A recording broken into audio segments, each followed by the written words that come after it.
جمرت الأسفل. اوكي يغني لنا ما ورات حوات محاتن كلهم تم نزي علمنا خبيركم ابزي مسانا زلهم كلهم عن احمد صاحب كاب كله خا دكتور محمد برهان ادريس نحن عدم خبيركا ابزي مسانا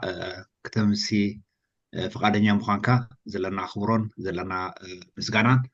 مجرش لا يقولون مچم كمتي ابتي خسينا زر اخمو تي زرقحنايو እንታይ ድበሃል ኣናውንስመንት ዝረኣኹሞ እቲ ኣርእስቲ ናይ ሎሚ ምሸት ብዛዕባ እቲ ቃልስና ከመይ እንተኾነ ይሓይሽ ዝብል ሕቶ እዩ እንታይ ክብለና እዩ ክንሰሚዕና ማለት እዩ ዶክተር መሓመድ ብርሃን ኢድሪስ ኣብዚ ንኩልና ክን ሕጂ ከም ማለት ክንርድኦ ዘለና ሎሚ ምሸት ከም ኣባል ናይቲ ንሱ ዝቃለሰሉ ሰልፊ ደይኮነ መፅኡ እንታይ ደኣ ከም ውልቀ ሰብ ከም ኤርትራዊ ከም ኣብ ቃልሲ ዘሎ ከም ኣካዳሚሽያን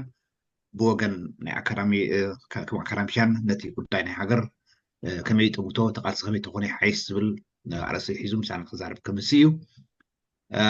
ስለዚ ብዝተኻለና መጠን ክቡራት ማዕትን ሎሚ ምሸት ዝያዳ ኣብቲ ንሱ ዝቦ ኣርእስቲ ኣተኲርና ሕቶ ይኹን ከምኡውን ርእቶ ክነቕርብ ተስፋ ንገብር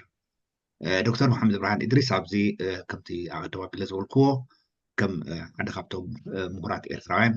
ኢና ናብ ገዛ ቀዲምናዮ እቲ ናቱ ትምህርቲ ኩልኩም ምናልባት ፈልጡ ትኾኑ ናይ ዶክተር ናይ ሜዲሲን እዩ ብዝያዳ ከዓ ናይ ሳምቦ ስፔሻሊስት እዩ ተዘይተጋገየ ሳምቦ ዲ ብትግርኛ ዝበሃል ሳምቦ እዩ ምስለን ስለዚ እቲ ማለት ንሕና ዳሊናያ ዘለና ከምቲ ኣቀዳሚ ኣቢለ ዝበልክዎ ርእስቲ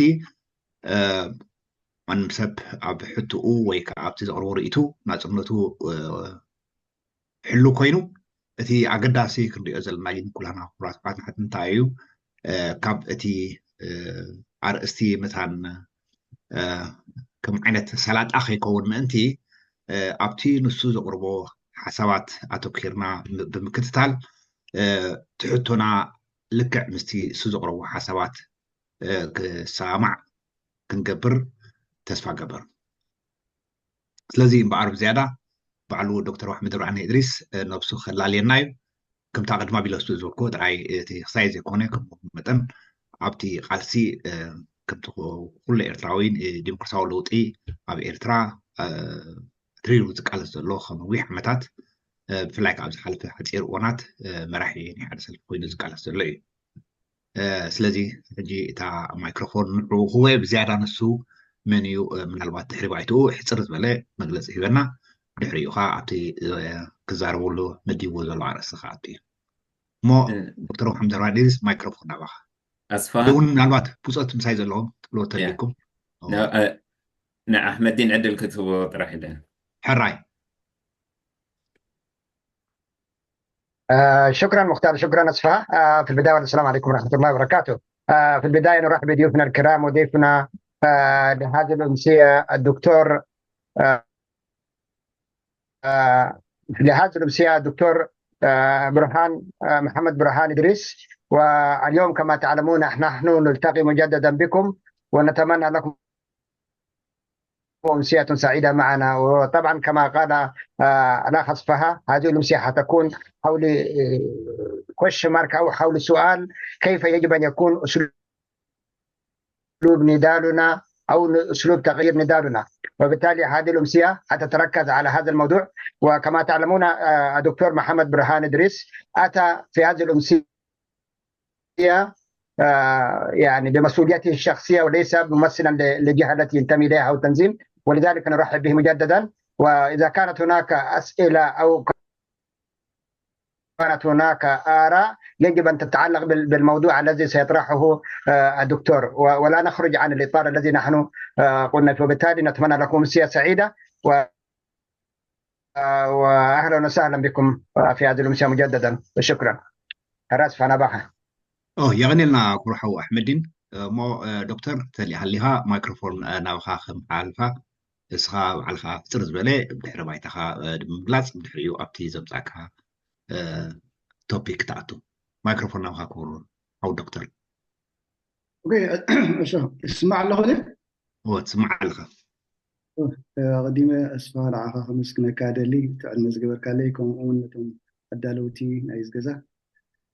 بغصالነት ቃነቶም ናይ ሎሚ ዕድማትኩም ሎሚ ኣነ መፅኤ ዘለኹ ከምቲ ኣስፋ ዝበልካዮ ከም በዓል ሞያ ይኮንኩን ኣነ ብሞያይ ቸስት ፊዚሽን ኢንተርናል ሜዲሲን ከምኡውን ናይ ኢሙኖሎጂ ይሰርሕ ከምኡውን ከም ናይ ፓርቲ ፖለቲክስ ነዛረብ ኢለ ይኮንኩን መፅኤ እንታይ ቀዲምካ እውን ዝበልካዮ ከም ማንም ኤርትራዊ ጉዳይ ናይ ኤርትራ ከዓ ዘሻቀለና ስለዝኾነ ሃገርና ከዓ ብሰዓታት ኣብ ዘሻቀል ኩነታት ስለዘላ ክንዛቴ ዝተፈላለየ ሓሳብ ሒዝና ክንመፅእ ክንቀራረብ ኣገዳስነት ስለዘለዎ እዩ ብዙሕ እንዲቱ ብድሆታት ናይዚ ሃገር ሓደ እቲ ብድሆ ረኪብና ዘሎ ብውሽጢ ኣብቲ ዓዲ ካልኣይ ከዓ ከም ሕብረተሰብ ብሕልፊ ኣብ ወፃኢ ኮይና ከም ኤርትራውያን ኮይና እቲ ጉዳይ ንቀርቦ ዘለና ኮይና ይስማዓንን እሞ ግድነት ሓደ መፍትሒ ክርከቦ ኣለዎ ዝብል ሓሳብ ኣለኒ ስለዚ ብዝተኻእለ መጠን ኩልና በብወገንና ሓሳባት ሒዝና መፂና እንተደኣ ቀሪብና መፍትሒ ክኸውን ንብሎ ነዛ ሃገር እዚኣ ኣገዳሲ ይኸውን ንዓና እውን ከም ኤርትራውያን ኣብ ሓደ ዘምፃና ኩነታት ክፈጥር ይኽእል እዩ ሓደ ነገር ኣሎ ንዓይ ቁርተይ እቲ ሓደ ወገን ይሻቅለኒ እቲ ሓደ ወገን ከዓ ዘሕዝነኒ ኤርትራ ናይ ልዕሊ 80 ዓመታት ተመክሮ ኣብ ፖለቲካ ዘለዋ ሃገርን ህዝብን ኮይና ከም ግቡኡ እቲ ኤርትራ ሕብረተሰብ ሓደ ካብቲ ዝማዕበለ ፖለቲሳይዝ ዝኾነ ሕብረተሰብ ክኸውን እዩ ዝግብኦ ነይሩ ኣብ ፀላም ኣፍሪቃ ንመጀመርያ ግዜ ቅድሚ 67 ዓመት ሓደ ሕብረተሰብ ብመጠኑ ብተዛማዲ ዲሞክራሲያዊ ምሕደራ ዝነበሮ ናቱ ሕገ መንግስቲ ዝነበሮ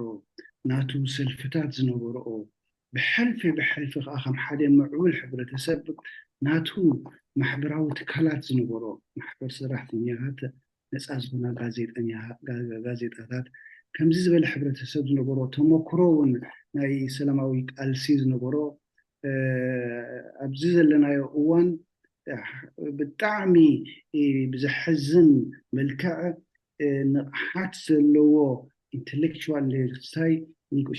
ኣይርኢን ብዙሕ ግዜ ናይ ከባቢና መድረኻት ይከታተል ምሳሌ ኢትዮጵያ ኣብ ስሳታት እዩ እቲ ንቕሓት ናይ ፖለቲካ ተጀሚሮ ክንብል ንኽእል ኢና ኣብቲ ናይ በዓል ዋልልኝ ግዜ ኣብቲ ንዓይ መሬትን ሓረስታይ ዝብል ግዜ ሽዑ ዝጀመረ እዩ ንሕና ቅድሚኡ ተመክሮ ዝነበረና ኢና ሕጂ ክሪኢ ከለኹ እቲ መድረኽ ኣብ ኢትዮጵያ ክሪኦ ከለኹ መድረኽ ናይ ንቕሓት ወይ ናይ ዘተ ናይ ልዝብ ምስኡ ዝተኣሳሰር ገለ ንዕኡ ዝመስል ናይ ንቕሓት መድረኻት ኣለና ወይ ዓቕምታት ኣለና ክብል ኣይክእልን ኢንፋክት ኣነ ሓደ ዘሐጉሰኒ ነገራት ኣሎ ወላ እኳ ዝቃወሙ ነገራት እንተሎ ኮይኑ ኣብቲ ናይ ተጋሩ ሚድያ ኣትዎ ኣለኹን ብጣዕሚ ኣገዳሲ ዝኾነ ዛዕባታት ሒዞም ብንቕሓት ክዝትዩ ክሪኦም ከለኹ ብጣዕሚ ይቕንዓኒ እንታይ ተረኺቡ እቲ ሞስት ዝማዕበለ ፖለቲካዊ ሕብረተሰብ ክኸውን ዝግብኦ ኣብ ከምዚ ዝበለ ኩነታት ተወዲቕና ክርኢ ከለኹ ይሻቐል እየ ስለዚ ከምዚታት ዝመስል ባህልታት ክነተኣታቱ ኩሉ ሰብ ከዓ ነናቶ ሓሳባት ሒዞ መፅ እሞ ኮፍ ኢልና ክንዛተ ኮፍ ኢልና ክንዛረብ ኣገዳሲ ኮይኑ ዝረኽቦ ኣብቲ ግዜ ናይ ቃልሲ ኣነ ይዝከረኒ ብዙሕ ግዜ ብሕልፊ ኣብ ወፃኢ ኮይና ከም ተምሃሮ ኮይና ብረታዊ ቃልሲ ኣብ ዝነበረሉ ሰዓታት ኣብ ግጥምያ ክንኣትው ከለና ምስቶም ናይ ተጋድሎ ሓርነት ኤርትራ ሰዓብየ ነይረ ምስቶም ናይ ኣብቲ ግዜቲ ሻዕብያ ኣብ ኣስማት ዝውሃቦም ዝነበረ ካብቲ ህዝባዊ ሓይልታት ገለገለ ኣጋጣሚታት ኣብቲ ግዜት እውን ነይሩና ክንዛረብ ክንካታዕ ወይ ክንክቶም ወይ ክንኩትና ብዙሕ ኣጋጣሚታት ነይሩ ወላ እኳ ቬሪ ተንስ እንተነበረ ምስሓብ ወላ እኳ እንተነበሮ ግን ገለ መድረኻት ነይሩ ወላ እቲ መድረኻት ተፃቢእካ ትወፅእ እንተነበርካ ሕጂ እዚ ግን ድሕሪ ነዊሕ ግዜ ከም ስርዓት እዩ ፋሕ ኢሉ ተረሓሕቕና ክንቀራረብ ኣይከኣልናን ከም ክልተ ሃገር ሓንቲ ሃገር ናይ ተቃወምቲ ሓንቲ ሃገር ከዓ ናይ ለውጢ ዝደልዩ ዘለዋና ጌርና ኢና ንሪኦ እቲ ጉዳይ ዘለና ከምቲ ናይ ክልተ ጉራዊቲ ሃገራት ገለ ዝካትዑ ወይ ሕንቲ ዘለዎም ሓንቲ ሃገር ከም ዘላትና ገለ ሓደ ግዜ ንርስዖ መፃኢ ከዓ ሓንቲ ሃገር ከዓ ሓባር ክንነብራ ከም ዘለና عند علماء نزل له أني حنتي viable state at the Horn of Africa حنتي كتنبر كيب تغير هاجر سلاماوي هاجر من فتار حبار مهانو زون رسعمو أبتبري كتات رأي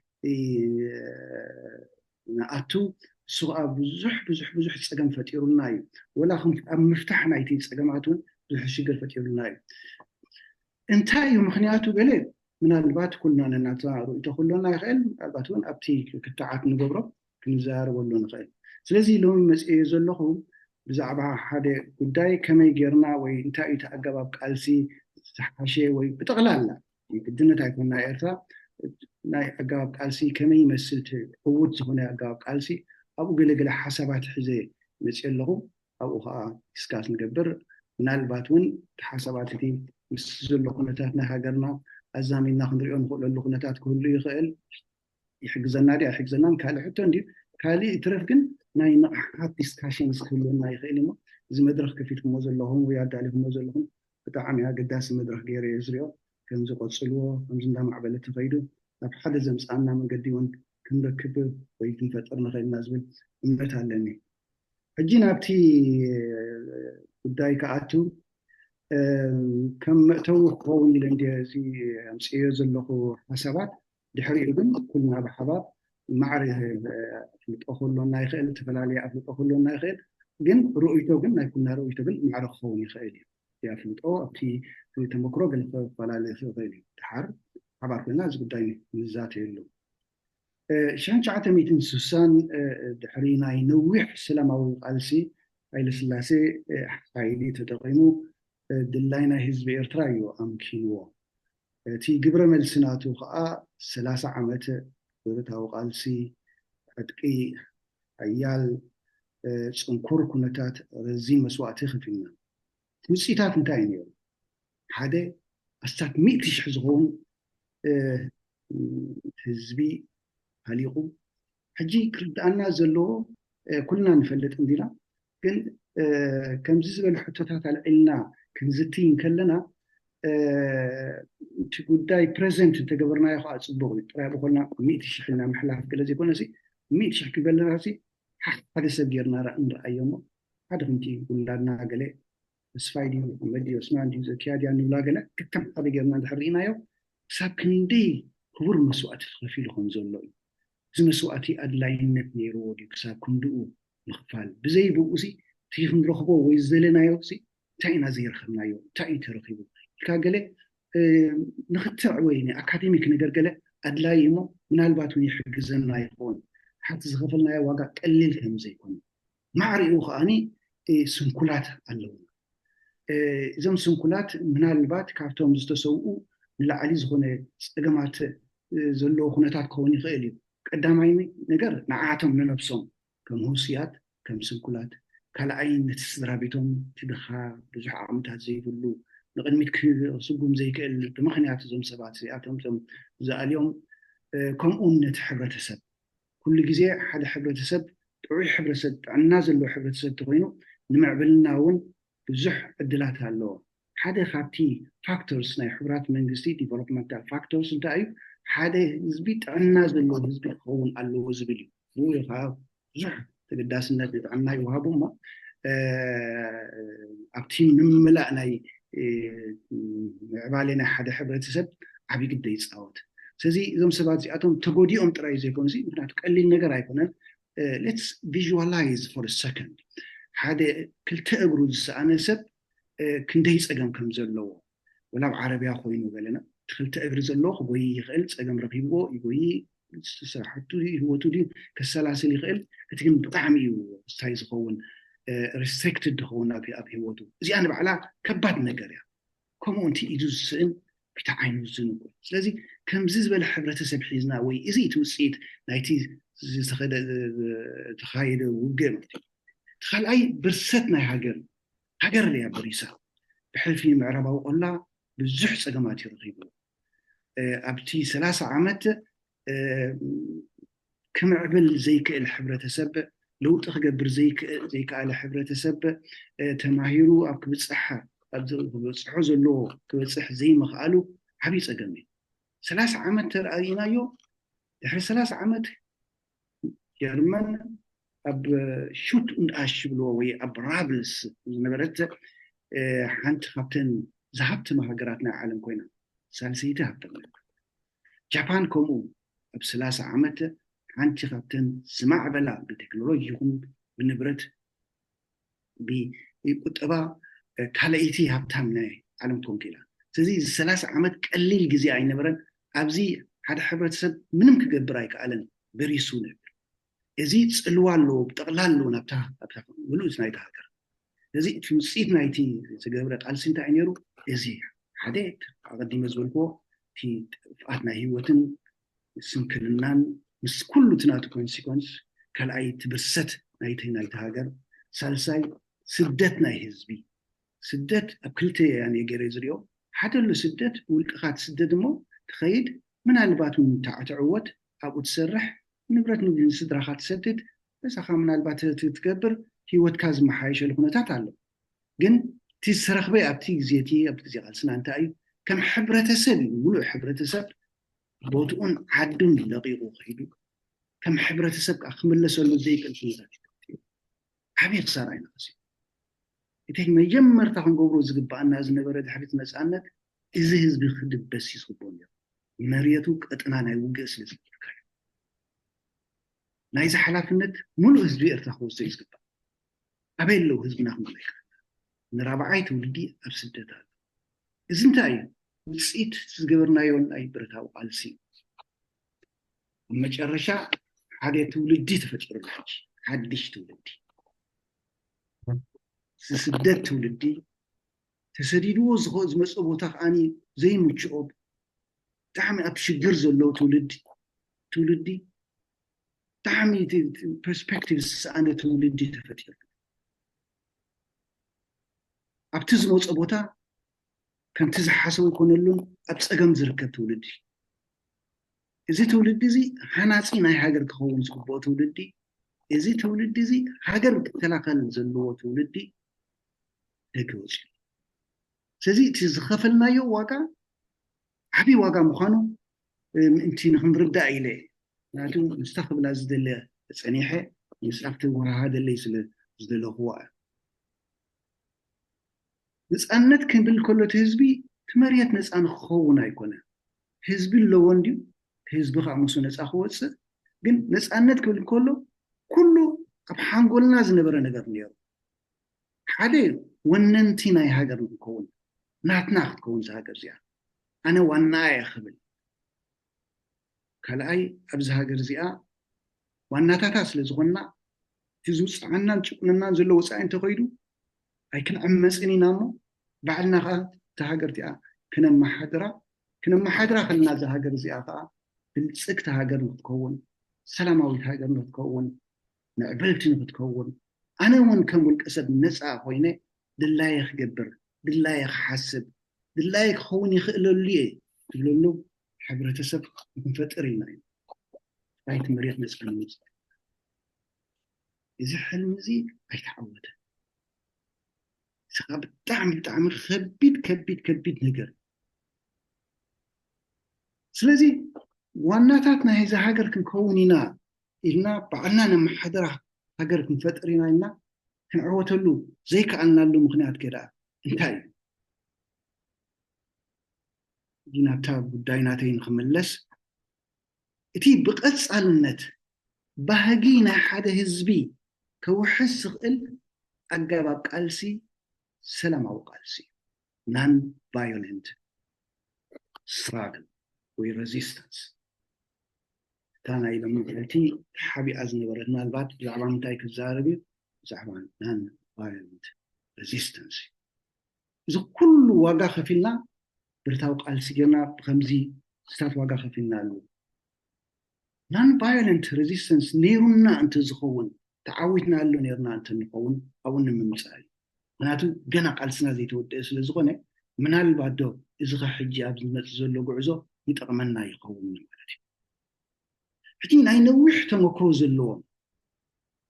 بمصنعتي استصنعي أجابك قالسي عود زخون انتهى سلاماوي أجابك قالسي تختيل كايزبل ناي بوزحات أقدس زخون تمرامرتي رؤيتي أبز حجي بعلم بيتر أكرمان زلوان how freedom can be won كما هي كان سأنت كعوتي غير زبل وي يوناتان بينكني وي أدريان كاراتنيشكي سفح صحفات أبز قدايزي الداليوم كونون عبيتي تغنو تكالات اينشتاين نان فايلنس انستيتيوشن كونون كملا عبيتي تكالات هلو إذا قبلن كله نمنتايم زي حساب زي زغرو زلو نتايم زبلون الساتون نان فايلنت ريزيستنس سلست عبيت ربحاتها تعودي تتخاف له مسواتي عبيا يكونني جعنتوي 4 نتبتات على العيلة و5 نتبتات على العيلة كساب كندي كبيت كم زنبرز تي كنعوتو له زدنا علامة كساب كندي واقع مصافلنا له ومن سأريم زري وزلو انتدعى نان فايلنت خوينو حجي يبيل يلخنسي كومو نقبر نيرونا يكون سقال حتوي انتدعى حدي سلاماوي زخونة أجابك قالسي انتايك فترة ما يخيل تمسواتي وحد حدي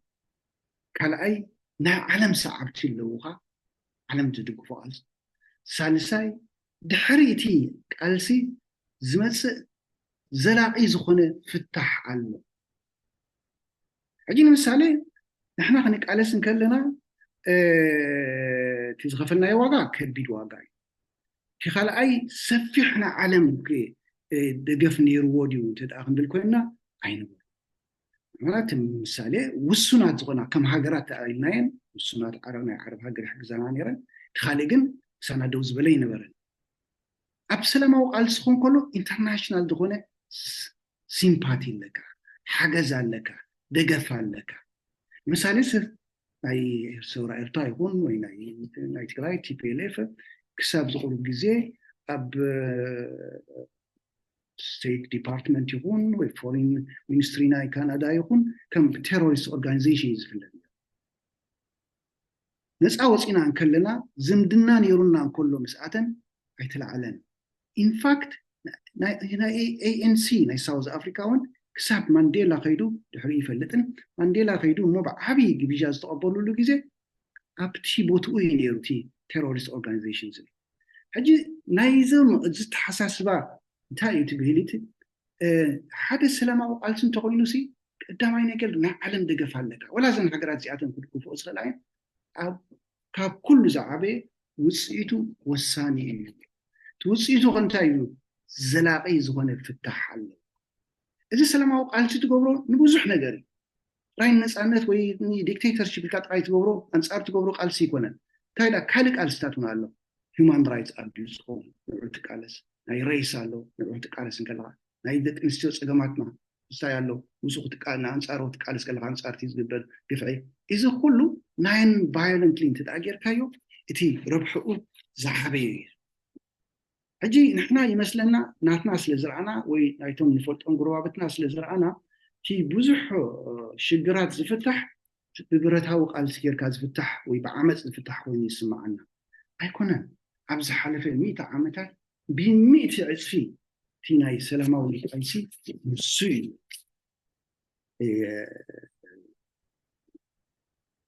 زل على قدس أوصل خاب كله تي دحري لوطي كما تصي خيليو تبلو فتح أبزن كلن زبلكون human right abuse ديو ناي دك نسوس عاديو ناي هاجر ناي dictatorship وس عاديو it is وصيته بمصنعات استدقفه قداي زي متصغل زلاقي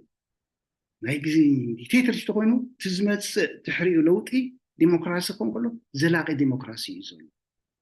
ويفتح ناي دك نسيت اكوينو نيجزيو تراي زي كون زي نيجزيو مثلا تقولوا زي كونس قصالي زغونه مثلا يود سب زرغاغص اغباب قالسي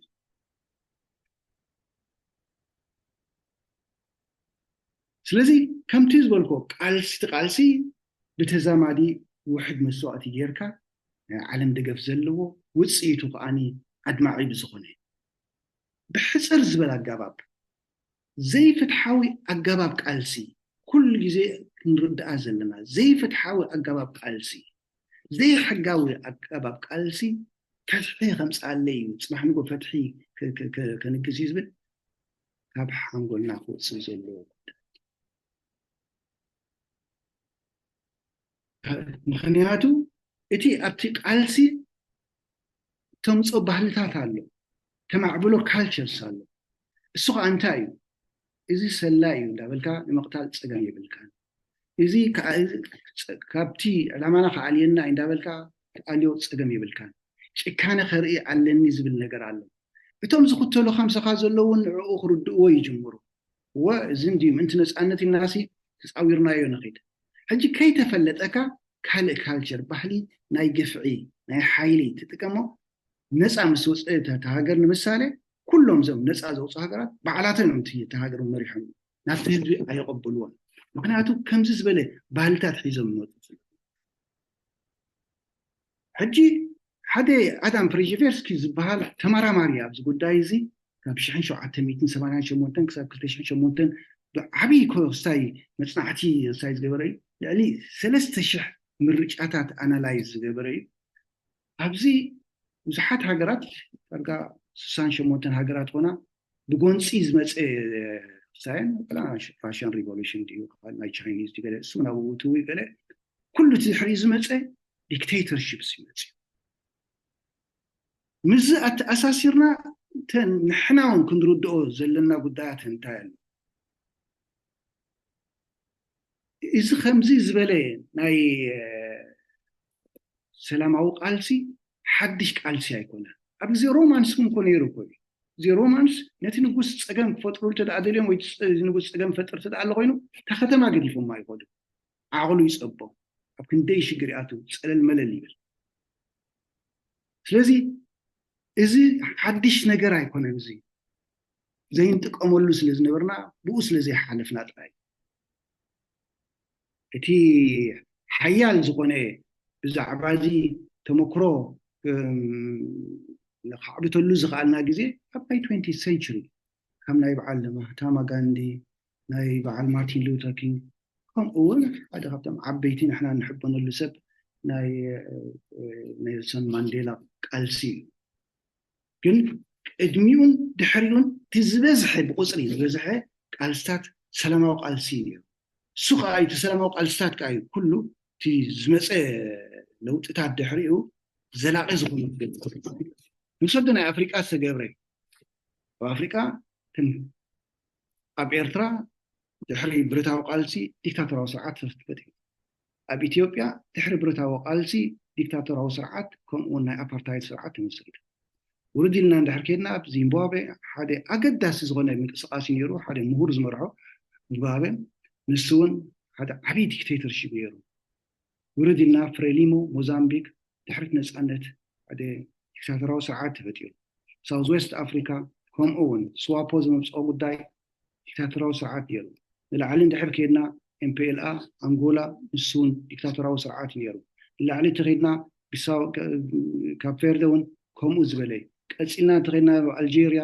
ከምኡ ዝመሰለ ኩነታት እዩ ሓይሊ መፅኡ ኣልጄርያ ሲ ሓንቲ ናይ ሚልዮን ስዋኣት ሃገር ተባሂላ ትፅዋዕ ኣብ መጨረሻ ግን ክሳብ በእምርኡ ቆፃፀር ዘይክእል ሰብኣይ እዩ ዝመርሓ ነይሩ እቲ ሃገር ድሕሪ ነፃነት በዓላቶም ስልጣን ሒዞም ዝመፁ ሰባት ናይ ሊብያ ተወሲድናዮ እውን ከምኡ እዩ እቲ ሓንቲ ዕውቲ ክንብላ ንኽእል ሰላማዊ ሰልፊ መፀት ሳውዝ ኣፍሪካ ولا كو ANC ينبرد أمبر أما تشرشوا تيعني قالسي تعوتلو السلام أو أجابة غيركا زمسري دول زغنيا حيال فوتي كورابشن كم زلوا قالين أبوتو وين سود مستناي ديمقراطية تأسيس تفعل definition سيدو حيال زغني ديمقراطية كن كفتر كي سيزي كم زيز بلي بوخسات قالستات أقداسي وي زبل منتوي يعني زلني كم يجري يخون زلوا زقالسي بخمي يكايد بخمي ملك يزكايد تايز مسل زبل المثال جورج لاكي زبال حدا تمراماريو ناب حموشته وجلتات ودرجاتات تساي قبرو مقلو تي مجمرتان تايبل قداماي مدلاونا يحلنا conscientization conscience ناتكا حيال خو أنا أخذك على سلاي زي قدايزي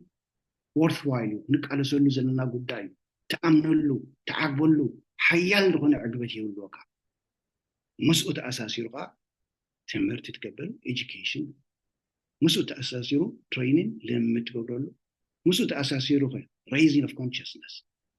تمرت تقبله قدنتي صح حيال كونياس قبري الكاس والكاس استكاي تقبرنا كتمهار له تكلم لك أبو سون كبابي مع خامس مسلو سبات قال كلابس ديو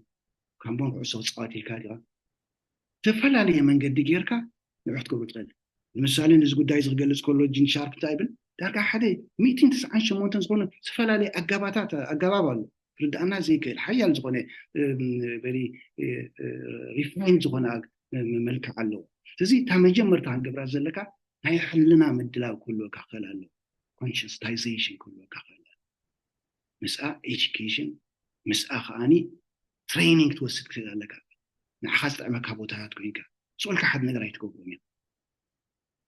مسألة كل جزء قصالي بقصالي consciousness نتكا ختم عبلك تكيل لك تخاليتني درجة زلا مودة building organizations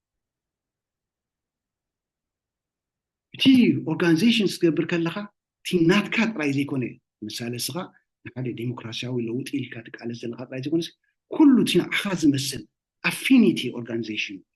مثال تدعم خبر على قوينه إذا كنسيو مثلا تقول وديلون ما زك على سنة اللواء ويقالي يخبر انت اللي قوينه نايمنا أسي ناتنا ربحان دليل لك على سنة زبل إذا كل organizations affinity organizations مسؤول كم يقدر كزم دنا فترة كلامك خاطر على يكون كخم organization فترة كذا الخاص مسؤول زم دنا خلوك مسؤول أساسيرو سكعتات فترة كلامك networks تبر كلامك إذا حجي أبس ما تكبرهم كرن كان وز مسل أديك حركة وز مسل هذا بعد بتاعه وز مسل إتصال ساي كم ذكر كاتد على خامس أنا حكى داني قال بحلنا أنكر كالخا تمرت وسيد كالخا نقحات كام عبيل كالخا لمن متجر كالخا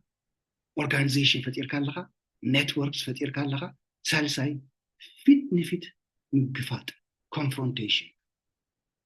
is confrontation تقبل كالخا بس تودبه أجابك جيرك قصالنت بزلوا لو يمصو صباح يمصو قال خوي كل خاص بحلنا عندها كل خاطر دالي خال مسيخ عندي هذا اللغة قصال خوون كذا كم استاذ مسجل كنتات كده مثالي حاجه جزر انا يو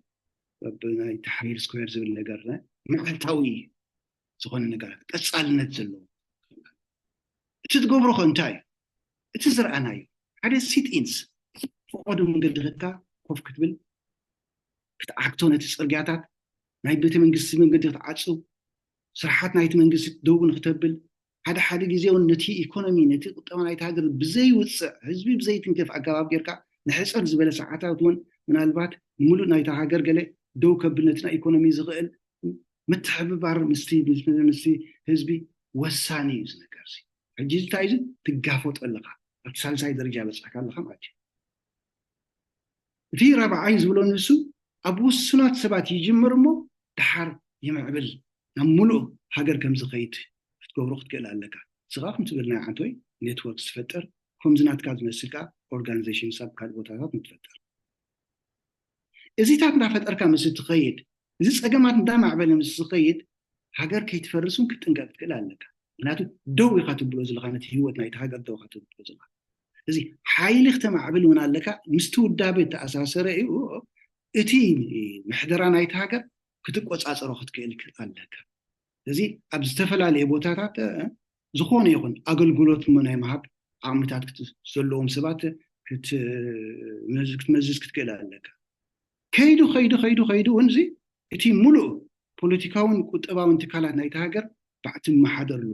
እዚ ናበይ ዝወስደና ዘን ሓሙሽተ ነጥብታት ኦፍኮርስ ሕፅር ኣቢለ ክሳይ ዘልዕለን ዘለኹ ግን ናተን መስራሕ ኣለወን ሰፊሕ ዝኾነ ቀሊል ዘይኮነ ብድሆ ዘለዎ መስራሓት ኣለዎ ኣብ መጨረሽቱ ብሰላማዊ ኣገባብ ጌርካ ሃገር ተቆፃፂርካ ኣለካ ማለት እዩ ዓብይ ጥቕሚ ናይዚ ጉዳይ እዚ እንታይ እዩ እጅን ምሳሌ ኤሪካ ቼኖቬት ወይ ማርያ ሽቴፈን ብዙሕ ፅሑፋት ኣብዚ ጉዳይ እዚ ፀሓፋ እንድን ትጠቕሙ እንታይ እዩ ካብ ግዜ ናብ ግዜ ዝተፈላለየ ሜላታት ክትጥቀም ትኽእል ምሳሌ ሎሚ ኣብ ፍሉይ ቦታ ፀገም ክፈጥረልካ ይኽእል ሰዓት ኣብ ኣኽርያን ይበሎ ስባሒቱ ኣብ ካልእ ቦታ ዕዳጋ ዓርቢት እዩ ከምኡ ዝመስል ነገር ተዳሉ ስለዚ እስኻ ነቲ መንግስቲ ኣብ ሻክ ክትእትዎ ትኽእል ኢኻ ዝተፈላለየ ዕድላት እዩ ዘለካ ከምቲ ጂን ሻርፕ እውን ዝበሎ ሲ ዳርጋ እስካዕ 198 ዝኾኑ ኣገባባት ኣሎ ስለዚ ዕድል ዝበካ መስርሕ እዩ እዚ ብጠቕላሉ ኮይኑ እቲ ቀንዲ ሕምረት ናይቲ ሓሳብ እንታይ እዩ ትዋጋ ዘኽፍለካ ውሕድ ይኸውን ናይ ዓለም ደገፍ ክህልወካ ይኽእል ሲምፓቲ ናይ ዓለም ኣለካ ኣብ መጨረሽኡ ኸ ውሕስ ዝኾነ ለውጢ ክትፈጥር ትኽእል ህዝባዊ ይኹን ሕጂ ብዙሓት ሰባት ኣለዉ ምናልባት እቲ ንሪኦ ገለ ቃልስታት ገለ ኩሉ ሰዓት ዓዊትና ንብል ገለ ብቃልስታት ገለ ስለዝኽእሉ ንዑ ጥራይ ንሪኦ እምበር እቲ ዝዓበየ መስርሕ ናይ ለውጢ ዝነበረ በዚ ናን ቫዮለንት ሬዚስተንስ እዩ 1919 ኣብ ኮርያ ተገብረ ናን ቫዮለንት ነይሩ 1930 ኣብ ሂንድያ ተገብረ እቲ ሰትያግራፋ ዝብልዎ ማለት ናብ ሓቂ ፅናዕ ዝብሎ ኣብ ሓቂ እመን ሰለስተ ትሕዝቶ ዘለዎ ሓደ ፈጣሪኻ እመን ኣብኡ ፅናዕ ነብስኻ ተቆፃፀር ሓርካ ዝተኻእለካ መጠን ፍሪ ኦፍ ቫዮለንስ ክኸውን ኣለዎ ዝብል ኣብ ኮልድ ወር ኢናዮ ኢና ኮልድ ወር እንዳተኻየደ ከሎ ዓብይ ፀገም ናብ ዘለወሉ ሰዓት 1968 ናይ ፕራጋ ሪቮሉሽን 89 ሶሊዳኖሽ ኣብ ፖላንድ 99 ኣብ ጀርመን ሰላማዊ መንገዲ 89 ክብል 89 እውን ከምኡ ኣብ ቬልቬት ሪቮሉሽን ዝብሎ ናይ ቼኮስሎቫኪያ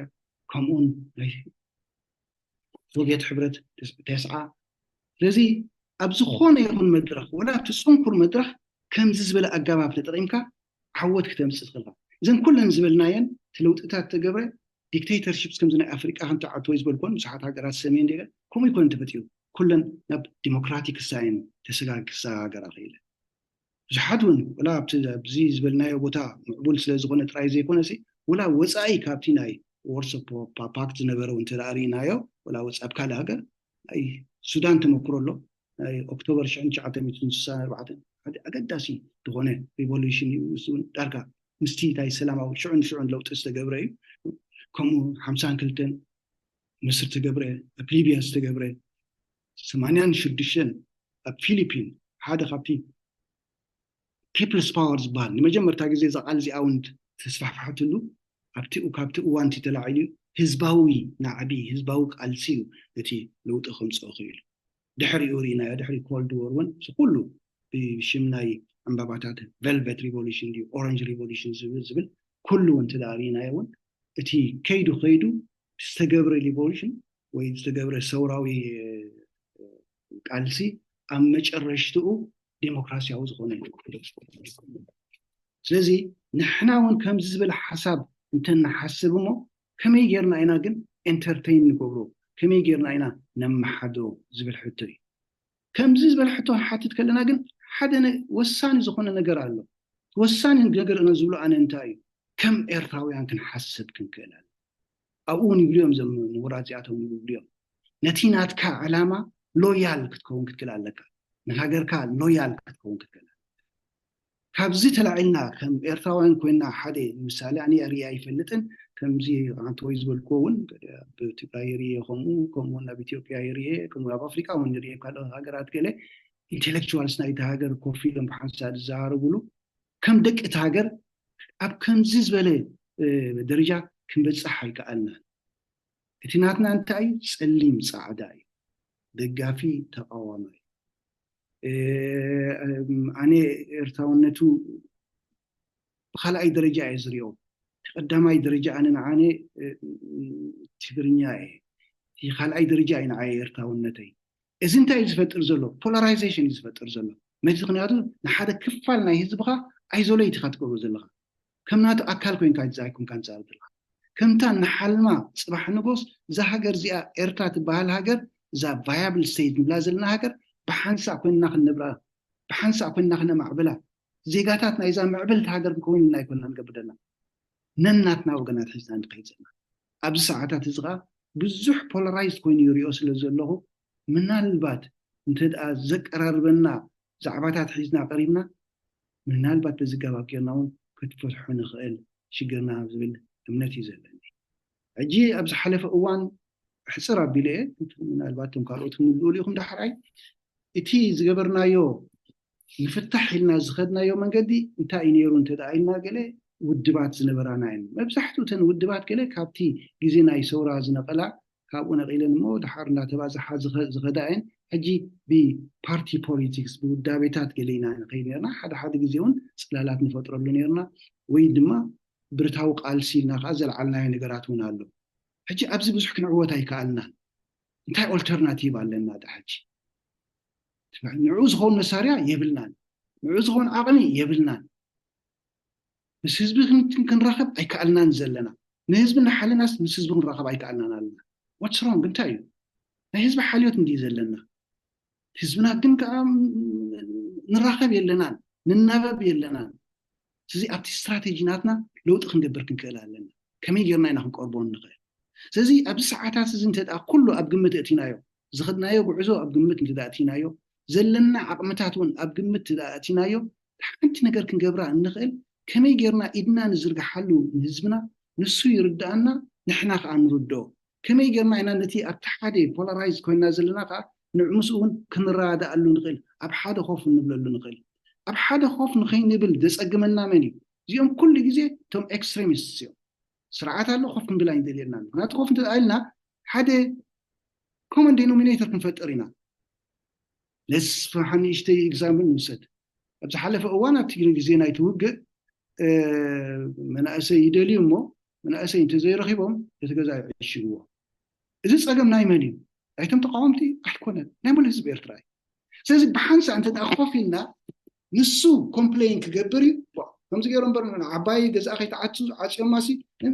እንዳሓትነይ ከይዳ ሓዲራ ወይ ገዝ ቦዝኣ ተዓፂ ክብል እዩ፣ ኣነ ከምኡ ክብል እየ። ሕጂ ናይ ሓባር ፀገም ኣለና ማለት እዩ። እዚ ናይ ሓባር ፀገም ዲስካስ ንኸይንገብረሉ ከይንቀራረበሉ ዝሕክተና ዘሎ ሓደ እቲ ኣብ እምሮና ዘሎ እዚኦም ከምዚኦም ዝብል እሶም ከዓ እዚኦም ከምዚኦም ዝብሉ፣ ካልኣይ ከዓ ንዑ ዘይደሊ ኣብ መንጎኻት ስርዓት ስለ ዘሎ እዚ እታ ወሳኒት ጉዳይ ከመይ ጌርና እዚ ጉዳይ እዚ ክንፈትሖ ንኽእል፣ ከመይ ጌርና ዘቀራርበና ነገር ረኺብና ብዛዕባ እዛ ጉዳይ እዛ ኤርትራ ትበሃል ሃገር ብዛዕባ ክንዛረብ። ኣብ ዝኾነ ይኹን ሰዓት ናይ ኤርትራ ጉዳይ ምስ ናይ ጎረባብቲ ምስ ናይ ካልእ ጉዳይ ክንሓዋውሶ ይብልናን። ንሳቶም ፀገሞም ኣለዎም፣ ንሕና ፀገምና ኣለና። ዓብይ ፀገም እዩ ዘለና። ስለዚ ከመይ ጌርና ከም ኤርትራውያን ኮይና ሎያል ክንከውን ኣለና ነቲ ከውዝ ናትና። ካብዚ ተላዒልና ዲስካስ ክንገብር ትደኣኺልና ብጣዕሚ ብጣዕሚ ብጣዕሚ ብዙሕ ኣፍሪና ኣለና ማለት እዩ። ኣብ ሓደ መድረክ ክልተ ዝተፈላለየ ሓሳብ ሒዝና መፂና፣ ሓደ ነቲ ስርዓት ብዝኾነ ይኹን ይድግፎ እዩ ዝብል፣ እቲ ሓደ እውን ኖ ኣይድግፎን እዩ ዝብል፣ ኮፍ ኢሎም ዲስካስ ይገብሩ 1 ሰዓት 2 ሰዓት ልሰ ዘለዎም ኣተሓሳስባ። ምናልባት ኣብ መጨረሻ 10 ካብ 100 ክቀራረቡ ይኽእሉ፣ 80 ካብ 100 ተፈላለዮም ከይዶም ኣለዉ። ፅባሕ ድሕሪ ፅባሕ እንደገና ይራኸቡ። እዚ ኣብ ርሑቕ ከለካ ግን ንዑ ብሓደ ስእሊ ስኢልካ ንሱ ንዓኻ ብሓደ ስእሊ ስኢሉ ግን እዚኣ ግን ክትከይድ ፈፂማ ኣይትኽእልን። ኣነ ኩሉ ግዜ ዝብላ ማለት ሙሉእ ሂወተይ እንደ ተቃሊሰ ስርዓት ግን ሓደ ነገር ግን ዝኣምነሉ ነገር ኣሎ። እሱ ከዓ እንታይ እዩ? ولا أتحد الشنخ زلو تحد الصيف زلو نسون ناتو arguments سالو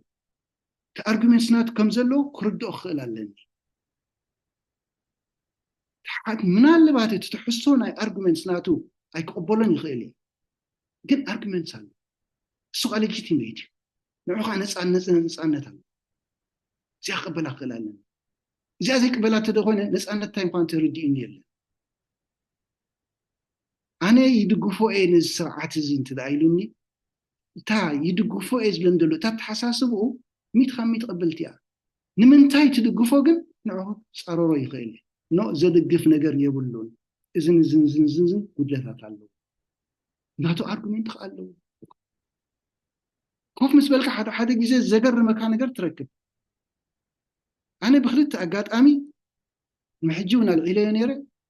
زجر من نجر بخيبه very staunch members ناي في سرعات قد استبعادات عام زلهم في الزلهم تمرت زلهم كلتا نجر يلوم تحمت نجر أب ساعات زي تي ناس أنت تلو ناي تهاجر تيا stable يكون نزلوا أب زخون يكون ساعات كفر سنة زغلوا لساعاتي سزي بزح تسأمينا على بوزل لنا قدها لنا كم حساب انترستيني أنا أقبلك كم حساب انترستيني كم أخ حسب نسق عم السولي شغلاناتي جن كعقبه خيلا لني ذات حساس بازيا قنعتي أيقونتين كن فتحان خيلينا غزبل تقال إيتغا alternative انتهي إذا زلوا alternative كونا يكلم أبقى مسؤول سامعي أنا نبع عليكم alternatives كو نديز كم تابتهم alternatives زبلون ده كن أيتدالهم زلوا أيتدالهم زلوا هذا جزء نفس محرر سو دكتور بينه أبجز حمام كله زعبات سرعات زاري مامو دانس أرسرنا كلنا سرعات سي لومي زي كيد قليلنا بحما جزين كله أيلو في تقرار ما كوازل لنا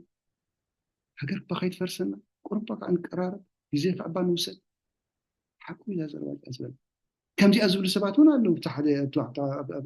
بتحدي شنخ انت عايز لنا نحن غير مساعتهم كوفي الكاف من هذا كيت فرسنا كم زغيت قلنا مو بحبار لنغي صاص معني انا خصناك زي ابز درجه بس احنا يلنا نمو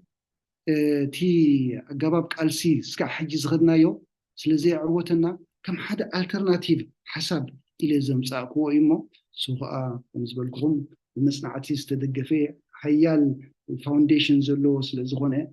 نسون أب جمت أتينا نسون كم مسرت جرنا بينين عنا خطأنا يخيل انتهي كابوخن وصل نخيل زبل حساسبا تحاسبنا صبوا نقدر كوني يسمعني أنا هاتو at the end of the day لو تخنا مسنتد أخونا إتا أبزا ساعات زيا كمريان نخيل نقر مسزبي متأسسار صنع زغنا ركب مسزبي خلونا هزبنا خاخن ردو ديليوتو خاخن فلت زي دليو آخر نجبر كم زي بلنا زيادة تردينا مسز بنا وإحنا استعانتنا نجبر مسز بنا وإحنا علم موبيلايز نجبر أجت بس إحنا بزق الجواب ده النمبر برتاو قالسي وأسألنا يخليني نعوز هون عقمي أب ساعات زي يبلنا نعوز هون عقمي يبلنا تزنبرنا عقمي أبكي أنا نقولكم غيلين وعدت شمونت برتاو قالسات أبيكم زلنا زنبره سزي دحريزي تمليس ناسي بدرت كيرنا سرعات لويتنا ديمقراطياو سرعات مفتنا زولت حساس باقله كنقيرو كده سي ابزاناي سلامو اغاباب مس حزبنا خوينا صعنت كيرنا نات سرعات انترناشنال كوميونيتي موبيلايز كيرنا حركاتي ناي مخنات بحسب يكون ب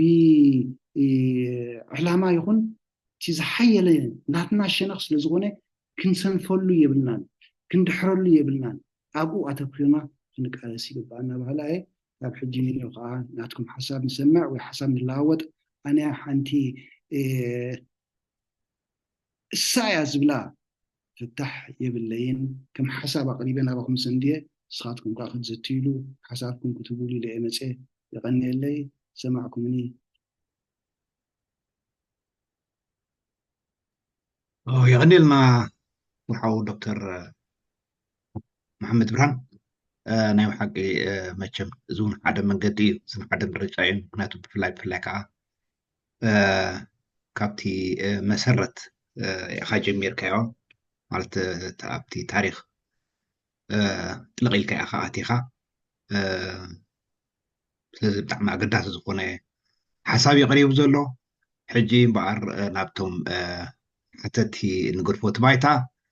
ኣብዚ ሕቶለኒ ዝብል ሰብ ተልዩ ምናልባት ተማኻትኩም ግን ምናልባት ቅድሚኡ ኣሕመድዲን ምናልባት ካብቲ ተደኣ ተረዲእዎ ኣሎ ኮይኑ እቲ ሓሳባት ዘቕርብካዮ ንርሒትዎ ተረዲኡካ ክኸውን ይኽእል እዩ ኣብኡ ፀገም የብለይን ግን ንዊሕ ስለ ዝኾነት ሓሳብ ምናልባት ፅሙቕ ኣቢሉ ክቕርቦ ትኽእል እንተኮይኑ ብዓረብ ናብ ኣሕመድዲን ገድፈሉ እታ ማይክሮፎን መጀመርያ شكرا وين نو قدفني تقرنيا سمعني زبل او كيلت يبلن تقرنيا عندي حر زبل سبن حرار لمبر عندي حر كلهم تقرنيا سمع عندي رخينهم جزيان لكن قبل منتان لكن حر قلتنا يا حيش مالت عرب يسمعني عرب كيلت يبلن نكمين اكل بدل نترجم احنا جن كلهم عرب سمع عند تقرنيا سمع عندي رخينهم جزيانا نابتخالي نايبتنا حتون قلم جزء كاين طفي زحاش خوين السماني وكمين انا خيد مزحته بالله حد يدال علوس انا تقرنيا عربي تقرنيا سمع عنني ترجموا لازم لنا سبن حدا شعين انا ترجمه هو نتي ايغاليتير كبلينا انا حتى لنا ስለዚ ንሕር ፈቃደኛትኩም ወከይባት ንቅፅል እምበር ሕቶና ከም ሓቱ ደልዩ ኣብ ዝቐረበ ሓሳባት ኢትኩም ሓፋብሉ ማይክሮፎን ንብኻትኩም معلش اسفه كابت تحتو كاخدنا مختار قال مسج له مسلني دم حلال في متش لدلو عيد الهبوني حراي مختار الخرا يا الله يعني لنا دكتور بتاع من مسجن كمون كلهم زم مسانا مسيهم زم لهم لومين أي بحكي نمسجنكم بسمين بسم الدلاويت نايزي مدفزي دعمي نمسجن مبزحتو جزي بتي نحنا منينا قال بزحات سبات قرب ستايس لزخونو بهمو نجمر نيرنا مدبنا جن أبكمو بزح كنحس كا عيدلنا بزحات تخاتلتنا قصالي كتاتلنا نصبغ يركم تفلطونا فاميليار فيسز كا رئنت الله ምናልባት ግን ሓደ ክልተ ድማ ሓደስ ስለዘለኹም እቲ ግዜ ንምቁጣብ ኣብቲ ናይ ቻት ናህና ኢሜይል ሰዲድና ኣለና ብትግርኛን ሶሪ ብእንግሊዝን ዓረብን ምናልባት ዝኾነ ሕቶ ተሎ ወይ ብዛዕባና ትፈልጦ ደሊ ነገር ተሎ ወይ እውን ኣብቲ ናህና ሜይሊን ሊስት ኣለና ኩሉ ግዜ ሳብስክራይብ ዝኾኑ ዕድመ ንሰደሎ ኣብኡን ጆይን ክትገብሩ ተደሊኹም ኣብቲ በቲ ኢሜይል ኮንታክት ክትገብሩና ትኽእሉ ወይ ብፌስቡክ ፔጅ ወይ ከዓኒ ወይ ኣብቲ ናተይ ድዩ ወይ ካብቶም ኮሆስት ኮይኖም ዘለዉ ብፆተይ ፕራይቬት እውን ዝኾነ ሕቶ ድዩ ወይ ናትኩም ኮንታክት እንድሕር ሰዲድኩምልና ሕጉሳት ኢና ወይ እውን ሓበሬታ ብዛዕባና እንድሕር ደሊኹም እውን ቀጥታ ኮንታክት ጌርናኩም ወይ ኣብ ገለ ኣኼባታትና ዓዲምና ሓበሬታ ክንህበኩም እውን ፈቃደኛታት ኢና ንሕጂ ግን ግዜ ከይንወስድ መስለኒ ኣብቲ ሎሚ ሒዝናዮ ዘለና ርእሲ ክንኣቱ ደጊመ ዶክተርን ንዓኹም ኩልኹምን ብስመይን ብስም ብፆተይን የመስግን ኣስፋ ይቐኒለይ መድረክ ንዓኻ ኦኬ ይቐኒልና ኩርሓው ሙኽታር እምበኣር ኣብዚ ሕጂ መጀመርያ ኢዶም ሓፋቢሎም ኣለዉ ወዲ ቴድሮስ ከምኡውን ዶክተር ብርሃነ እሞ ማይክሮፎን ናብኻትኩም ግድፋ መጀመርያ ወደብ ምናልባት ዶክተር ድሓን ቅድመ ይሕልፍ ተልካ ካ ዶክተር ትሕልፎ ትኽእል ኢኻ መጀመርያ ግን ድሓን ንዓኻ በቃ ይከሓብ ስለ ዘበልካ أنا عندي مجمري حفابيل إيه نو دكتور حلف دحاني ناتي قرب بالتات نيابو سلة تنوح ونسلة تخيل قدم حلف مو دكتور برهانة نقولون عايز صايخة مجمري إلك حفابيل كابا أخاي جمر ودب أوكي يا دكتور محمد برهان دريس قنيرنا نزي انترستينج زخونة مدب حسكا بممتعها نزوم سب جيرمان كعرب وتصعب بيكمنا لهم هاجرنا السنة تتصاوت تكلا بزعبة بوليتيكا نزارف على نفسي لكن سون حدا خاطر كن متوزع لنا مسوات ديو سواء تا تلفزيون عطيناسي ابزي خوفيلنا لنا مالتيو يا صبو بتعمي انترستين زخونه رئيتو ويدما زي زهاب كان حساب مالتيو ننوح وانو سلن فادسي اي ثينك كابتي كل جزيت هو مجلس اجلا بزح كستاي فاميليارينا الى حسب جن انا حجي قرب زربشان نجر አለው ሶኻ እንታይ እዩ እዚ ሕጂ ዝሃይ ዘሎ ተቃውሞ ገለ ኣይተሓዙ ለይ እዚ ተቃውሞ ይኮነን እዚ ሕጂ ዘሎ ብዚ ተቃውሞ ደንበ ማለት እዩ ካልእ ክቕየር ዘለዎ ነገር ኣሎ ሕጂ እቲ ተቃውሞ ድበሃል ብከምዚ ሕጂ ዝኸዶ ዘሎ መንገዲ እንዳኸደ እንከሎ ከምዚ ስኻ ከተቕርቦ ዝፀናሕካ ሓሳብካ ኢንተርቴን ክግበር ኣለዎ ገለ ከዓ ንብል ኣለና ማለት እዩ ሕጂ እቲ ሞመንቲዩም ናቱ ናይዚ ስኻ ኢንተርቴን እዚ ክትተቕርቦ ዝፀናሕካ ሓሳብ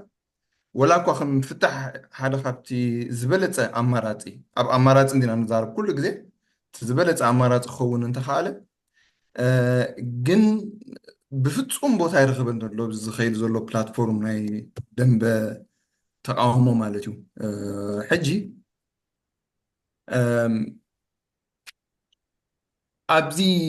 ኣብዚ ዘሎ ህሞት ኣብዚ ዘሎ መልክዕ ናይ ተቃውሞ ደንበ እንዳሃለዎ እንከሎ ነዚ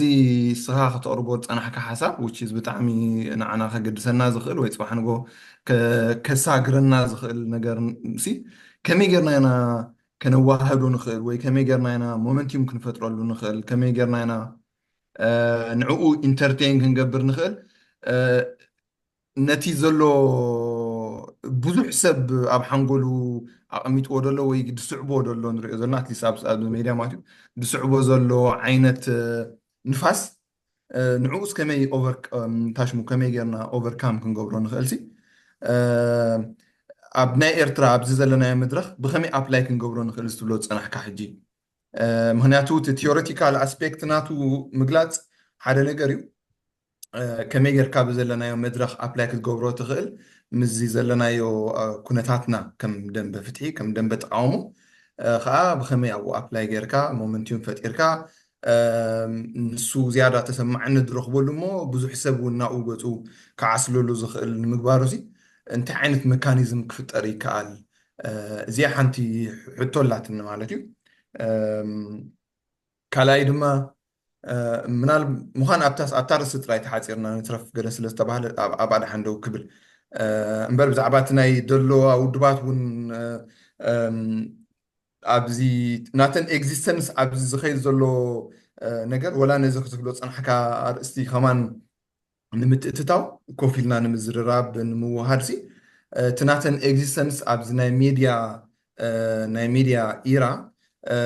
ዳርጋ ኣዝዩ ድኹም ገለ እዩ ዘሎ ከምዚ ንዓይ ዝረኣየኒ ዘሎ ምናልባት ትኸወለን ነገር ኩሉ ክእል ግን ይርኦ ኣለኹ እቲ ናተን ኤግዚስተንስ ትናተን ስራሕ ይርኦ ኣለኹ ብዙሕ ናይ ዙም ርክባት ክህሉ ይኽእል ብዙሕ ናይ ኮኣሊሽን ስራሕት ክህሉ ይኽእል ገለ ግን እቲ ሰብ ኣብ ደገ ኮይኑ ዝርኢ ዘሎ ነዚ ሕጂ ዝኸይድ ዘሎ ንፋስ ጥራይ ዝርኢ ዘሎ እምበር እንታይ ይግበር ኣሎ ተን ካልኦት ምንቅስቃሳት ውድባት ሓይልታት ገለ ዝፈልጦ ነገር የለን እሞኒ ከመይ ጌርና ንሳተን ኣብ ዝኸይድ ዘሎ ስራሕ ዝያዳ ከም ዝረኣያ ንሰን እውን ጋይድ ክገብራ ከም ዝኽእላ ገለ ክንገብሮ ንኽእል ገለ ንዓ እውን ጥቕሰ ተብላ ፅቡቅ ኔርካ ብዓብኡ ግን እዛ ስኻ ደምፃኸያ ቴዎሬቲካል እንታሽሙ ሓሳብሲ ምዝ ዘሎ ሕጂ ንፋስ ብኸመይ ጌርና ቦታ ክንቦ ንኽእል ፕራክቲካል ከመይ ክሰርሕ ይኽእል ሲ ንእሽተይ ሓሳብ ገለ ተትህበና ፅቡቅ ነይሩ ኦኬ እታ ክትብላ ፀናሕካ ሓንቲ ወይ እውን ኣነ ዝበልክዎ እንድያ ካብቲ ሓደ ይሕዝነኒ ዝበልክዎ ሓደ ናይ ፖለቲካ ሕብረተሰብ ክኸውን ዝግብኦ ኣብ ኣፍሪቃ ህዝቢ ኤርትራ እዩ ብተመክሮ ናቱ ኣብ 40-50ታት ዝነበሮ ናይ ፖለቲካ ተመክሮ ዝነበሮ እዩ ከምኡ ምስኡ ተኣሳሲረ ሓንቲ ወይ ዝበልክዎ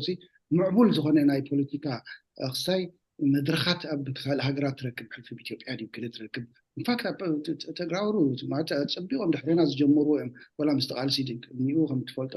ትግራይ ሓደ ዓይነት ተሓሳስባ ኣሎ ናይ መሳፍንቲ ተሓሳስባ እዩ እቲ መሳፍንቲ ተሓሳስባ ከዓ ሓደ ጎይታ ኣሎ ዮሃንስ ወይ ኣሉላ ወይ ድማ ራስ መንገሻ ዝብል ሕጂ ንሱ ባዕሉ ነቲ ሕብረተሰብ ከም ድላይ ዝገብሮ ሕብረተሰብ እዩ ነይሩ ሕጂ ክትሪእን ከለካ ገለ ሓያል ዝኾነ ናይ ኢንቴሌክቹዋል ዲስካሽንስ ኣሎ ብጣዕሚ ዝቐንዓሉ ብሓቂ ዝዛረብ ከምኡ ዝመስል ክህልወና ዘይከኣለ ድሕሪ እዚ ኩሉ ዓመታት ናይ 80 ዓመት ተመክሮ ሓደ ምዕቡል ፖለቲካዊ ሕብረተሰብ ክኸውን ዝግብኦ ኤርትራ ፈጥራ ይከኣልናን በዛ ጉዳይ እዚኣ ዓንቱ ትብላውን ፀናሕካ ይርኦ የለኹን ዝበልካ ሓቂኻ ስኻ ጥራይ ኮንካ እንትሪኦ ዘየለካ ብሓቂ እዩ ዘየሎ የለን እዚ ነገር እዚ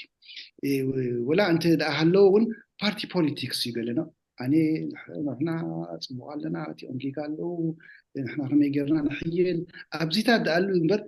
ከም ኤርትራውያን ከም ሃገር ኮይኖም ወላ ወፃኢ ካብቲ ፖለቲክስ ዘለዉ እውን ወላቶም ሕጂ ሳይለንት ማጆሪቲ ንብሎም ኣለዉ እንዲኦም ኣነ ይጥርጥር ብዙሓት ዓመታት ዘለዎም ግን ኣብዚ ጉዳይ እዚኣቶ ወላ ንሳቶም ኣብ መድረክ ወፂኦም ኣብ ዲስካሽን ኢንቮልቭ ይገብሩና የለውን ስለዚ ብኢለ ኢኻ ሕጂ ካልእ ሓሳብ ሒዝና ንምፃእ ከመይ ጌርና ካብዚ ዘለናዮ ደልሃመት ዝብልካዮ ካብዚ ዘለናዮ ፕሬዲካመንት ንወፅእ ወፂናስ ካልእ ኣተሓሳስባ ሒዝና ንኸይድ ሕጂ ንባዕላታ ዝበልኳ ኣተሓሳስባስ ከመይ ስለምንታይ ዘይንቐርብ ኤርትራውያን እንዲኦም ኢንፋክት ኣለዉ ካብኣቶም ካብቶም ኣብ ደንበ ተቃውሞ ኣለና ዝብሉ ዝያዳ ንኤርትራ ዝገበሩላ ሰባት ዝገብሩላ እውን ከለዉ ኮይኑ ግን እዚ ኣይርዳእናን ምክንያቱ ተሓሳብና እዚኦም ስለንዕኡ ስለዝድገፉ ኮምፕሊትሊ እዚ ነገር ፀላእቲ ጌርና ስለንሪኦ ከምኣ እንተ ንሓስብ ነርና እኮ ክንቀርብ ንኽእል ነርና እኮ ንቀራርብ ንኽእል ነርና እኮ ስለዚ እታ ወሳኒት ነገር ከም ሓሳብ ክትቀርብ ዘለዋ እቲ ዲቴይልስ ብሓባር ኮይና ንሪኦ ነገር እዩ እዚ ከምቲ ዓንተወይ ዝበልክዎ ኣነ ኤክስፐርት ናይ ዝክስታይ ኮይነ ይኮንኩም መፅአ እንታይ ደኣኒ ከም ሓደ ሓሳብ ሒዘ መፅአ እሞ ንኩልና ሓሳብ ጥቃ ክስታይ ንህበሉ ኢቶም ንህበሉ መፍትሒ እውን ንደልየሉ ንረኽበሉ ይፈልጥን ከመይ ገርና እታ ወሳኒት ነገር ዘላ ኣብዚ ዝመፅእ ዘሎ መድረክ ናይ ምቅራብ መድረክ ክንገብር ክክእል ኣለና እዛ ናይ ምቅራብ መድረክ መን ትቐንዲ ፀላእያ ስርዓት ቀንዲ ፀላእያ ንስ ምክንያቱ እቲ ናትና ፀገም እቲ ናተይ ፀገም ናይ ዓወት ፀገም ናይ ኩልና ፀገም ናታቶም ፀገም ሓደ ፀገም እዩ ዘሎ ሓንቲ ሃገር እያ ዘላትና ኩልና ፀገምና ንፈልጦ ኢና ኮፍ እንተ ኢልና ብሓባር ኮፍ ኢልና እዚ ፀገም ዘይንፈትሓሉ ምክንያት ፈፂሙ የለን ምናልባት ገለ ፍልልይ ኣብ ሓሳብ ኣብ ገለገለ ሓሳብ ትህሉ ይኽእል እዩ ጥቕሚ ድዩ ረብሓ ድዩ ዝኾነ ይኹን ካልኣዊ ዝኾነ ድኹም ኣተሓሳስባ ገለ ክፈላለየና ይኽእል እዩ እሱ ግን እቲ ማጆሪቲ ይኮነ ምስኣት ኣሳሲረ ክብላ ዝደልያ ነገር ኣላ ከም ሕጂ እውን መስለኒ ምስ ኣስፋት ተዛሪብና ኣላ ዝነበርነ ሎያሊቲ ንኤርትራ ክህልወና ክኽእል ኣሎ ኣነ ሎያል ክኸውን ክኽእል ኣለኒ እዛ ኤርትራ ትበሃል ሃገር ነቲ ኤርትራዊ ብጥቕላሉ ማንም ኤርትራዊ ክውፃዕ ክሪኦ ፈቅድ የብለይ ማንም ኤርትራዊ መሰሉ ክጎድል ክሪኦ የብለይ ስለምንታይ እሱ ዘይረኸበ ስለምንታይ እሱ ጎዲልዎ ስለምንታይ እሱ ተወፂዑ ከም ኤርትራውነት ምክንያቱ ሃገር ኣላትና ሕጂ ንፍተዋ ንፅላእያ ኤርትራ ትበሃል ሃገር ኣላትና እዛ ሃገር እዚኣ ከዓ ክትነብር ክትክእል ኣለዋ ናታ ዘይምንባር ሳዕቤኑ ብጣዕሚ ሓደጋ እዩ ኩሉ ሓደጋታት ዝረኣናዮ ሴራሊዮን ድዩ ሩዋንዳ ድዩ ኣብ ሴንትራል ኣፍሪካ ድዩ ሕጂ እውን ኣብ ሱዳን ንሪኦ ዘለና ከምዚታት ዝበለ ፀገም ከይመፅእ እታ ኤርትራውነት ትብል we have to be loyal to ourselves loyal to Eritrea ካብዚኣ ወፂና ንገብሮ ዲስካሽን ፍፂም ፀገም ኣይክህልወናን ስለዚ እታ መጀመርታ ክንገብራ ዘለና እንታይ እዩ እዚ ዘሎ ሕጂ ሰዓቶ ዝበልካ ዝህመት ዘሎ ፖላራይዜሽን ዘሎ እሱ ክንቃለሶ ክንክእል ኣለና ክንቀርብ እንከልና ከም ኤርትራውያን ክንቀርብ ክንክእል ኣለና ብሕልፊ እዚ ሓድሽ ኣተሓሳስባ ንክርዳእኒ ዘይክእል ኤርትራውነትካ ብካልኣይ ደረጃ ጌርካ ኣቕሪብካ ኣነ ትግራዋይ እንታይ ክብል እቲ ወዲ ባርካ ኸ ኣነ ከሱዳን የተበለኒ ካ ፅቡቅ እቲ ወዲ ዓፈር ሞ ኣነ ኣነሲ ምስ ዓፈር እንተ ደኣ ክብለኒ ኮይነ ወይ ምስ ዒሳ ክሳይ ዝራኸብ እንተ ደኣ ኢሉንስ ኤርትራ እንታይ ሒዛ እያ ክትተርፍ ኣነ ኤርትራዊ እየ ወዲ ዓፈር ኢትዮጵያዊ ወዲ እቲ ክስታይ ብንዓምር ናይ ሱዳን ሱዳናዊ ይቃረብ ይዛመድ ሓወይ ክኸውን ይኽእል ዋይ ኖት ሓደ ህዝቢ እንዲ ናብ ዝኸባቢ ዘለና ፅባሕ ንጎውን ምናልባት እኮነ ሓደ ዓዲ ኮንፌደሬሽን ንፈጥር ንኾን ከም ዩሮፒያን ዩኒዮን ፀገም እኮ ኣይኮነን ግን ኣብዛ ሰዓት እዚኣ ኣነ ኤርትራዊ እየ إذا سنس زيا إذا تحسس بقى علياتنا كم إيرتراويان بحابر كوينا أنت قداي كنريو خينا مجمرتا ناي فتح كون خيري دحرت عنتو يا صعيبه زبلكو تيون موراتون زبلو تاي ستيج سالو كمي غيرنا ندالو غلا زبل زي صعيبه زمصي مجمرتا خمص زلو ግን بحبار كمي غيرنا زي قداي زي نريون قداي ناي اتا كم ايرتراويان اتي زلو حجي بتاعم حساي زغونه حماق زغونه اتموسفير زلو كمي غيرنا اليو زبل تي مجمرتا حساب كون زلو بحالاي اجيهم تابو غزبلكو جميركم وزلهم قاب قله قنع نغري كم زبل مدرخات كبزح له خمعبل له حد زمصانا مدرخون كون يخيل يبلاي ونيل يقولني لنا واو دكتور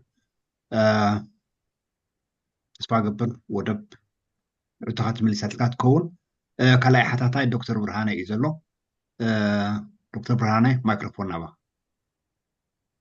رأي أصبح حوي يغني لنا دكتور حونا عزي عابي تمرتي هايب كنا نايب حقي كسفح زلوه أب كله خبصح زلوه زح قصقاص زدلي زي حسابات زغرب كايو حقها بسلامة منجد زقبر نحوارو وصيتو كبير أبعدي تقم اللوه إذا أما جمريا زغرباخا دسكفتكا دحراي ودقصا بالكايا دلدل بهل زنبرنا ببوليتيكان بخال إن معقول زنبر هاجرسي نمن تايو زي قصيلة تبل لا بحكي عدلنا خوينو قد خوينو وتا لينك تمسك هاجر كوت أفياء وتم زنبرو عبيتي كي سقاقروا حليفهم قال سركيبو تم حلاليفة إذا حجز له سرعات قنا ما أزن زي سحت أقبابي زختر أتزنبرنا مسقاقر خيطة تقامنا له زحالفنا حقها ببوليتيكا برتعات نيرنا ببهلوين دلدل زخوني سرعات نيرنا نازقنا بفلات كونيلو أطفي وي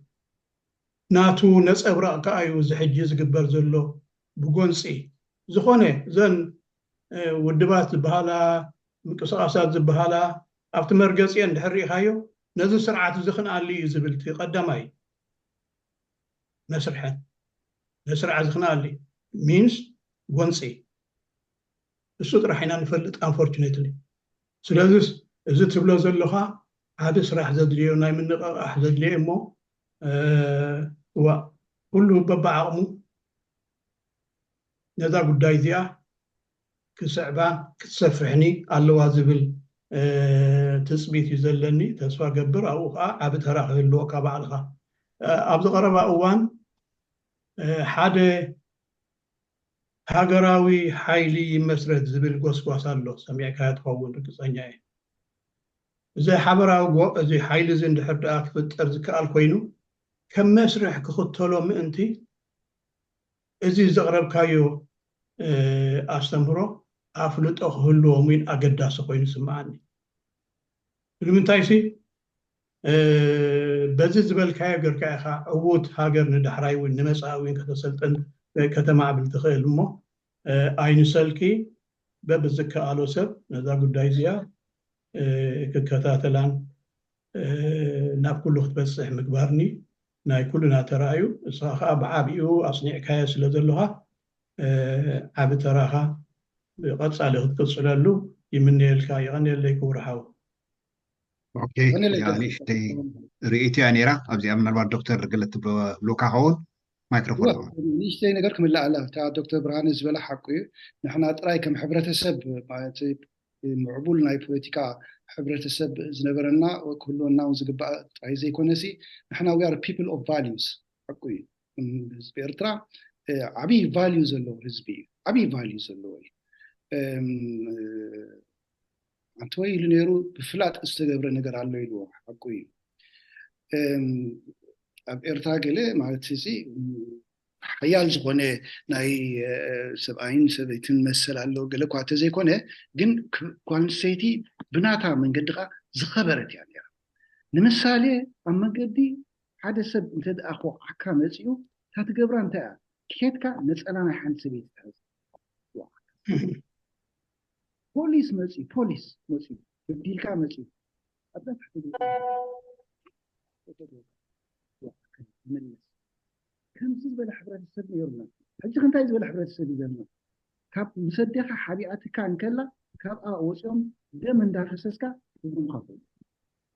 እዚ ብጣዕሚ ዝገርም ለውጢ ናይ ቫልዩስ እዩ ንሕና ጥራይ ቫልዩ ናይ ክብርታት ሕብረተሰብ እዩ እዚ ዓብዪ ፀገም ፈጢሩ ዘሎ ብቁልጡፍ ተዘይኣሊናዮ ዝመፅእ ዘሎ ውልዲ ፀገም ፈጠና ኣብዛ ናይ ተብርሃነ ኩሉ ግዜ ንሳ ብሕቲ ምስቲ ቫልዩስ ናትና ዝላ ቁርተይ ፀገማት ኣትዩና እቶም ኣቦታት ከመሓላልፉልና ዝግብኦም እቲ ክብርታት ንሳቶም ብዓዲ ድሓር ሞይቶም ንሕና ከዓ ኣብ ደገ ከይድና ኣብ ደገ ምስከትካ ዘዕብየካ ቆልዓ ተዕብዮ ኣለካ ባዕልካ ተዕብዮ ከለካ ባህሊ ተመሓላልፈሉ ጠባያት ኩሉ ነገርካ ተመሓላልፈሉ ንስኻ ግን ድሓር ኣብ በረኻ ምስከድና ኣብ ውግእ ኣቲና ወቃዓዮ ጨልፎ ክስታይ ዝገብሮ ሕጂ እዚ ኣብ ኣእምሮ ናይቲ ክስታይ እዩ ዝኣቱ ምናልባት ነቲ ውግእ ይኹን ነቲ ቃልሲ ክሕግዝ ዝኽእል ነገራት ክኸውን ይኽእል ኣብቲ ኣተሓሳስባ ናይቲ መንእሰይ ግን ዓብዪ ፀገም ዝፈጥር እዚ ከዓ እቲ ዓብዪ ክፋል ናይቲ ሕብረተሰብና ዘሎ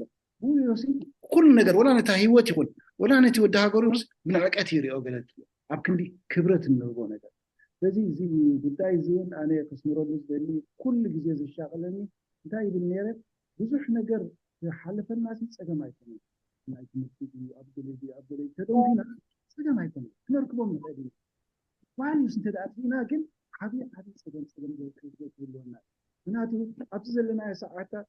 ቀሊል ጌርካ ጆይንት ቬንቸር እቲ ጌርካ ሓቦ ጌርና ገለ ኣብ 30 ዓመት ኤርትራ ፈፅ ክንደይ ነበር ገብራ ንኽእልና ሓያል ምዕብልቲ ምሁር ሕብረተሰብ ክንፈጥር ንኽእል ኢና ቫልዩስ እንተዘይብልካ ግን ከሲርካ ኢኻ እዚ እዚኣ ከስምረላ ስለ ዝደለኹ የቐኒለይ ዶክተር ብርሃነ እዚ ሓሳብ እዚኣ ዘምፃኻ ይኣኒልና ኮርሓው ዶክተር ካሊእ ሕቶ ዘለዎ ሰብ ኣሎ ዶ ኢሉ ሓፍ ዘበለ ኣማን ጃብር ኢሉ ሓፍ ኣቢሉ ኣሎ ማይክሮፎን ኣብኻ ኮርሓው ኣሚነ ጃብር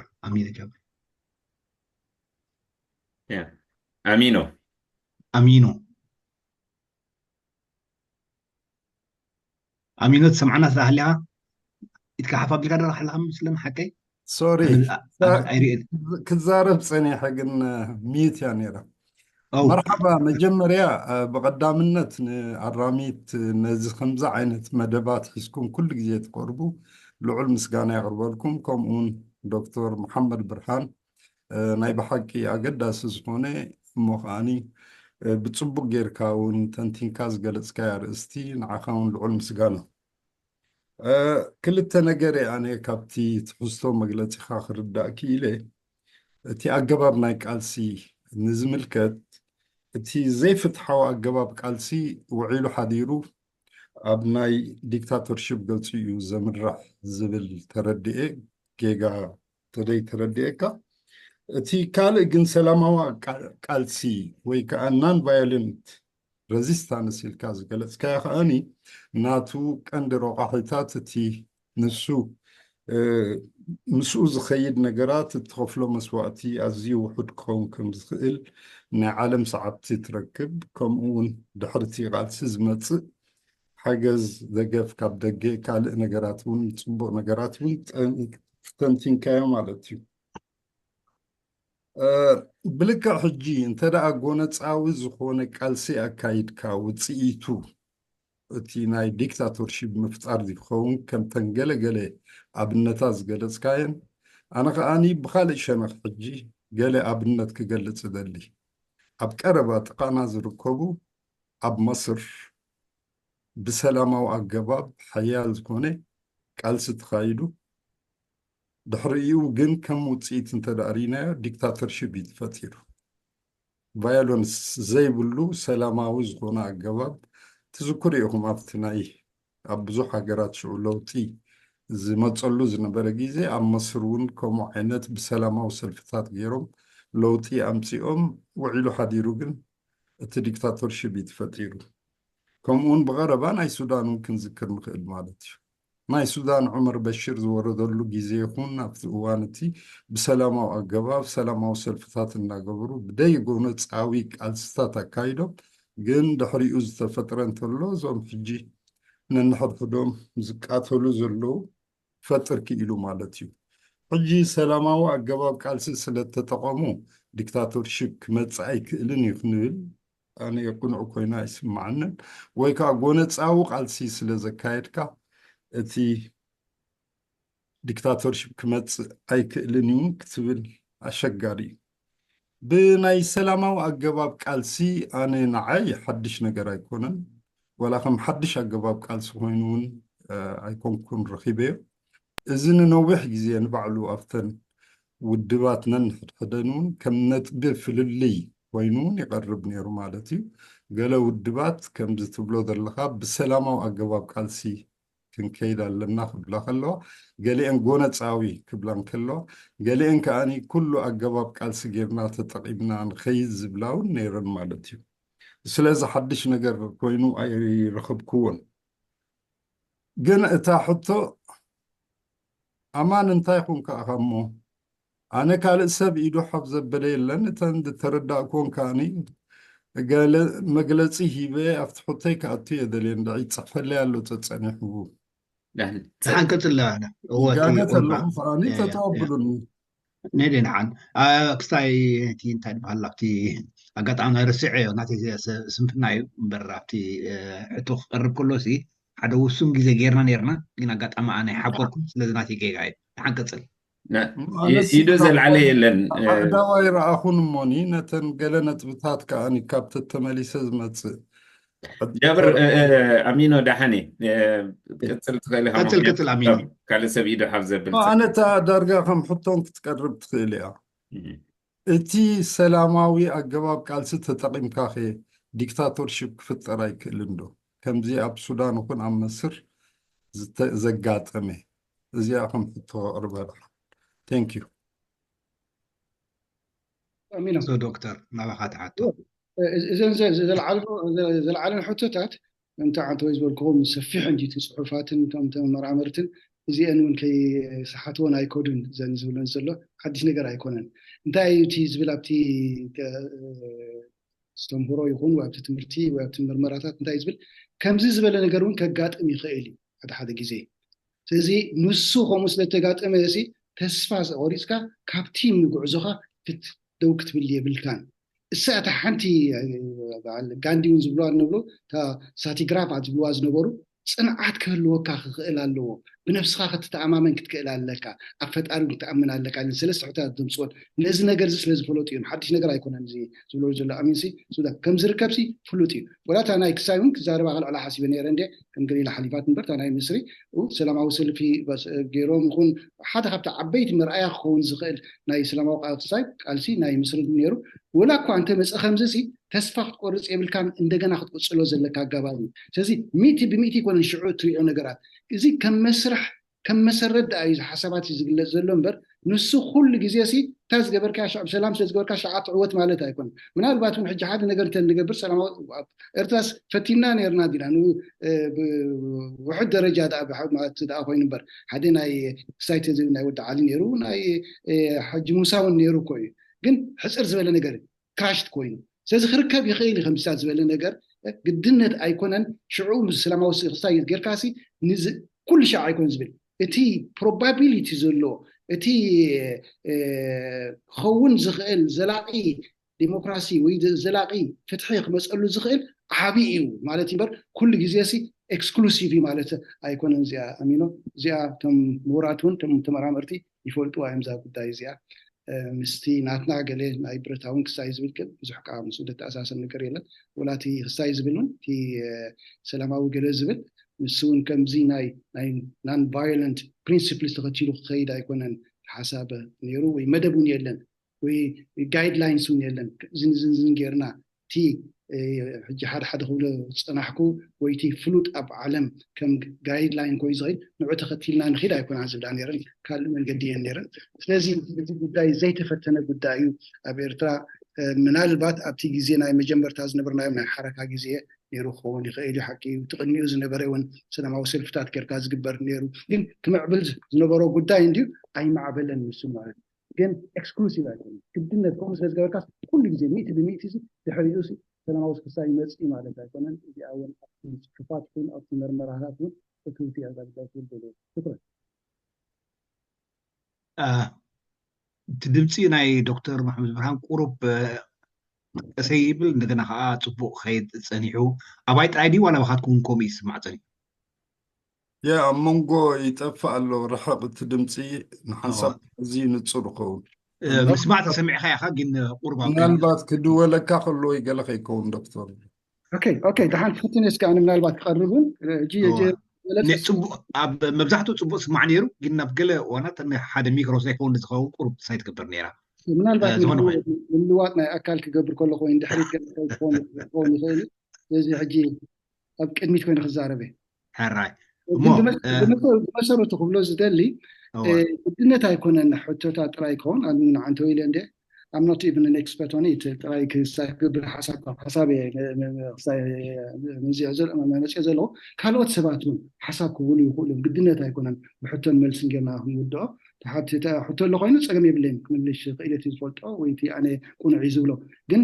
ብከምዚ መልክዕ ዘይኮነስ ኩሉ እውን ሓሳብ ዝህበሉ ሓንቲ ሓሳብ ቀሪባላ እንድያ ኣብዚ ሓሳብ እዚኣ ከመይ ጌርናሲ ምስትናትና ነተኣሳስራ ወይ ከመይ እዚ ሓሳብ እዚኣ ኢልናሲ ክሳይ ጌርናያ ማዕቢልናያ ዝበለፀ ይበሃላ ፅቡቅ ነቲ ከና ዘለካ ኣማራፂ ሕጂ ሓውና ካልድ ኣበራ ኢዱ ሓፍ ኣቢሉ ኣሎ እታ ማይክሮፎን ናብኡ ክገድፈሉ ግን ከምቲ ሕጂ ዶክተር ሓውና ዶክተር መሓመድ ብርሃን እቲ ዝበሎ ምናልባት ከም ርእቶም ክተቕርቦ ትኽእሉ ኢኹም ኣነ ከምዚ መመረፅኩ ዝዓይነቱ ሓሳባት ክቀርብ ይኽእል ግን ኩራት ሕዋሓትን ነዊሕ ከይሓዝና ካብ 7 ደቂቕ ክሓልፍ የብሉን እቲ ዝቐርብ ርእቶ እውን ምበልኩ በጣም ፅቡቅ ክንረዳዳ ምንቲ ባር ናብ ካልድ ማይክሮፎን ሕራይ የቐኒየለይ ክቡራት ኣሕዋት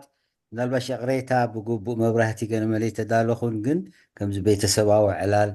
ቻት ንውሰዶ ከምዚ ዓብዪ ኮንፈረንስ ኣይኮነን ሕራይ ሸቕሬታ ትገብሩለይ ካልእ ብጣዕሚ መጀመርያ ኣነ ብዙሕ ሕቶ እኳ የብለይን ግን ከም ቁርቢ ሓበሬታ ክሓቶም ዘለኹን ዶክተር መሓመድ ብርሃን ግን ብደረጃ ውልቀዊ ፖዚሽን ናቱ ዳ እምበር ከም ሓላፊ ናይ ሰልፊ ሕዳሴ ኮነን መፅኡ ግን ኩለና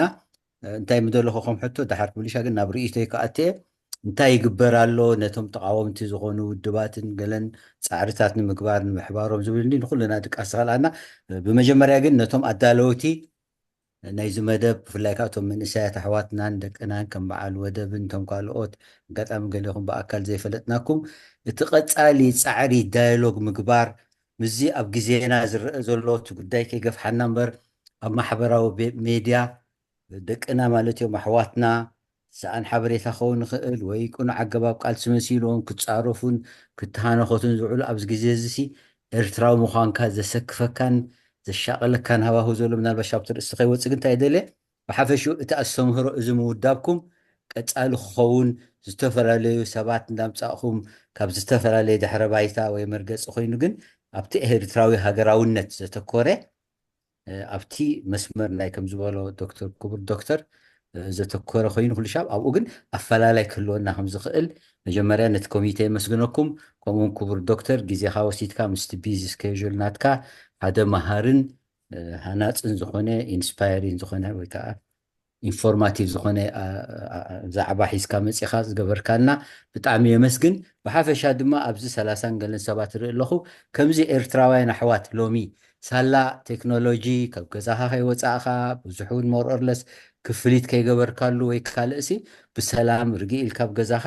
ክትራዳ ወይ ኣብ ቤት ፅሕፈትካ ወይ ኣብ ዝኾነ ኮንካ ማለት እዩ ዋላ ማኪናኻ ክንዛተይን ክንላዘብን ምኽኣልና ዘሐጉስ እዩ ነቲ ዘሎ ቴክኖሎጂ እውን ንጉዳይ ሃገርና ኣብ ምፍታሕ ዝያዳ ዛዕባትን ንምፅኦም በልኩ ሕጂ ኣነ ቁሩብ ከም ርእሰ ኢሉ ዘቕርቦ ኣብዚ ግዜ እዚ ሃገርና ሽግር ከም ዘሎ ርድኡ ግን እቲ ኩነታት ናይ ህዝብና ምናልባት ኣነ ኣብ ኣክቲቭ ናይ ፖለቲካ سلفي يخون مقصاص يلهون جن بعقمي كم إرتراوي يكاتاتل يساتف قرب ملايون كتحبابر فتن تنزلواني وحدا هذا تمكري فلاين من ساعة توكيرة خمهرن كألي أنا ما خمسة بي كم مهارن حسب من حسب كل وقت إندلي أبي إرترات زلوا خناتات أبتفر عليقات أمي بولارايزين زخون خناتات لنا بتحمل زحزن زوجه نالبشتم سواءاتنا ويابوتاتنا تسيئون بوا انتا إيلهم سنبودو قليون نايشحن شعتميتن 4 ذكر شو زبالة كهنات ويكالوت نهيمان سوات مسيوم هزبزو وقزولن قلم بس إحنا بحق إذا سكفكايو قونس قالوا العلو كله خامك اتتالالو بزي يقدس من غيرو سلمتاي اتمك اتتالات دوكو بالكم زولو خذنا هنصعرولو ببوليتيكا خنفالالي نبوريو ايكون نقفح سدرابيتسي انا نحاوين ابنت وانا نحفتين ببوليتيكا خنفالالي نخيل بزي يقدس كن بسلطن اقباكم فتحو تزبالكم حجي ناي برتاو قالسلو بسلامة وسيرت اب ساعة زي كمناتي ردي تخينو أيقبرون كإثيوبيا قالت تهلسي كم زبعة تجادل حرنة إرتراس باقم بارزة كايدو غوريلا غيركا غيركا كخيز خيلها مثلا التكنولوجيا تلويت له زبان جوجل إيرزين هذا لنا زبان درون زبان قال سلازي فتينا تسألينا بساعة زسي سلامة وأجابة بزيادة خعوت الناس غير قالوا إذا حشكم سوق الحوات تعدل كفتيو قال أي حطوها ولا مجزأة تزنبرون ميلاخا تغير مسحوات كاهتك قالس مالتي مستوى فرازلو تقادلتي وتهدرات قال زبالو دقنا احواتنا قالين سلازي فتينا تسالينا خنقول هم زبلكم دكتور حجي بسلامه وسلازم مصي ناب غنص ناب ديكتاتورشيب بمرح وي بديكتاتورشيب سلازم مصي وي بانصارو كم زبال له نفس وكف هاجر كم تخبروا صنعكم كبرات حوات እቲ ታሪኻዊ ኩነታት ዝወልዶ ኣብ ሰዓት እዚ ብዝጥዕመካ ትቃለስ ኣቲኻኻ ኣብ ህዝብና ሃገርና ግዜ ከይዳሎ ዕድመ ብዙሓት ካብቶም ተቃለስቲ ኣሕዋትናን መራሕትናን ኣለይትናን ዝነበሩ ብዕድመ ሓልፉ ኣለዉ ካብዚ ኣብ ደገ ዘሎ ዲያስፖራውን ብሓቂ ተመፂናሲ ክሳብ ክንደይ እዩ ክምለስ ንኤርትራ ተይልካ የውናሃልኩም ከየሉ ውሑድ ግን ብዝተኻለ መጠን ንሕና እንታይ ኢና እንደሊ ንመለስ ኣይንመለስ ዘይገድ ኣብ ሃገርና ሰላምን ውሕስነትን ኩሉ ስደት ደው ክብል ኣብ ከባቢና ዘሎ ንኣብነት ናይ ሱዳን ናይ ኢትዮጵያ ርኢኻ ኣብኡ ሰብ ይዋዳዳእ ስለ ዘሎ ኤርትራ ብተዛማድት ሓይሽ ኢልና قرب كنا عرف قوات خالنا قلنا نفسنا كشيء بلنا سلامن ديمقراطية مثلا يجيبوا حزبنا كم تزولكم هون حارنت أي مثلا ناس النت راح يمسوا يقول الناس النت راح يمسوا حارنا سلا زي مثلا الناس النت أيدليني نالي فاين بزح صراحة سلا زلنا بزخنة نقد سأل خين وحالكم كورات حوات ببزلنا كنزات نتزول حيال polarization مجمرة تقولنس إن مكتتالين دو كل نفس وقفنا خبابينا تكنا أحواتنا قربابتنا وزتن معادن نقلن أبقى تسألها 5 عام السنة مهارن هناس إن ديالوج كبر يغني لنا أو نساته يغني لي أنا وياك دكتور أبز من الوقت ولا لك هذه بصغر حسب لا بزح زبلا نقر يلا كم حساب حسابي غريب زلا عن تغلط اللي إتا مصنعاتي جن أبقى متكنت لنا بيت مصنعات استقبل أيه حيالات تقبروهم إتي probability دحري حدا سلاماوي قالسي حدا زلاقي في التحن ركب عبي إزبل نجر جن زي أنا زلاز اللغة زي كونكوس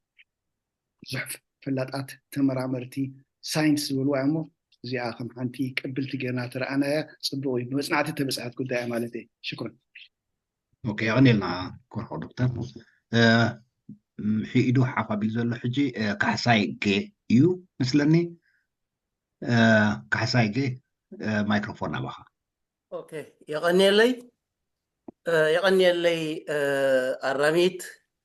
يغني لنا دكتور محمد برهان أوشتي كل التسمون خلعي جزي لهم يسمع كذا له أبزرت زي كريوه له جن زي نات كعز كعز له أرستي نات حنبذي نعم أزغي زلو أرستي زمسل بتي أقرر بها جواز هنا أقرر بها هدوء هنا عند بتك ورجع زخانو أنقها نسمع متشو كوين رخيبة أنا بوجني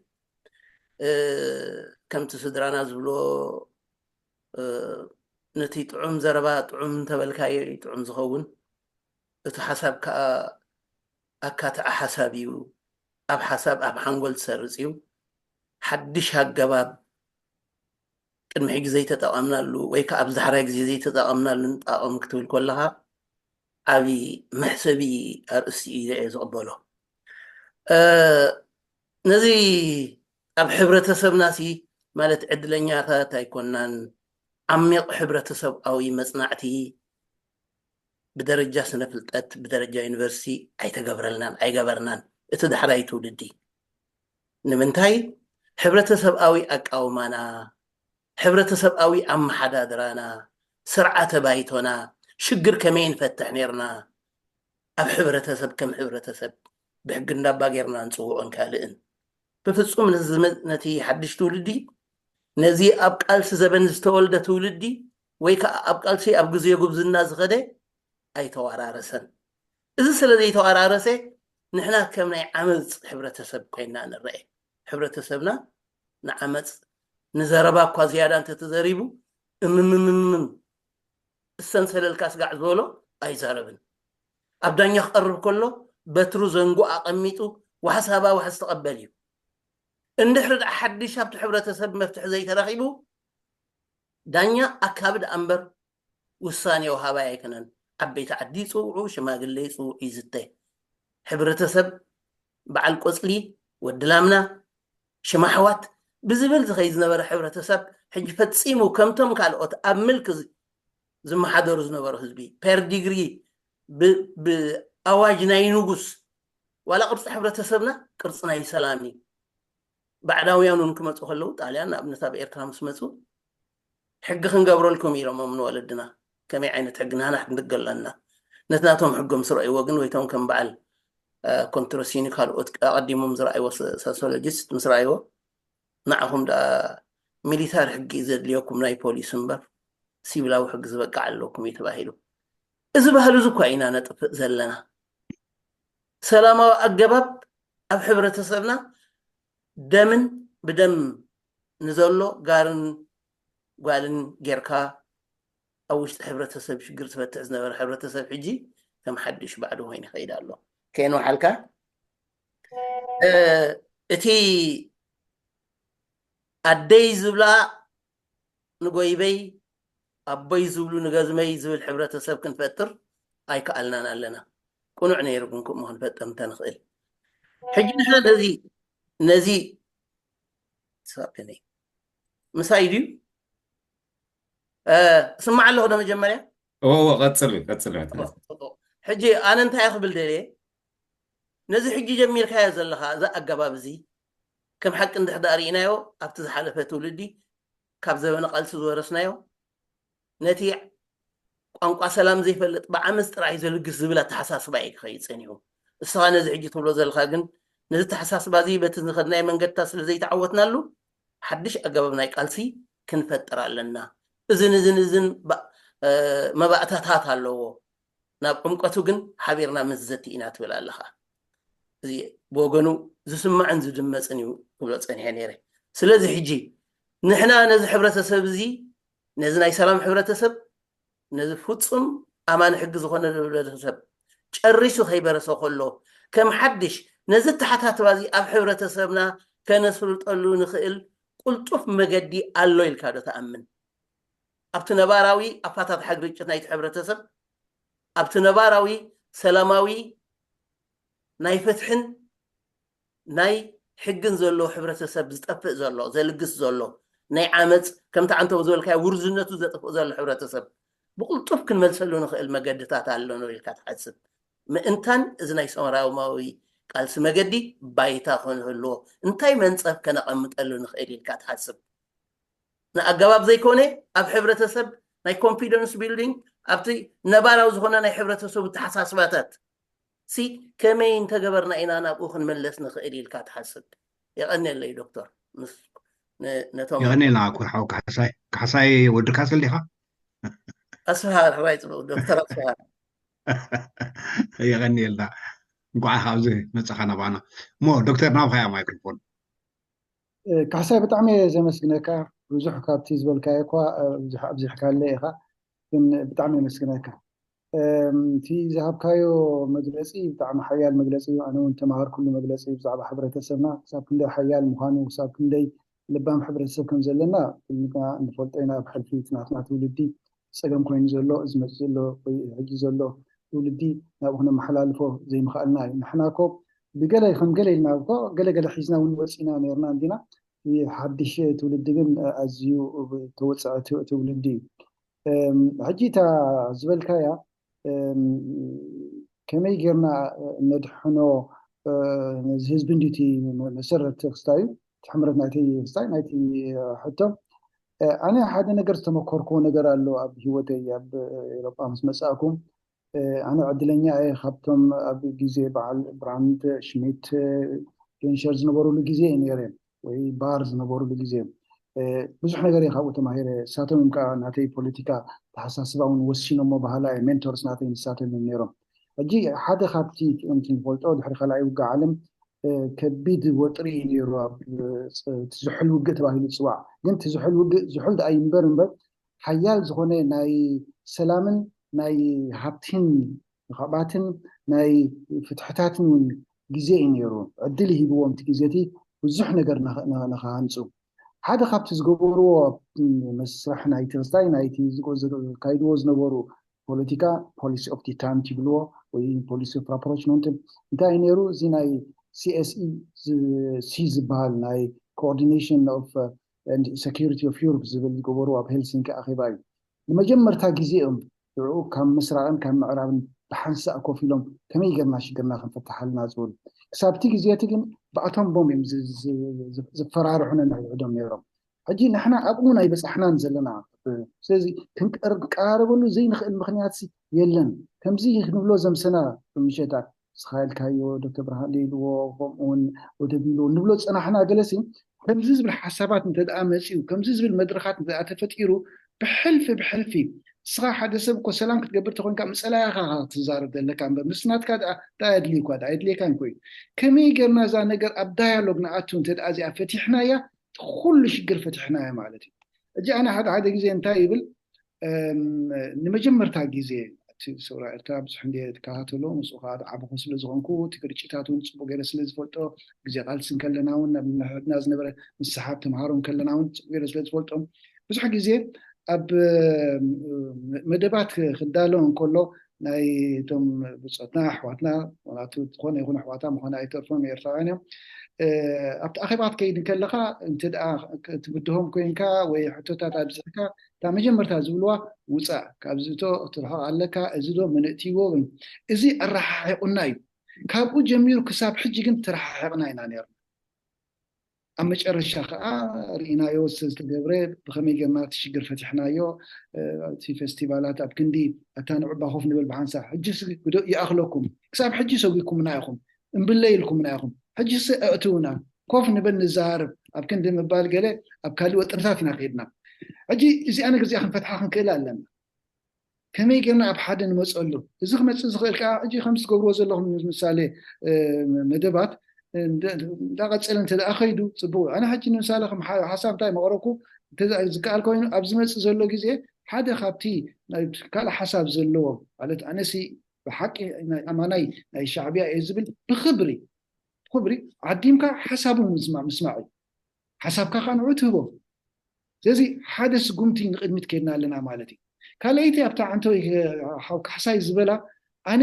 ብዙሕ ተስፋ እዩ ዘለኒ ምክንያቱ ኣብ ውሽጢ ኤርትራ እቲ ህዝቢ ብሰላም ገይሩ ተራዳድኡ ብሓባር ይነብር ከም ዘሎ ብዙሕ ሓበሬታታት ኣለና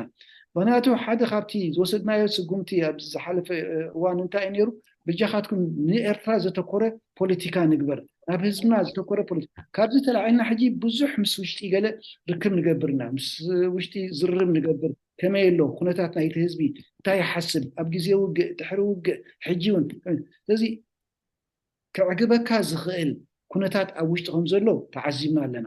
ስለዚ ነዚ ንምዕራይ ብዙሕ ግዜ ዝወስድ ኣይኮነን ዝኸሰርናዮም ነገራት ኣለዎ ሓቂ አንተ ወይ ዶክተር ብርሃን ኤልያስ እንዳዓበዩ ከይዶም ተማ ቦታት ማዕና ምኽሪ ኸቡና ዝኽእሉ ክሕብሩና ዝኽእሉ ክብርታት ከፍልጡና ዝኽእሉ ዝነበሩ ንሳቶም ገዲፎምና ከይዶም እንዲም ግን በተን ዘለዋና እንተደኣ እዚ ቀራሪብናዮ እቲ ዘሎ ሓዊ ይኽእል ይበሃላ እየ ስለዚ እቲ ዝኸበደ ፀገም ተረኺቡ ዘሎ ኣብ ዲያስፖራ እምበር ኣብ ውሽጢ ዓዲ ፅቡቕ ዝኾነ ዝምድና ከም ዘሎ ብሓባር ይኸይድ ከም ዘሎ እቲ ህዝቢ ሓደ ልቢ ከም ዝኾነ ወላ እኳ እቲ መንግስቲ ወፅዓዮ ዳኣ እምበር ህዝቢ ኣብ ፅቡቕ ኩነታት ከም ዘሎ ክርዳእ ክኢልና ኣለና ስለዚ ነዚ ምትብባዕ ነዚ ንምምዕባል ብዙሕ ግዜ ዝወስድ ኣይኮነን እንተደኣ ንሕና ከም ኣብ ደገ ዘለና ኣብ ደገ ምህላው እንታይ ይጠቕመካ ኤክስፖዠር ኮይኑ أنا ناتي تمكرو نقولكم كابز مصب زعدي يعني يحجي سلازغوركو طبعا قاون صبو جيل سلازمولكو ابتنايت ባህልና ይታገሩን ጽቦ ቷት ሊትሬቸር ይታገሩን ስለዘንብብ በጀካቲ ናይ ጽሑፋት ናይ ክሳይ ናይ ሞያ ይገለብ ብዙ ሓፍልጡ ኣለኒ ዝብል እምነት ይዘለኒ ግን ሓደ ጊዜ ከተማን ተዳ ወሪደ ሓንቲ ሓዳሽ ነገር ይርኢ ይዕዘብ ዝኹሉ ዓመታት ከለስ ተገርመን ነገር ከም ዝኸባሎ ይዝብሉ ነገር ንታሕቲን ተሪአን መሬት ተሪአ ዘገርመን ነገር ይርኢ لعلي ترى زغرمن نجري سازي exposure زموسلو نجر يلن بزح نجر يخاتم ماركا exposure أبز مسينا exposure هالينا بزح في التد خابتنا نز نجر ترى زي تتقيمنا له أب كل شيء نخات كم تعانتوا يزولكوا حجين مسألة نايتي CSE ما عبيته مكروي كابو سينا عنات زي تقيمنا له قال أما حالته ونبرتها نريو تري تقيمنا له زي بزح خسرنا مالتي مو سازي كابتن تتقيمنا ينزل لنا توم كأن عين كنا تكبرن كا قدنا عامل لنا ويدلا لنا نبل تسرحنا لنا زي فتح شجر لنا بعلا إيه زي كلها بإدنا زلا تامجمر تاجن كنزات خنكل علنا خنزارب كنكل علنا زي أنت زي جرنا كم زي سك حج زغدنا يو وممكن تسأليو زي ناتي من الأختي زت مزراب يقندل أنا لا أكون حاول دكتور أنا أبزياء في أبتلع سلي صحف سزلو من إيد أحفظ بالزلو بديل نكري عكنا له بس بسنك الصحف سلازي من الوقت أوكي حجري زكاة حجري له تشافين كله صار أنت شايف كستاي مجمرة باشا له باشا كفلة هو حجري له باشا مايكروفون ده أقول حاول أوكي ثانك يو مجمريا غزا يقنيلنا نتتقبرو مدلوات لعلو كل قانين دكتور يقنيلنا نخلاء جزي لومي سمعة كاتل لكم مالتي بحوار بقدمه حجها صبوا أقراربا ثانك يو تي زقربه دحر صبوا ذكيره مفتحين ايتدلنا يقنتاتيو اب تاريخنا زخفرنا يا واقع يو كتقاس وعيلو مالتي استغودو اكلاتنا كله برسات حبرتسب سدت مستعيتون كنت قمولو زلنا غباب قالسي بمولو تتقيسو مالتيو مالسي سلاماو غباب كنت كم زلنا تأماننا تبع حجرنا كله خمسلو مالسي تي لوياليتناتنا سيمباتيك طرح زي كونسي امباتيك كم زلنا إخا بتبرره بعيرتا مالتيو which is very good كوننتنا لما من أربعة كاروت فري كبل كم زخيل رجعت لما ساسل نجارات على عالم كأسيا علو بزح كنت أفولي الناس اللي حدا حجر كعلو مالتيو هذا خاطرني حجرنا فولي زجبرو تايو زجبأنا نجرس للساعة نايو كم تنكالوت حجرات زجبأن كده خبا خلوا بتزنبر حقنا عالم نحن أجلس لستنفجنا مالتي ناس أخن وسي زجبأنا نيرخام مجمرتا كم تنكالوت أفريقياويان نحن أجل بنايكال عالم لخاو تاريخه وحلقلات بتاتي إثيوبيا كنكون كإلنا مالتي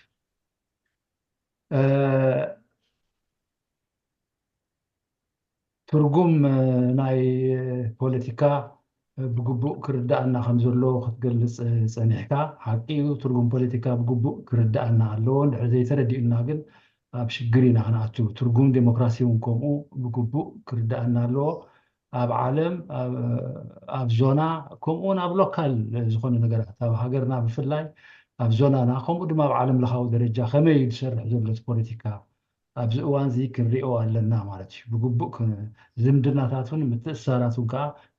كنبدأ يجبأنا نامو بو درجة إن نفسنا دارينا نابزته نتوى مالتي مغنياتو تدا سلامة وجباب كنا أمن كوينا كميلي سلامة وجباب كابينا بين التر سلام تاي كشجر يقعد مونغو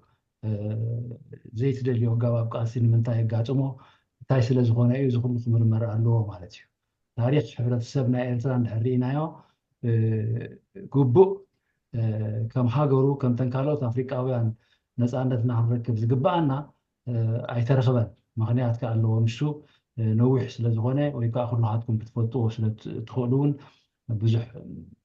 ምድግጋሙ ኣይድልን ይኸውን እቲ ግርጭት ኣፈታትዑ እንዳፈለጥካዮ ከለካ ሓደ ግዜ ብዓለም ለኻዊ ኩነታት ብገበቲ ሓይልታት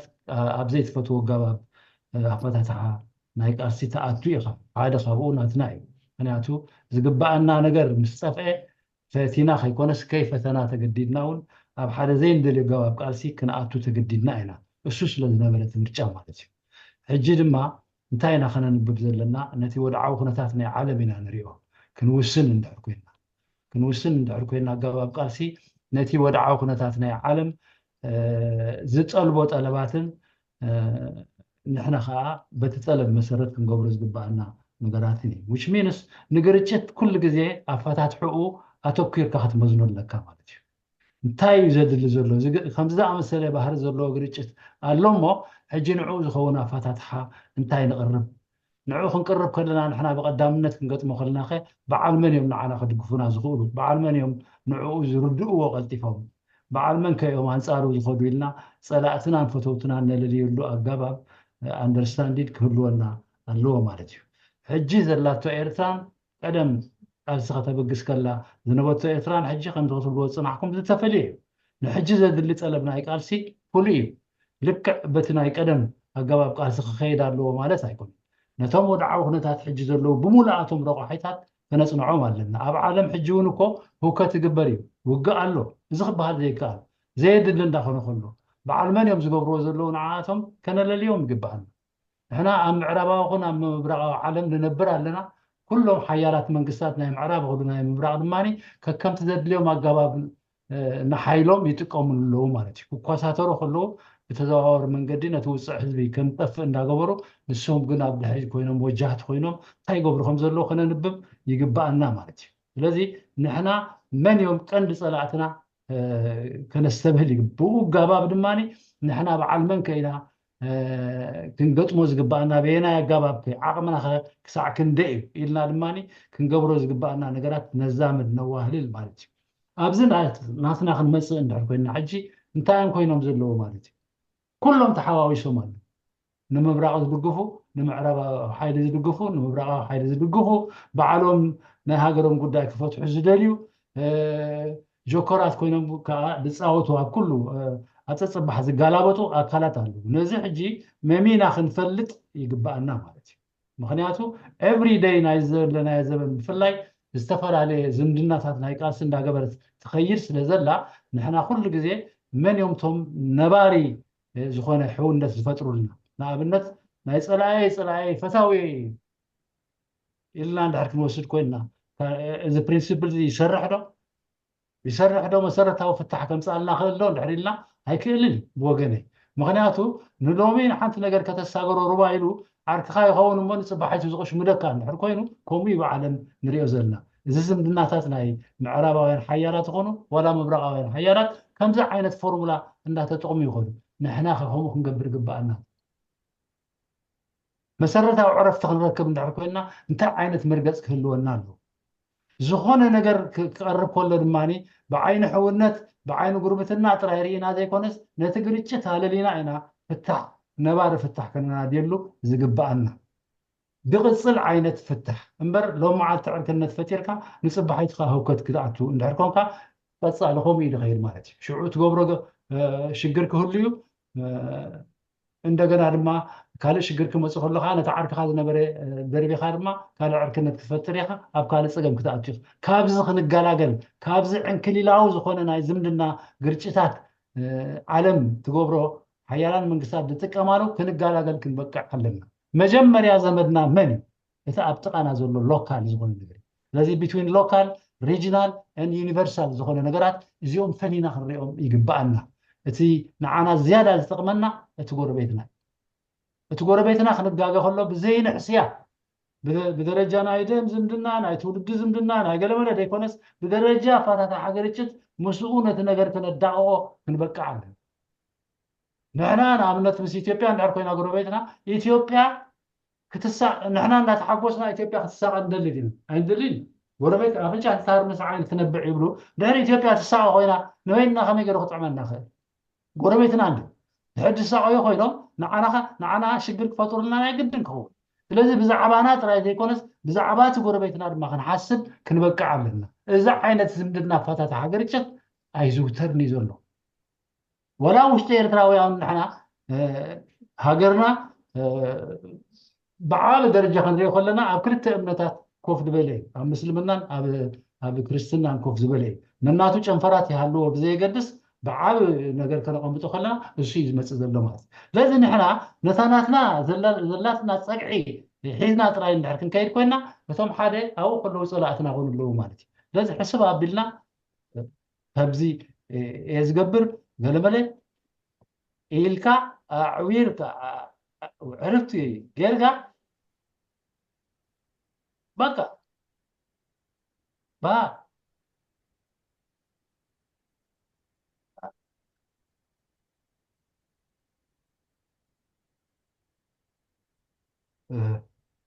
ባሻ ይዛረብ ኣለካ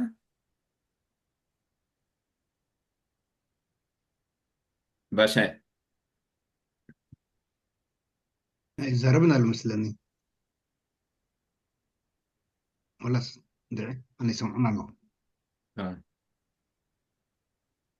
يلا يسأقم رخيبه والله قرب عدلنا هم قرب ምናልባት ድንን ገለ ብላሎ ገለ እቲ ኩነታት እዩ ሕዚንዎ መድሓን ዕድልና ሃቦ ንሱ ቀርሲ ኢሉ ውሳይ ይግበር ወይ ካበር ይግበር ባሻይ ዳሓን ዲኻ ኣን ዕድልና ሃቦ እንዶ ወላ ካብ ጥስታይ ንወፃኢ ካብቲ ካሜራ ገለ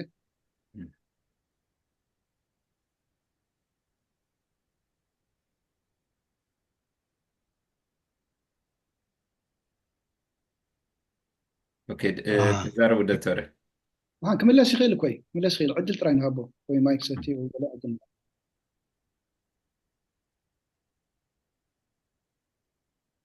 كمبيوتر مساقم بيراس لو تكون طالع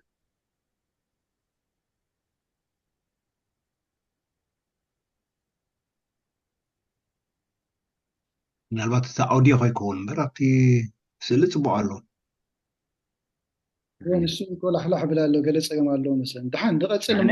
መለስ ይኽእል እሶም ቀፅሉ ኣነ ዳሃይ ገብረ ዳሕነ ራይ ኣብ ኢዶም ሓብ ዘበሉ ሰባት ነይሮም ሕጂ ብዚ ሕጂ እንደገና ኢድሪስ መስለን ነይሩ ምን እዩ ኢድሪስ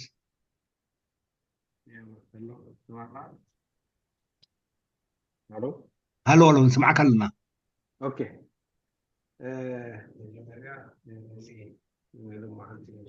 ድምፅኻ ብጣዕሚ ትሑት እዩ ዘሎ اوكي صح هي سمع لها تبيلا تبع الحج اوكي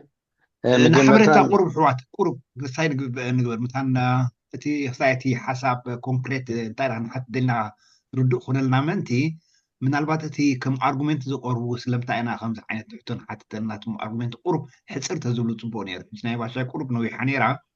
سلازنا بخا قطعو ادريس اوكي ምናልባት አሁን መጀመርታ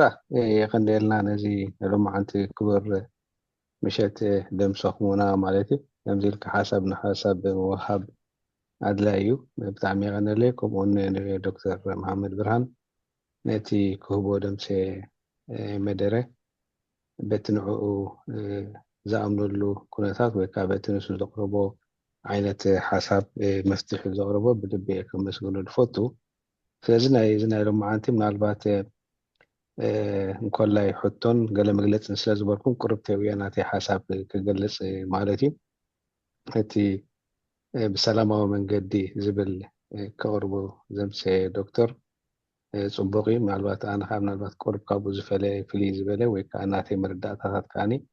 ኣብቲ ጉዳያት ከብል እሞ ምእንቲ እቲ ጉዳይ እንዳስፋሕናዮ ክኸይድ ካብ ዝብል መረዳእታ የቢለ ማለት እዩ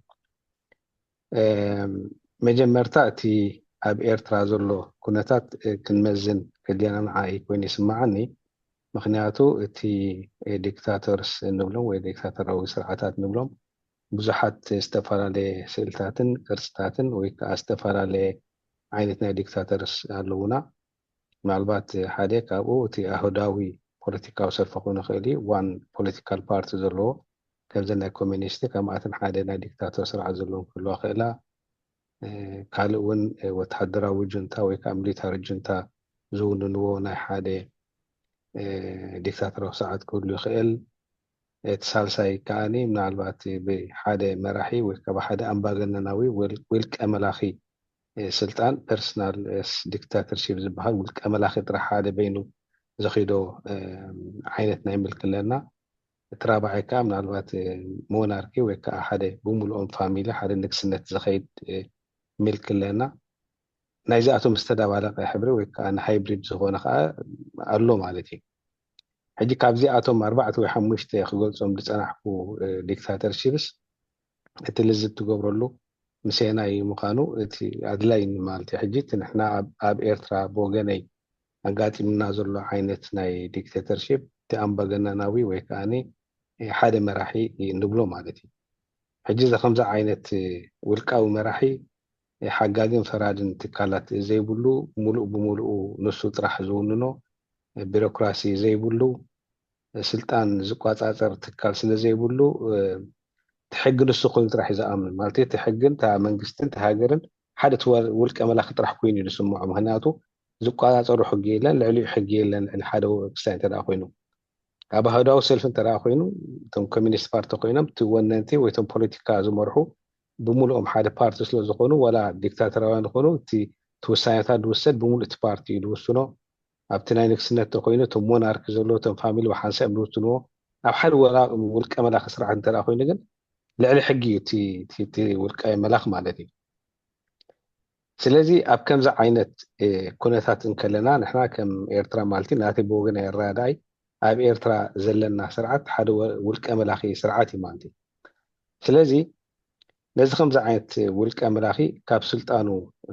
ክለቀቕ እንተደኣ ኮይኑ እቲ ቀንዲ ወሳኒ ሕቶ እንታይ እዩ? እቲ መልሲ እንታይ ድኾን ድሕሪ ካብ ስልጣኑ ምልቃቕ ዘለዎ ቻንስስ ወይ ዕድላት ንሶም እዮም ተወሰንቲ ማለት እዮም። ሕጂ ኣብ ከምዚ ሓደ ውልቀ መላኺ ዘለዎ ስርዓት እተን ንዕኡ ዘለዎ ኣማራፂ ወይ ስደት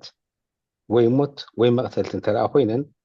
እዚኣተን እንተ ሰለስተ ኣማራፂ ዘለዎ ውልቀ መላኺ ወይ ክስደድ ኣለዎ ወይ ክእሰር ኣለዎ ወይ ክመውት ኣለዎ። ሕጂ እዚ ኢሳያስ ኣፈወርቂ ውልቀ መላኺ ኣብ ዓድና ዘሎ በቲ ዝገበሮ ገበናት ወይ ክእሰር ኣለዎ ወይ ክቐተል ኣለዎ ወይ ከዓ እታ ስደት ገዲኡ ክወፅእ ኣለዎ ማለት ሕጂ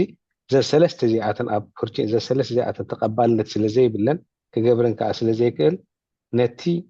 ናይ ልዝብ ዝብል ወይ ከዓ ነቲ ሰላማዊ መንገዲ ዝብል ክቕበሉ ኣይክእልን እዩ። ምክንያቱ እንተ ብሰላማዊ መንገዲ ኣቲኻ ሓደ ኮንስቲቱሽናል ስርዓት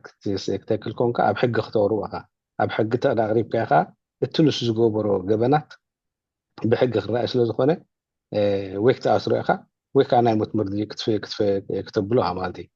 እቲ ሬየር ዝረኣይ ሓደ ክልተ ከምዚ ናይ በዓል ጄሪዝ ናይ ጋና ዝነበረ ወይ በዓል ጄሪስ ትሬር ግን ምናልባት ቁርብ ናይ ፕሬስቲጅ ዘለዎ ኣካይዳ ገይሮም ነቲ ናታቶም ኣወራርዳ ቁርብ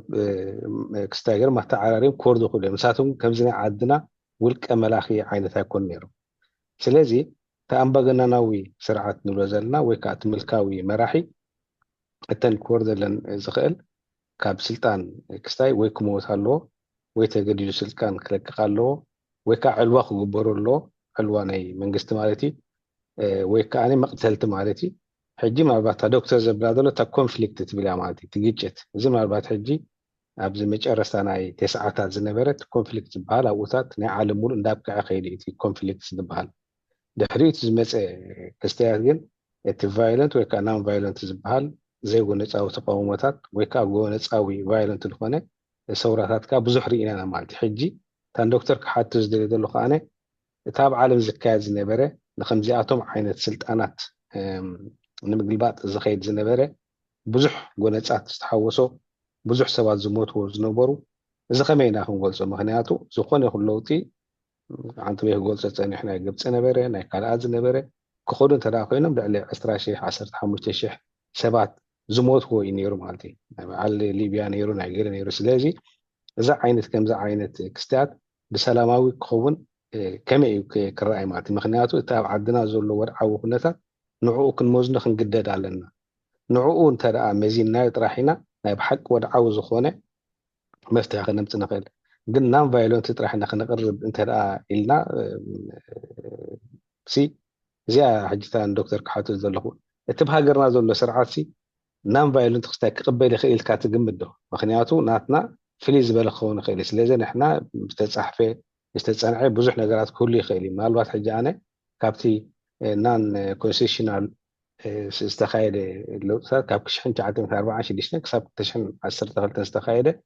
بفنقل منجست درجه 6% يم خيدم بوبلار ابرايزن درجه 10% خيدم اساسني استغبر 7% لهم فورين انترفيشن تغبر لهم 5% نيرو مالهم سلازي እዚ መጽናዕቲ ንብሎ ዘለና ምስቲ ወድዓነት ናትና ናይ ሃገርና ከነመዛዝኖ ብጣዕሚ ጽቡቕ ኮይኑ ይስምዓኒ ማለት ስለዚ ኣብ ከምዚ ውድዕነት ናይ ኤርትራ ዘሎ ንዓና ዝኸውን ሞዴል ርኢና ንዓና ዝኸውን ሞዴል ንክንገብር ዘለና ወይስ ኣብ ካልኣት ዝተገብሩ ክስታይ ጥራሕ ንክንገብር ዘለና ምክንያቱ ኣነ ብወገነይ ኣብ ኤርትራ ክመጽእ ዝኽእል እንተዳ ኮይኑ ምናልባት ህዝባዊ ንዓበይ ክለዓል ካሎ ህዝባዊ ንዓል ዝኻነ ዋጋ ከይከፈልካ ሰብ ከይሞተ ክመጽእ ኣይክእልን ምክንያቱ ኣብ ልዝብ ኣትያ ክመጽእ ዝኽእል የለን ምክንያቱ ንሰለስቲአን ትናንት ወይ ደቅረብ እኳን ሲናሮታት ክቅበል ስለዘይክእል እቲ ኣምባገነናዊ ስርዓት እቲ ብዛዕባ ናን ቫይለንት ዝፀሓፈ ካብቶም ዝዓበይ ፀሓፍቲ ጄን ሻርፕ ማለት እዩ ጄን ሻርፕ ክገልፆ ከሎ ብዙሕ ይገሊፁ ኣነ ሕጂ ማለት ብዙሕ ኤግዛምፕላት ከምፅእ መኽኣልኩ ማለት እዩ ካብ ናይ በዓል ወላ ናይ ቀደም ኣብ ሰብዓታት ዝነበረ በዓል ጄን ሻርፕ ቅድሚኦም ዝነበረ ናይ በዓል ኣርጀንቲና ናይ ካልእ ዝነበረ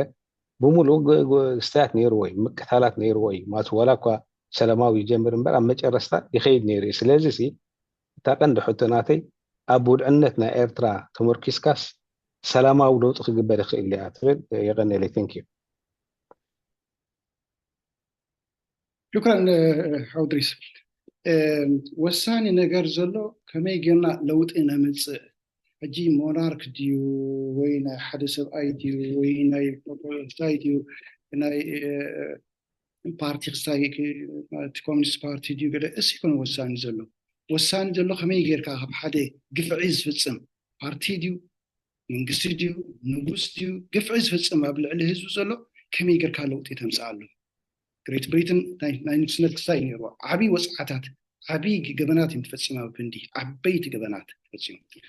نحن عناناتنا خبيت كوين يسمعنا لك عناتنا سلسكوني ساوث افريكا زحلفو خبيت نبعلو تي ناي ابارتايد سرعات زبل تزخف انت زحمق ان تيچكان زغونه ناي محدر عينتي ديمقراسي زي امن محدراي تتجبر قفعتاتاو زيكا زرسا يكونن زي بال نعقت زنبرم سباتن بعل بوتا يكونو ديكلير كزياتهم سياسكاب اتهم سايز قبر يكونن زنئسا ويز عبي يكونن كم يوم كم سياسي منيرهم كن كم تعانت ويزبلكو ناي هزبي صعنت كم اون نا عالم دقف كله كاس لزغل ناي هزب صعنتن ناي هزب دقفن جنا اسويت سلامه مالت سلامه مالت دم ايفسسني مالت ايكون تعانتو يقولص صناحكو كله بحد صقلصكو ويت ستيج مزغلصكو كله كم مسرح دا ايتغل دمص توريص الله تسكع حجر سمع صنيع حج سمع او تسكع حج زبلكو خدسمع دي هو قرب انا قرب سكندين استعبيله اوكي تي حدا خم ابنت نوصدو ابز غزينا ناي مصري منقسقاسون دماون نيروي ግን በመሰረቱ ከም ሓደ ሰላማዊ እንቅስቃስ ከማ ሓደ ሰላማዊ ናን ቫዮለንት ዝኾነ ሬዚስተንስ እዩ ስለዚህ ናን ቫዮለንት ሬዚስተንስ ማለት ምናልባት ኣብ ተረድኦ ፀገም ነይሩ ክኸውን ይኽእል ወላ ዞም ኩሎም ፀሓፍቲ እውን ዝብሎ ደም ኣይፈስስኒ ማለት ኣይኮነን ካብቲ ክዛረቡን ከለኹን እቲ ዝኽፈል መስዋዕቲ ብተመዛኒ ካብቲ ዝኽፍል ብውያ ዓንት ወይ ከም መእተውን ከበቲ ፀገማት ከም ዘለዉ ዝገለጽክዎ ብተማዛኒ ግን ዝወሓደ እዩ እዚ ብመጽናዕቲ ተበፅሐ ጉዳይ ሓቅነት ዘለዎ እቲ ካልእ ከዓ ብዙሕ ፀገማት ዘትለና እዩ ኣብ ናይ ኤርትራ ጉዳይ ክንመፅእ ከለና እቲ ናይ ፍርዲ ወዲ ፍርዲ ኣነ ኣብዚ ኣይኣትውን ሓደ ግዜ ኣሕመድ ናስር ሓደ ካብቶም ብጣዕሚ ዘድንቆም ሰባት ኣብዚታት ጉዳይ እንተዚኣትና ሓይሽ ኣነ እውን ይፍረድ ይኸውን ኢሉ እንዲ ኣብዚታት ኣይኣትውን እዚ ጉዳይ እቲ ንደልዮ ንሕና ሓደ ዲሞክራሲያዊት ሃገር ንምፍጣር ሓደ ካብቲ መስራሕ ናይ ዲሞክራሲ ከዓ ነፃ ዝኾነ ፍትሒ ወይ ስርዓተ ፍትሒ ክህሉ እንድዩ ስርዓተ ፍትሒ ንዑ ንግደፎ ጉዳይ እዚ ንሕና ከገድሰና ዘሎ ለውጢ ንምምፃእ ገድሰና ዘሎ ለውጢ ንክነምፅእ ዝገበርናዮ ተመክሮ ናይ ዝሓለፈ ወዳይለ 4 ዓመታት ኣይተዓወትናሉን ዘለና ወላቲ ብረታዊ ቃልሲ እውን ኣይተዓወትናሉን بأنصارو تبرتاو قالسي أبكعو حجي هذا زلنا انتاي تستريفنا زلو نقبرو زلنا كم حدش حساب مس حزبنا تسامعنا مس حزبنا تواهدنا كقبرو تخيلو صبو نحنا صاوعيتنا نقبل يقبرو دي اي قبرو نيز خال حتي لناتو مستاي كله يخيلي لناتو مرداتا كله يخيلي انا غالي ردوت حدا غالي ردو صقم زلو قداي يكون توساني زلو كن حلافنت علينا نحنا صاوعيتنا نقبل لوط خجبر كم زلو حلافنت علينا نهزبنا موبيلايز نقبر حلافنت علينا مس حزبنا لوط نقبر كحلافنت كلنا له هذا خبطهم عبيتي لو تات تجبر بورتغال تجبر زعابي سورة مسرون تفتنا كما يجرك توهادو تلوت تجبر زلها مستي سراويت أبزخون يكون جزيسي كي تأتاتو كي يقول أكا أب إرتام كو تغيرو كوي نحجي موسى تايكو تي وتادركو نلا علي توكي سمرا بحزبي توكوسن زي كما يجرك أكل ناتكا تجبرو زي أكل ناتنا هنجبرو نخيل كفالات انت دلو بتي سرعات نحنا هنطقمو لنا نخيل كنطقمو لهم كلالنا سلاماوي قالسي وي نان فايلنت قالسي مالت كن قدنت سبسي مسواتي ايتخفلنا مالت ايكون ولا عنتو يصوعكو كله يعني كندي هاجرات 8 9 هاجرات دحري قدمي نايتي ناي كولد وور بغيزه كولد وور دحري يون زنبره اونكو بزح مسوات رغيب كوي ولا ناي رومانيان كوني بزح مقتلتي مسوات زنبروكو قصايكوي زي قالسكوي بتزامادي كن اتزحاشق خون زغل نسي احنا قبل زبلا زلوتا ناتا كنت اسنس نسا استخالنا متن احنا كم ايرتاويان كم حد حزبي كنقارب كنكلالنا انت دا كم حد حزبي تقاربنا ولا تم مسؤ زلو سباتون نعو خصيون ويخوليهم اب كم زبل خونتات مس بدقفنا حزبنا كم او دقف ناي فتح الزلي سبب عالم كل ناسي لو تخنا نخالينا زياتا حتى زل كلمه مرجع يبلنا بدقه خمس اي تخيل حالي وي دما ناي وصح حالتات قال تسفات لوي اذا فصيمنا نقبلو زي بلنا غداي عملنا وتادر عامي يلا تزنبر عام وتادر عام زنبركو اب دحر نوفمبر 22 كلكو ابكعي خذ ادمي وخاني اب تحيل زنبرو لغزيكو زرعايو ነገር ون يلا ስለዚህ በዚህ በጽሐ ንኽእል ኣይኮነን ካብ ኩነታትና ወፂና ኢና ክንገልፆ ዘለና ስርዓት ለውጥና ምስ ተኮይና ሓደ ሕራይ ተይሉ ጽቡቕ ሕራይ ዘይበልኸ ምስ ህዝብና ኮይና ምስ ዲፕሎማሲ ተጠቂምና ናይ ዓለም ሓገዝ ጌርና ፀቕጥታት ጌርና ስርዓት ክንልውጦ ክንክእል ኣለና ካልእ መንገዲ የብልና ካልእ መንገዲ ፈፂም የለን ወንደለ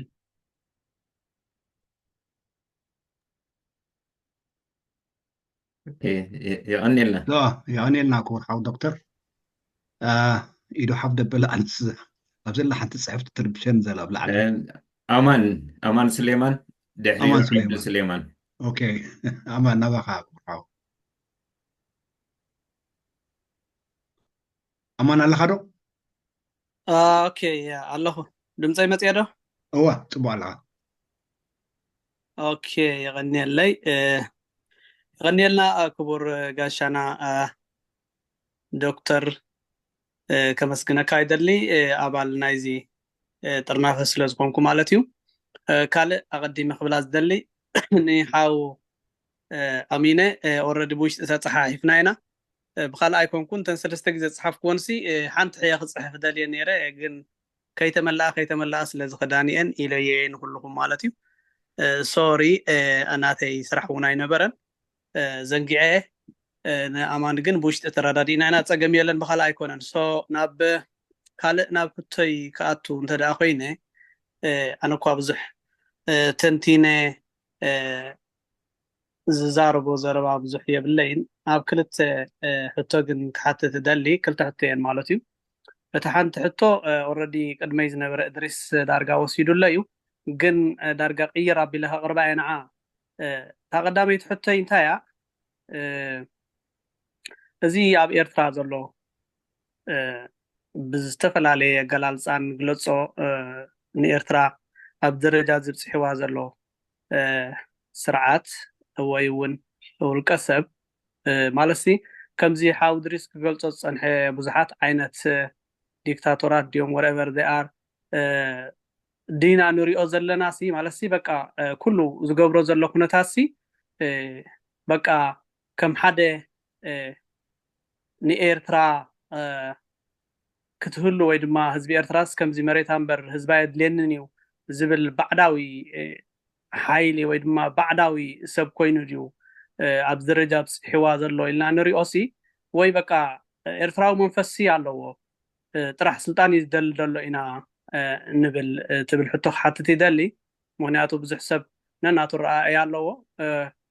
سلازي زي آخمي تريا كبور دكتور كالايتي قندي أديبكا تزارب كالا زارستي تي أفتات حاجتشت ويدما نان فايلونس إيخا تزاربكا تشجر كوينو زلون هناجن بحايل دينا بسلاماو دينا نزي منغستي ويدما نزي ولك ملاخزي كونو دوقو شجرنا زلقن نايتوم بوحدو نفتحي نلوطي تطويلنا زلنا هزبي إيرتراينا نحنا نبعلناتهم نفتحين لو تطويلنا لنا نبهالسي بتعمي بحساب ببيننا اب كلته زي الراخب جاف اب 3 4 5 اب استفلالي بزح بقى كومبليتلي كابتي ابتي هاجر زلو زخف كايدا كنكيد ويدما هاجر حيزنا سلطان تحيزناسي كابو زخف زفر حسابات زلوهم تقاومتينا بحالت اللومو اتقندي خنقبرو زلناسي بوحدو منالبات اتوم كلته زي الرخاب حساب زلنا طرنافتا تطرنيفنا كنكيد زي مخالنا اي تشجر زلومو اتقد سراح كاب نزمنغست زي بمنتاي بتردون هرمو بخلاشن هرمو نبلسي كمي غيرنا زي تقاوماي ويدما زي فتح دل زلو حزبي اب كلته ديو اب حدا ديو بحدا سمير ناس كنخيد نخل زبل ارستس حزنا كنكيد كمي غيرنا نخل ويدما كم زبل حساب حزناسي كيدنا حدا وصيس زلو سرح خنرئي نخل تبل حتو حتى تدلي نصرت نمقان منالبات كلته جافات لنا اينا الى اذا امن بوحدو تم حدا جاف زولم انا بزتخالهم متن تطرنيفهم صبق حيلي غيرهم زرئ اكايدا غيرهم يخدلو اتي زبزح منالبات ارتراوي فالو زيت ف تقاوماي ودما دلاي فتحجن بزحون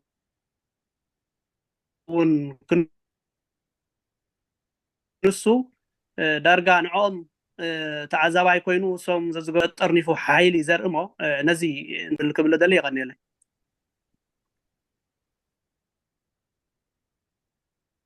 شكرا درنا بها مايكروفون هو تا قداميتي انتي تبلو قال اني ببوليتيك اني بلصو بزح صحبات يمكن حدي صحيفه نيرن دنتا اكسان كون ديكتاتور غير يزبلصو هاجر عميص وازلو نايزا هاجر زي وانا نايزا هاجر ياي قاد زارب بعلون زارب ندي هاجر زي اكو نعي بو غصرني يبلين يزبل እዚ ሃገር እዚኣ ናተያ ዝብል ብኡኻ ሓንቲ ወይሲ ንሕና እታ ሃገር ክንቆፃፀራ ዘይንኽእል ሃገር ኢና ፈጢርና ሓደ ካብቲ ክሳራታት ዝገበርናየን ማለት እዩ ስለዚ ብከመይ ገይረ ዝሪኦ ተኻልእ መናቱ ዲስክሪፕሽን ኩሉ ይኽእል ፀርፊ ዘለዎ ክወሰሉ እውን ይኽእል እዚ ኣብ ዋያት እውን ኣነ ዝዘሊ ዘለኹ ኣብ ኤርትራ ሓደ ዲሞክራሲያዊ ስርዓት ክህልዎ ክኽእል ኣለዎ ኤርትራ ሕገ መንግስቲ ክህልዎ ኣለዎ ኣብ ኤርትራ ነፃ ዝኾነ ቤት ምክሪ ክህልዎ ኣለዎ ነፃ ዝኾነ ከዓ سرعة فرد خهلو خلالو إرترا ما كذبة ما كل زجور محدرة خهلو والو إزين دلني أتخالي قل متأكل بسحكات وايد دلني تا زبل كات خاله حسابي خاجليس كازلها ونعلقها تيتولوز لها هنتات عن توي إنجليز أينيره a very polarized one society نادلنا very polarized one society باخر عن توي زبل كها نحنا نقرب من كلا قدامي كم إيرتراويان كنا نقرب من كلالنا and we have to be loyal تيناتنا ساين تيناتنا رويتو loyal كنكون لنا تا إيرترابل loyal كنكون لنا كابزي تبجيسنا هنا لوطتات كنقبر نخيل كابزي تبجيسنا هنا أبزة تخنعتو من نحب نازة تخنعتو نخيل سلازي تا كمي جرا كونا اللواتبل السان نبينا عباي تيما سلازغونت كال جزء ويكال سب ويكلنا بحبار جرب كنريان نخيلنا كمي جرا كونا لو تي steps كمي جرنا نخدو أبتانا يلوم معلتي استار اسنت أنيرات كم حسب اسكا حجي بزح زغدنا نجر يلن كم تقولونا نفلتو اب مقلاسنا السرعات زي 4 عامتنا جرنا زلنا ابزن 4 عامت زغدنا ينسبونتات يلوان ስለዚህ እዚ ክንሪኦ እንድሕር ዘይንኽእል ኮይና ነብስና ክንመዝን ተደኣ ዘይንኽእል ኮይና ክንግምግሞ ዘይንኽእል ተደኣ ኮይና ኣካይዳና ለውጢ ክንገብር ኣይንኽእልን ኢና ስለዚ ለውጢ ክንገብር ክንክእል ኣለና ስለዚ ከም ሓደ ሓሳብ እንታይ እንተገበርና ይሓይሽ ካልእ ኦልተርናቲቭ ከም ዘለን ከም ዘይብልና ኩልና ኢና ንፈልጥ ኦልተርናቲቭ የብልና ናብ ሰዓታት እዚ ሓንቲ ኦልተርናቲቭ ዘላ ምናልባት ወይ ህቡብላ መፅኡ ወስዶ ንዕኡ ወይም ድማ ኣሜሪካውያን ወይ ገለ ወይም ድማ ምናልባት ከዓ ወያነ መፅኦም ከልዑልና ተፅበለና ካልእ ሕቶይ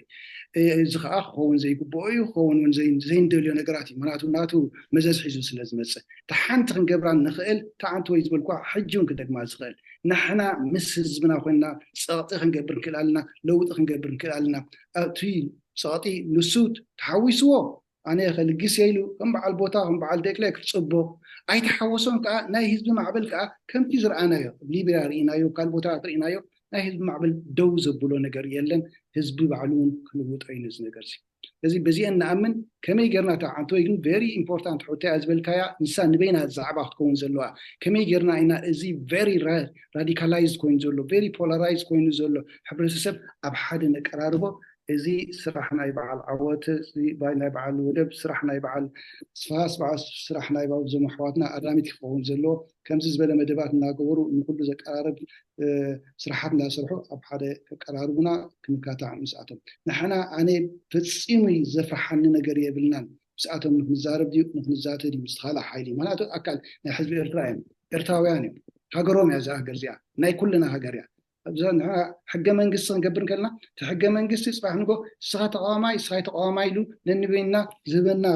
ክሳይ እጃም የለን ንኩልና ሓደ ይኽልየና ስለዚ ከመይ ጌርና ኣብ ሓደ ንመፀሉ ንኤርትራ ብዝመልከት ጉዳይ ሓሳብ ፍልሊ ክህሉ ይኽእል እንድዩ ኣብቲ ወሳኒ ጉዳይ ግን ከመይ ጌርና ኣብ ሓደ ንመፅእ ከመይ ጌርና ሓንቲ ዲሞክራሲያዊት ምዕብልቲ ሃገር ሓንቲ ሃገር ናይ ኩሉ ህዝቢ ሃገር ንገብር ኣብዚ ክንዛረብ ክንክእል ኣለና ናብዚ ክተቀራርቡና ትኽእሉ ከዓ ንስኻትኩም ኢኹም خالق سفيح كسايم بيت عنتوي من العلوان يا رباشاي بقليل زمت نجار هيكونن زخلهم جبران كلنا تعنتوي كم معتمع زبلكو ويتنكف زبلكو قداد النمبر ولاتي عجبابون ناتو عجباب سفيح زغنا عجبابالو تعلم 298 لنا رجين شاب كالون كله يخيل بس حق عجباب يزلو تين عنا زتعم كابو أو صينا خمي جرنا يتقاملوا يغني لي اوكي يغني لنا كور حاول دكتور دحري زلو عبدو سليمان ها عبدو سليمان سمعت عليها مايكروفون ابا حاول هو سمع له انت لا تسمعني اللغه نسمعك لنا سمع الله اوكي بسم الله اقدم ان الراميت مجمره غزيكو فاكت له معتي اخمان ريزي تشمو اهو بنقصالي بقصاله الرقم بدحرينو دكتور محمد برهان خمز رئيس حسكا مسيكا نتحسابات حسابات زررب كنقبر قدامك نامسكونكو قربسي قلق نتبتات نلعل نخوصو هايلايت مقبار برهان نخركب دربي كبل مو كابو ناتي حسابات زلني نخارب بقدام النت تي حقن كون النت حقن كوننتن كوم ويدما ديلتن كوننتن نزيئن دار أنا يمكن كيد دلي اتندليو قالوا خون خلي تحق قالوا خون خلي تكون النت أبكر من أتقتير زول خمي مثل نزس ك إن دار أنا كي أبزر رباسي حق دابا بايتو إن دابلنا نعو بتيك إذني تيلان زنبرة ولا سك حجون الخير زولو إزي حقتات إزي نعدي حقي نهاجر حقتات أب مخان درجة كبت عيكلني سلذي نفس وقف حبرة السب إيرترا حبرة السب سوداناوي إثيوبياوي نفس وقفنا الناتو حبرة السب من الحرب حاسة تأكيبه تقدمت تزجبر حقي حجي نزي حقين داباس اللي زنبرنا بايتوس اللي زنبرنا نعوت أبوت مركزناسي لنفسنا العلي نسد الحرا لنا قرب كنحسوا له ددلو خوينو يسمعني بدحر زيتني نص عامت زي جزانا زنبره فاشيشاو فرنج طليان أبوسي قالسي كايدنا قبل علزي فاشيست زخونة إلانزيس قالسي خمزي كايدنا سيقور بان نستوعل كالوت ህዝብታት ኣብ ልዕሊ እቶም ፋሽስት ገዛእቶም ዝነበሩ ፀዓዱ ደካይድዎ ቃልሲ ኣሎ ናትና ቃልሲ ግን ኣነስጋዕ ሎሚ ዘርከርኩን እሞ ነዚ እውን ቁርብ ክንሪኦ የድሎ ኮይኑ ይስማዓኒ ናበይ ክመልሰና እዚ ኩሉ እዚ ናብቲ እንታይነትና እቲ ኩንነትና ንሕና መን ኢና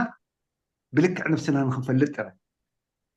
ድሕሪኡ ዘሎ ድማ እቲ ምዕባለ ሕብረተሰብ ማሕበራት ነይረና ሰልፍታት ነይረና ማሕበር ሰራሕተኛ ማሕበር ተምሃሮ ነይርና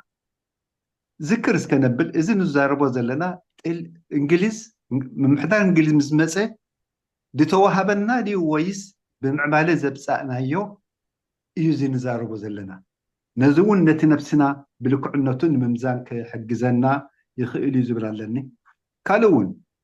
علم سيزا علم نبرازلنا علم رباحة سلازي علم ولا حتى تقبلك كاب عيني بالدنقاز يكون انتهى لا كابتي نعات رخبو ربحات بقسكاي بالدنقاز قبرلك ماشي رخبو خولي ابوليتيكا وقداي دياسبورا بزلكا دمتي وعن تبلكا بزلكا دبلوماسي رخكب تقبركا تاربحا ابربحا ترخب تخليخا اي تخلينيخا نازي او انت سوء عنا لا صبوخينو يسمعني بعبي دما إريترا دياسبورا إريترا ننبيني حنسا خميكو يسمعني إتن الزاروبوسي إتب دياسبورا نبرو زلنا لومي بمعالتي زرخبنا زلو خونتاسي أوش تتهاجر زركب زلو غيرنا نوزو إريترا بمسيرتها إريتراتي أفلوت أولا النادي كمي نبران له نابنت مثاليتات نمس تمكرونا كالي أحزاب زلو صوراتات من قصاصات زقول زينا مسل إذا أبتي intellectual رخكبات زي الرباط تقبرلو ناتكا نيا أمرو لمم تقبرلون تما قبلولون قداي كوينو كل علك تسنح تناتكا تحساس بامو دحوري أفتاني هاجر كام السملسكاكن تهاجر كا اتنقربو اتمثالتات نقربو نايقورا بتهاجر دي نايلو حقات نايقربا زلو مستي هاجرنا في تقبر ديو أي قبريني هجي كوناتاتني هاجرنا سكن رأي اتبقدم النت نحادي زخون من العال كالعال زخيل تمهراي ناي نبرس تمهراي ناي سكندر تمهراي أبيلو زي هزبزي سابيلو أبيلو تمن إسياتنا انت الأزيز يلسي كابينا نمصو زلنا اتنا يدقوز اللو خونينة تمكروتات نبها قرنا بخوء مدرجة خي بزيل على دما اتا ايرترا بناي دياسبورا ايرترا رئينا خنريا خلنا إذا حجي أبز قربا جزء سلا على مومنتوم ترخيبو نسو دل عالو معبل له حجة معبل تجن مومنتوم دل عالو معبل كم تقول مية نبر معبلات نسون بناتو جباب زف كبيلي كم تزحلف زف زبالة نعو حجينا تسلا على معبالة ومعبل نعو موددا كتب صحن ترى خونك أي كونني بذل عدد ما إذا كل أبدجنه جبرز لنا من قصصات عدخ التخل دي أكلني ناي دياسبورا أنا خمناتي تردو وي كابتي زرخبو من قصة زرخبو تمكرتات بسنو صفاتها بزخونة ناي دياسبورا من قصص ليش شيء حجاز جدته دي كوينو بعلو ناوشت حجر لو تخمس أي كلني زبل وي سقى حجاب تاريخ يركبنا أنا ناي دياسبورا من قصص نسب قندي قالتو خوينو سينو يا وشتا هاجر لو تنمصو خوينا اسمعني سلازي تايرترا خميرترا او وشتا اتينا خنريا كنبقى يقبا اتخن زارب كلنا كنعلل كلنا هو خنبل كلنا كم تاينا نبقزلنا كاب حقي كاب ديلت اتخوننت كخمي يمثلالو تهاجرنا ابزا اوان زي تايرترا زلاسي تخوننت خمي يمثلالا اتخمص زخ اللوطي إتي أبو زركب أبو زمصو لوتي الأمبر إذا بدقنا إحنا تمنينا دينا نقبر زلنا أيكونا إذا كله ضلوا أسماتو بزي قدس كندعو قصور بزي قدس إذا كله زخي زلوا موجودات بدقة إذا نيشي حاجات قد خد أول تخيل الأمبر مسخة مسي لوتي اللي حجنا نحسب لنا بينا مرتعو بينا تحاسبة يغني لي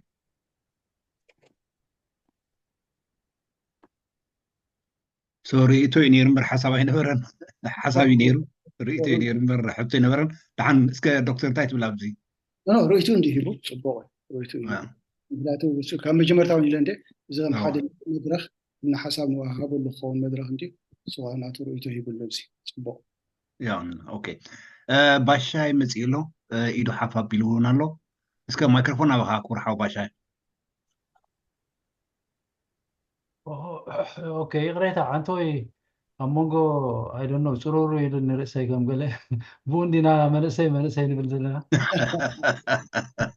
اجي في اخسا كوين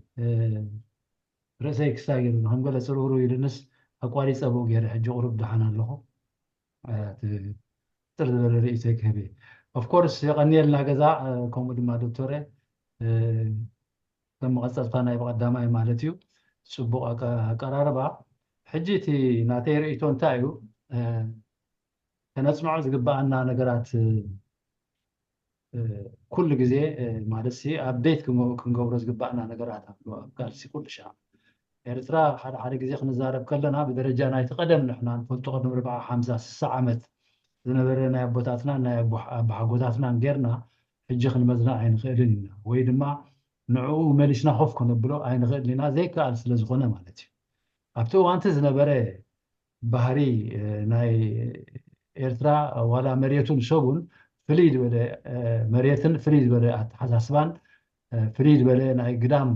ሓይልታት ጽልዋታትን ነይሩና ማለት እዩ መብዛሕትኡ ንሕና ኣብቲ እዋንቲ ንፈልጦ ነበርና ምዕራባዊ ዓለም ልዕሊ ኩሉ እቲ ገዛኤና ጥልያን ከምኡ ድማ ብኡ ገይሩ ዝኸይድ ምዕራባዊ ዓለም ብፍላይ ኣሜሪካ ኣብ ሃገርና ሰሪቱ ስለ ዝነበረ ድላዩ ገበ ስለ ዝነበረ ነዚኦም ኢና ንፈልጥ ምናልባት ኣፈላልጣና እውን ከምዚ ስራሕ ዝህቡና ዘለው ዝጠቕሙና ዘለው ኮይኑ ዝስማዓና ሸነኻት ብዙሕ ፐርሰንቴጅ ነይርዎ ማለት እዩ ምስ ተምሃርና ፊደላት ምስ ፈለጥና ቁሩብ ድሓን ምስ ኮና እንተተሰዲድና እንተብዓድና ብዝተፈላለዩ ነገራት መንቋዕቋዕታ ክንገብር ምስከኣልና ግን እንታይ እዩ እቲ ሮል ናይ በዓል ኣሜሪካ እንታይ ከእቱ ሮል ናይ በዓል ኣባሓጎታትና ከምኡ ድማ እታ ዘላ ዓለም ሕጂ እንታይ ገብሩ ነይሮም ፀላእትና ኩላቶም ከነልል ኽኢልና the world is now more global than before እዛ ዓለም እዚኣ ሕጂ ካብቲ ቀደም ዝነበረቶ ዝያዳ ግሎባላዊት ኮይና ኣላ ማለት እዩ ብኡ ደረጃ ድማ እቲ ግርጭታት ከነፅንዖ ይግባአና እንታይ ገብሩ ኣለዎ ዓለም ካበይ ናበይ ተቐይራ ኣላ ምብራቃውን ምዕራባውን ዓለም ከመይ ነይሩ ቅድም ሕጂ ኸ ከመይ ኣላ ምናልባት እቲ ሶሽዮ ኢኮኖሚክ ፎርሜሽን ወይ ከዓ እቲ ኣገባብ ማእቶት ዝበሃል ብምሉኡ ዳርጋ ተመሳሳሊ ይኸውን ኣሎ ዳርጋ ናብ ካፒታሊዝም ናብ ኢምፔሪያሊዝም ዝመስል እዩ ዝኸይድ ዘሎ ዋላ ብዋን ፓርቲ ሲስተም ከም ናይ በዓል ቻይና ከም ናይ በዓል ራሽያ ከምኡ ድማ ናይ ምዕራባዊ ዓለም ማልታይ ፓርቲ ሲስተም ዳርጋ እቲ ፓርቲታት ዳእዩ ዝተፈላለዩ ኮይኑ ዝስማዓካ እምበር እቲ ቁጠባዊ ሰረት ሓደ እዩ ኮይኑ ክትብሎ ትኽእል ክልቲኡ ኣብ እንታይ ዝበሃል ሰርፕለስ ቫልዩ ኣብ ክብሪ ትርፊ ክብሪ ዝተመርኮሰ መክሰብ ማለት ነተን ሪሶርስስ ዘለዎን ሃገራት ከም በዓል ኣፍሪካ ዝኣመሰላ ስሉስ ሃገራት ኣብ ምምዝማዝ በብናቶም ጥበብ እዮም ዝቐርብዎ ዘለዉ ማለት እዩ ምናልባት እቲ ተቐይሩ ዘሎ ነገር እንድሕሪ ድዩ እንታይ ሕጂ እቲ ጋባብ ናይ በዓል ዌስተርን ወርልድ ዝነበረ ዝጥቀምሉ ዝነበሩን እቲ ጋባብ ናይ በዓል ቻይና ዝጥቀምሉ ዘለውን ሕጂ ዝተፈልየ ኮይኑ ማለት እዩ ናይ በዓል ቻይና ብፍቶት ብድሌትካ ብዘይውግእ ንዓለም ኣብ ትሕቲ ቁፅሮም ክገብሩ ላዕልን ታሕትን ክብሉ ከለዉ በዓል ኣሜሪካን ናቶም ሰንሰለታዊ ጉዕዞም ግን ብሓይሊ እዮም ክጥቀሙ ፀኒሖም ስቲል እውን ብሓይሊ ይጥቀሙ ኣለዉ ሕጂ ማለት እዩ በዚ ምክንያት እዚ ከዓ እዩ ሕጂ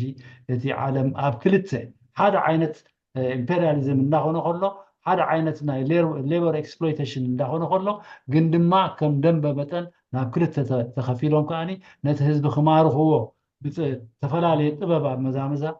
ይኣትዎ ኣለዉ ነዚ ክንፈልጥ ሕጂ ንሕና የድልየና ንሕና ሲምፕሊ ምዚኦም ዌስት ወይ ከዓ ምዚኦም ኢስት ክንከውን ኣለና ኢልካ ከምቲ ናይ ቀዳም ዝኸይድ ነበረ ፎርሙላ ደይኮነሲ ንዓና ዘዋፅኣና ክንሓስብ ይግባአና እንታይ እንተገበርና ኢና ንሕና ኣብ ውግእ ዘይንኣቱ ቢኮዝ እቲ ዊነር እንታይ እዩ ውግእ ደይመፅኣሉ ኩነታት ዝፈጥር ኣብ ዓዲ እዩ ሰላማዊ ጋባብ ማእቶት ከም ዝዶክተር ዝብሎ ዘሎ ክንጥቀም ከለና እንታይ ማለትና እዩ ሕጂ من تخاف سدت تطو كنبل من تت productive forces ناتنا ناي حيل ما توتناتنا مهوراتنا ابزو خوينو زارب على دكتور حجي سلامتها بعدنا خوينو خزارب زي كاله ناس سيتويشن زخن كيروخن بقى عبلن سدتنا تطو زبرلو ناتنا ناي حيل ما توت كاني ناي مهور خون ناي استفار على عقمتات ناتنا دماني ابعد انفستد كونكم دلو سنه حسابات انفستمنت بس ماتيريال انفستمنت تزاميرو ابعد كونكم دلو a healthy local will produce will extend to what to healthy region مالتي healthy region ندعر كوين خاني نات healthy زغونه global situation كسغاغر يخيل مالتي هجي ابز خنقبر دلنا انت اي مالتيو نحنا شجرنا خمس دكتور زبرو بعلنا خنفتح كنبقع علنا لوكال حاجز حرني زل خوينا تاع عينت حاجزينا ندلي كاب ريجن انت عينت حاجز كندلي كاب جلوبال دما بعلنا زوسنا يخونا له مالتي زيهم كلهم حجي نوصل لهم ميكانيزم تفيهم من له مالتي تايم زياتهم كي اتبايتو لنا نصورو اتقدم اب غزي هاجرنا ጫካ خلو شجر بزح ديبلنا خلنا طلبقعنا رعوك هيكدا كبتنا رعوك هيكدو بصا غزاوتنا بلعنكم لسنا خلو تي برودكشن فورسز نبر شعو حجي يلن حجينا قدنت عالم تقراري باسلازلان تخونتات ناي بحر ناي هاجرنا تغير سلازلو ناب اندسترياليزيشن كما غيرنا نسغاغريتي زغدسنا زلو مالتي حزباون خون كاني يدليون سو منتن احنا هاجرنا خنكالا خلنا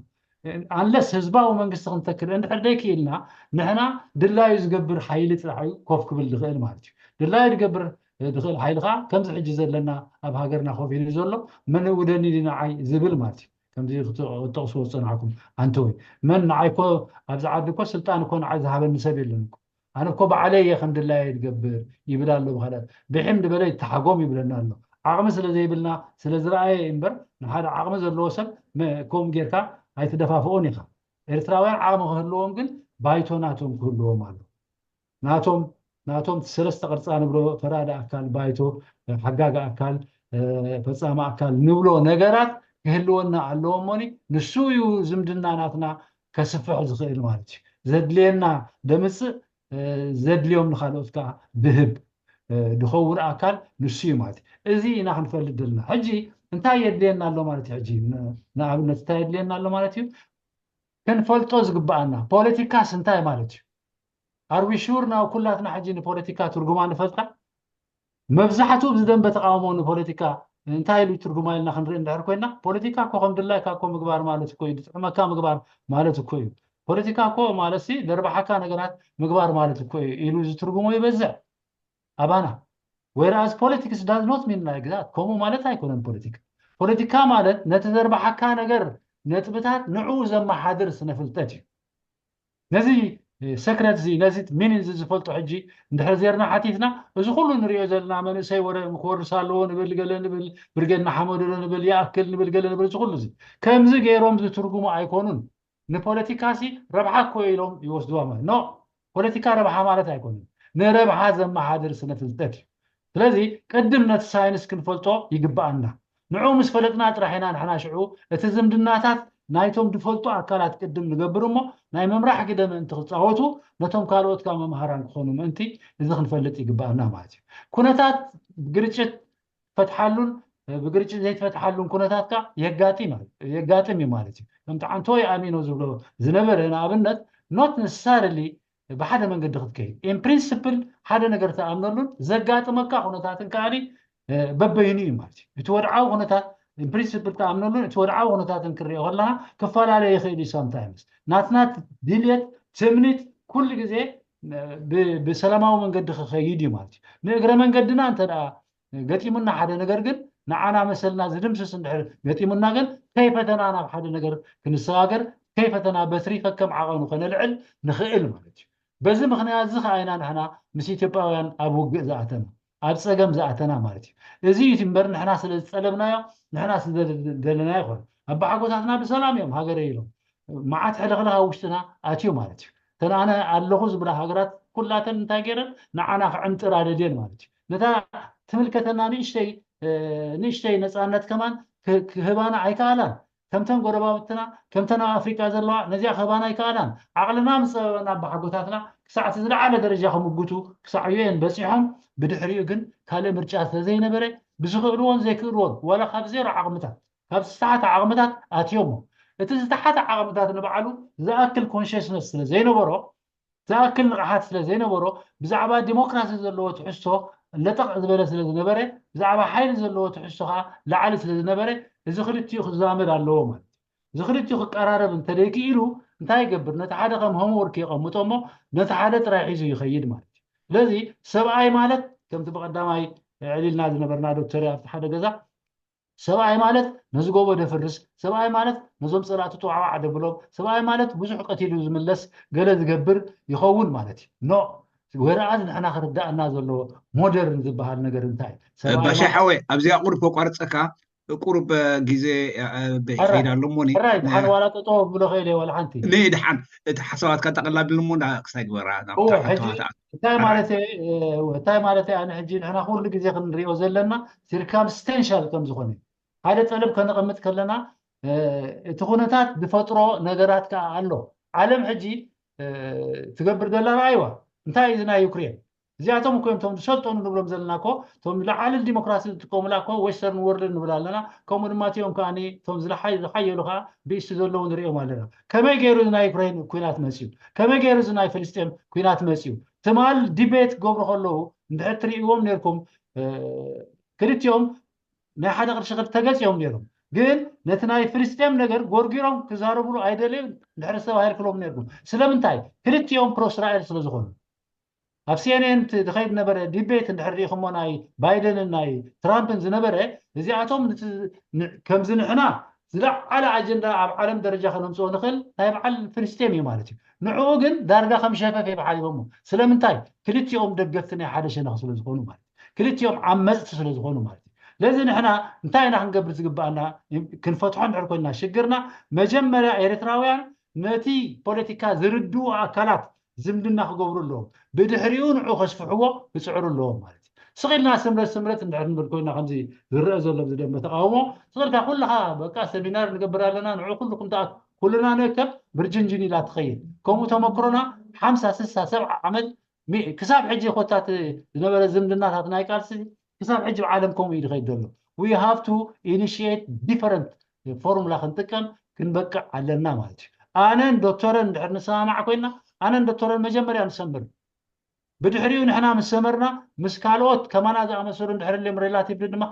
نسمر كل جزء اوف كورس ريلاتيف يزخونه يكون ነገር ሓደ ይኻ ማለት ኣይኮነን ገለገለ ናሽቱ ነገራት ኩሉ ይኽእል ግን ኣብቲ ውሽጢ ዓበየ ተሰማማዕካሉ ዝግዛእ እንተኮይኑ ክትከይድ ትኽእል بدحريو نتوم كالوت أكلات تقطمون مالك كالوت كنتات نار يخمون له أبز 4 5 عامد أبز 3 عامد سي تاينا خوينه فنشل لناكو سلامتاي إيرترا سلام تصلع يكون قال يوم قل صلعتنا إيرتراون كأتول زهورو accessibility سل زترخبه إذا شيء قل زخمس أنا خيره نزخ أنا لايز غيرنا يجينا حجي نسو خوفي له خلص نسمر نولانا هذه هذا توكبر مثلا نما تحر عدل تترغيب وقت كسر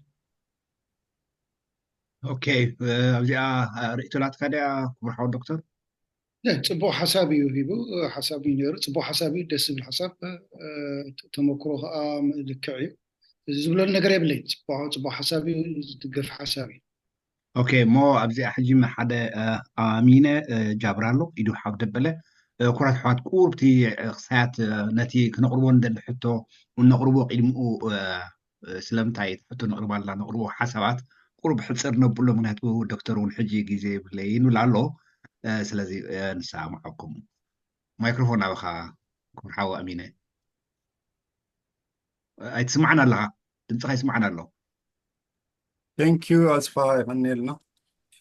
يا أنا عن توبيون قرب دا تي بالصحف قال خنبب جميري حطو قال زول قرب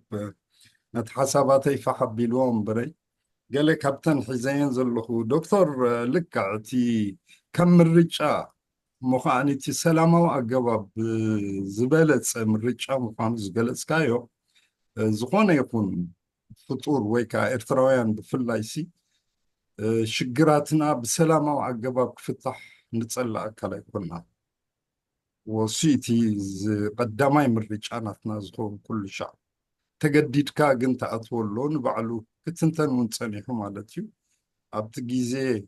إرتراق تصمدوه اللومس فدريشنون نتي قدميونا كايدوز نبرنا ناينوح وان سلامو عقبا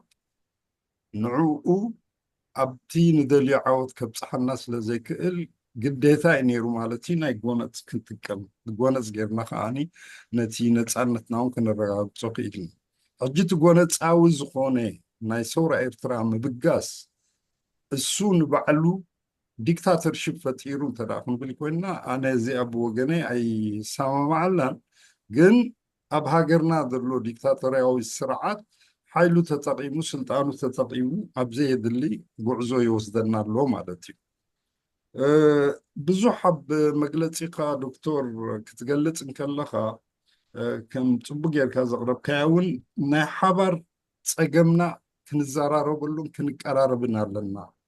إرتراناي تقاومتن إرتراناي دقفتن كتكون يبلا إهن مهن كنبلن كنقراربن كنزاراربنا لنا تبل أنا بوغن أيزي بخيرو أيتسن حق سافج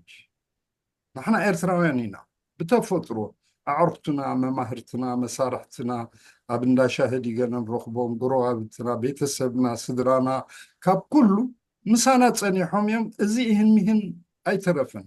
زيت أنا حنا قرد أمبر حدش نقر يكونن انتاي دا أتساقم نيرو بزيادة اتوم دقفتنا يتسرعت مسانا خوف كبلون كزارارو فقادنياتا تايكونن نيرو وإهن مهنا بتبهالو جيزيخا آني بقبو غيرون كاباقا قلت ردي تماهيرومون أبقون خاتطون خبلو فقادنياتا زي مخانم دا أمبري أب كله تزكايدنا قالسي زخل عدمينا قالسنا 4 عامت ولا نقوله نسوهم زي تقراربنا زي تزراربنا سلزغنا حجيق نزرارب لنا كنقربو مالنا هين مهين كنبلال لنا لنا حدش نتأتات هو قداي كم زي كون تنكف زلي نبعلو تسلامو أقباب قالسي نسويوتي نقر كم تزغل نبعلو الكا قلق ودبات قلق كم فناي وتحضر النت ويك أناي قونت الزنبرن قال فتناتات قبرا زنبرا أبزو وان زون شريسن زي اللوا كتقلت إنك الله كل جيزي نبقلو اتعقمي يلن أبزو وان زتبل جاء أنا خم حطوها قرب الكايز دلي انت دا عقمي يلن سلازخوني كن قبرا زين خيل دلنا اتعقم نيرو انت تقومك سراويت نيرو من أنت تقوم حيل نيرو من أنت ندخول لو تنخنا نتقونا تساوى أقوى كنت كمولو أي قبأنيو بيو أباها لها زي أنا بخاك قد فامالتي أبتن عن توبيون بزعباتي سلاماو زخونا أقباب كالسيسي قالي كابتناتو تقامنا قراتي الكاز قالت كايو تتخفلو مسواتس بتعمو حجيلك لك عتي سلاماو أقباب كالسي نوح جزيز وسدي أبزناي نوح جزيز نبعلو زناي 3 عامت لنا نزارب اللو زلنا كندي إذا أكل مسوات خن خفلال لنا بسنكتي ديكتاتورية وسرعة حجر ناظر اتواقع جي تحت زي كون سني زلاع عليه كابتنا جزي صورة نلعلي زيادة مسواتي نخفلال لنا مالتي حجي بعلو قال حيلتات نيرنا عقم نيرنا مغلطيفنا مستوما وشتدر له سراوي تتصنبيرنا لو تخنقبر كإلنا نيرنا أنت نخون نبعلو زي مسوات زي موحدة زبل رئيتو يزلنا أنا بوغناي حجتنا 3 عامت قعزوتو قعزنايو تماليسنا انت دارينا ياسي درجة تي ماكسيمم بزخدنايو قالسي بمولو سلامة وزخون أقبابي نيو لو تي ويزخون يكون فريات كمت أي كألم حجونكم إلنا نقتل دينا خنبل نزي انقرب قال مبرهيثات كتب لي حتى كمالت thank you Thank you أمينو كنت إنك عبت غستاي قلي أنا أنتو حد صبت صحفت صحيفون يورو بزي I'm responsible for what I say and not for what you understand كي صراحة تترد أخاي كون إنجلي تأنا زبلو سي وسانمو دحري كجمر نقوله دحر نوحنا يسلم وقالسي قبرنايو سرعة هلسلاسة جديدو أبزيد الله نأتيونا أبهلا ينبري سورة إرتا ديقا جيري بهلا يكون كن إذا كل زغفلنا يسي سلامه من قدي عدل رخيمناك تبصحنا تننبر زغلو ادلاس اي مرخبنا نيرنا زبل حسابي ازيا من تقرمله يقله تخلأي نجر دكتور نعايكم كن أنا سات بغيرة تردي جنافتي ذهب كاي مجلس سي تقونت أوي سقومتي أبيلو ناب ديكتاتور تشبيه زبط صحز بالكاسي نعوي يعني من هالبات كنت أساس رخيل دي مستي زحلفنا بتزكى أساس النجر يقولون أنا أتوقع فولي كنا تعلون ديو كليس أيها خاين نوح جزين أسمعون كالسي أكايدنا السواس الذي تعوته هذا من قد وسينا من قد وسدناه عويتنا بزح خسارات كافيلنا خسارات جن قليل كم زين برون قليل سيو سيزي إذا خسارة أنت زين خسر الناس زحاشين يرين ماله كلاي نجر تي برتاو قالسي مالت أنت نعوت اللودو ويبقى درجة أنت بتصح دو قله زقول تيوريتيكال حتتات نديو معناته أي تعودنا لون ندينا سجم ندينا أتينا قله يحرنا ويحكي زي بزحور استاي سجمات رخيمنا له مش أرشاخ درجة أبتعوهن نديزولو تزي كابزو وسينا داينا خنزارب زلنا نبر كم زنيرو تزخون قله وتيت سجم زلوي كم زيز بلا حسب أما تويه كويلة كوي حسب كنا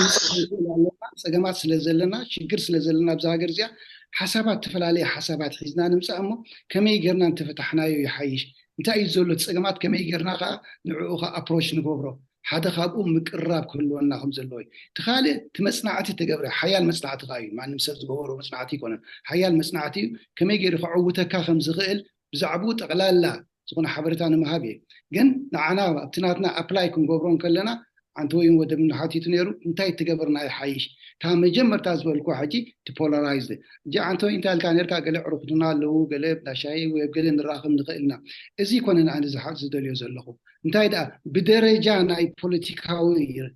ستاي زي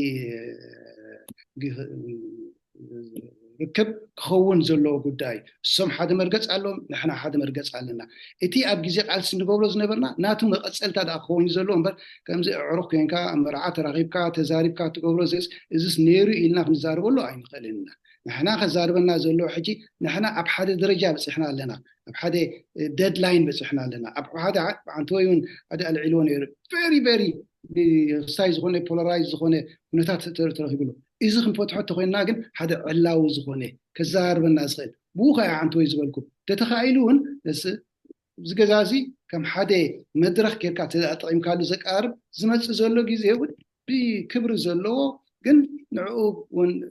تبدهالو حساب كاتبلو حسابو زبلو كابت حدا شنخ كمص تاخيلون زبلص انيرو عدل يزفطرنا نزيتات لذي كم حساب دا يزردلو وي دما في بحال زلو يخبر زلو انت دا زي اجاباب قلص نحنا وقلص زمسخو كنا ايكونن زبل حساب انت لو كونسب ينغرنا خاناتو سخان ديسكاس كنغبرلو كنزاربلو نعنا خواصانا زغل اذن اجاباب قالسي مناتو زفتنا يسكا حجل لوندي زحلف اوان من حدا بحدا يمصبصي بينير اندي زفتنا يا بزح ساي زي تعودنا له مالو حجي بوم كنكيد زي ستاي مالت صقامي حدا سب كيغا من قدي عند بالكام ما يسكا اي كدانيخا بدايدا كان من قدي خاطري ስለዚህ እቲ خواصانا زغل حساب بيجي كازي لو مشيت نزاربو له زمسنا حساب قال انت له كم حساب يقرب ديسكاس نبرلو انا زرايني اذن زناي ونص حساب ادلاينت አለዎ ወይ نحنا ወታደራት አለውና ሞ 50 ክንገብሪና ወይ نحنا ب5 ገርና ተሐሳብ ኦልተርናቲቭ ኦፕሽን ዝኾነ ንስغ አይቀርብ እዚ ከም حساب ቀሪቡሎ ዝንዲው እዚ ተሐከም حساب خيد يخيل فايابل ديو نريو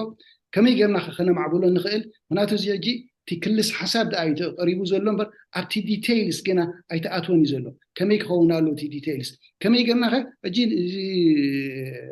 ناي جورج لاكاي قال ستيبسالو مسؤو كم حساب دا اينان وزد امبر مس حبرتسبنا تاساسري مسناتنا تحساسبا مسناتنا تردو مسناتنا تاريخ مس حزبنا مسؤ اوهايدنا اينا غبر امبر كنتي اب هنديز غبرو وي اب كال بوتاز غبرو كون غيرنا كيد اين خلينا ስለዚህ حساب انت له ኮይኑ نحنا بزي حساب بمقرጫው ሲخፋታና ወይ ክንስዕሮም ኣለና እዳ ኮይኑ حسابን ይقرب ንዛረበሉ ንዕወተሉ ዲና ንዕወተሉ ካንሪዮ እዚ ኣነ እዚ ባህላዬ خالق ግን ብዙሕ ኣብ ክስታይ ገለ ኣብ ናይ ቴዎሬቲካል ጉዳይ ከምዚ እንተንገብር ከምዚ ነርና ተንኾን ገለ ኣይኮናን እንዲሁ ኣይተዓወተን እንዲሁ ስለዚ እንታይ ኢና ንዛረበሉ ብዛዕባ በዚኣ ሓድ ሓሳበይ ገልፀ ክውዳእ ኣይደሊ ይቐኒለይ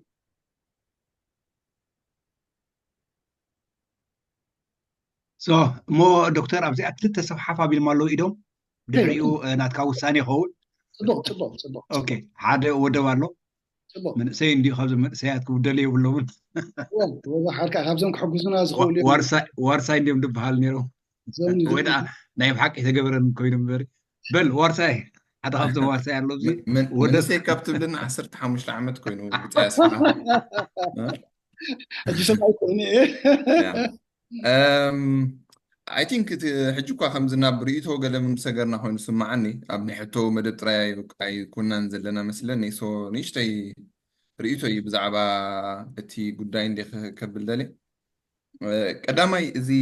ዘምፃሃዮ ሓሳብ ሎ ምሸት ዶክተር መሐመድ ብርሃነ ድሪስ ኣነ ከመይ ገይረ ወሲድዮ ኣለኹ መሲልካ ንዓይ ማለት እዩ ኣብዚ ሰዓት እዚ እቲ ናይ ጎነፅ ናይ ሰላማዊ ኣገባብ ገለ ዝበሃል ናይ ምርጫ ወይ ናይ ምውድዳር መድረኽ ድሓልፍናዮ ኮይኑ ስማዓኒ ማለት እዩ ሕጂ ዝኾነ ፖሲቢሊቲ እውን የለን ብረት ሓንጊጥካ ገለ መደነት ስርዓት ካብ ደገ ካብ ዝኾነ ሃገር ተበጊስካ ኣጥቂዕኻ ንውሽጢ ንክትኣቱሲ እቲ ዘሎ ተኽእሎስ ዳርጋ ዜሮ ገለ ኮይኑ ስማዓኒ ሪያሊስቲክ ኣይኮነን ስለዚ እታ ሓንቲ ደላ ዝያዳ ብዙሕ ኢንቨስትመንት ዘድልየላ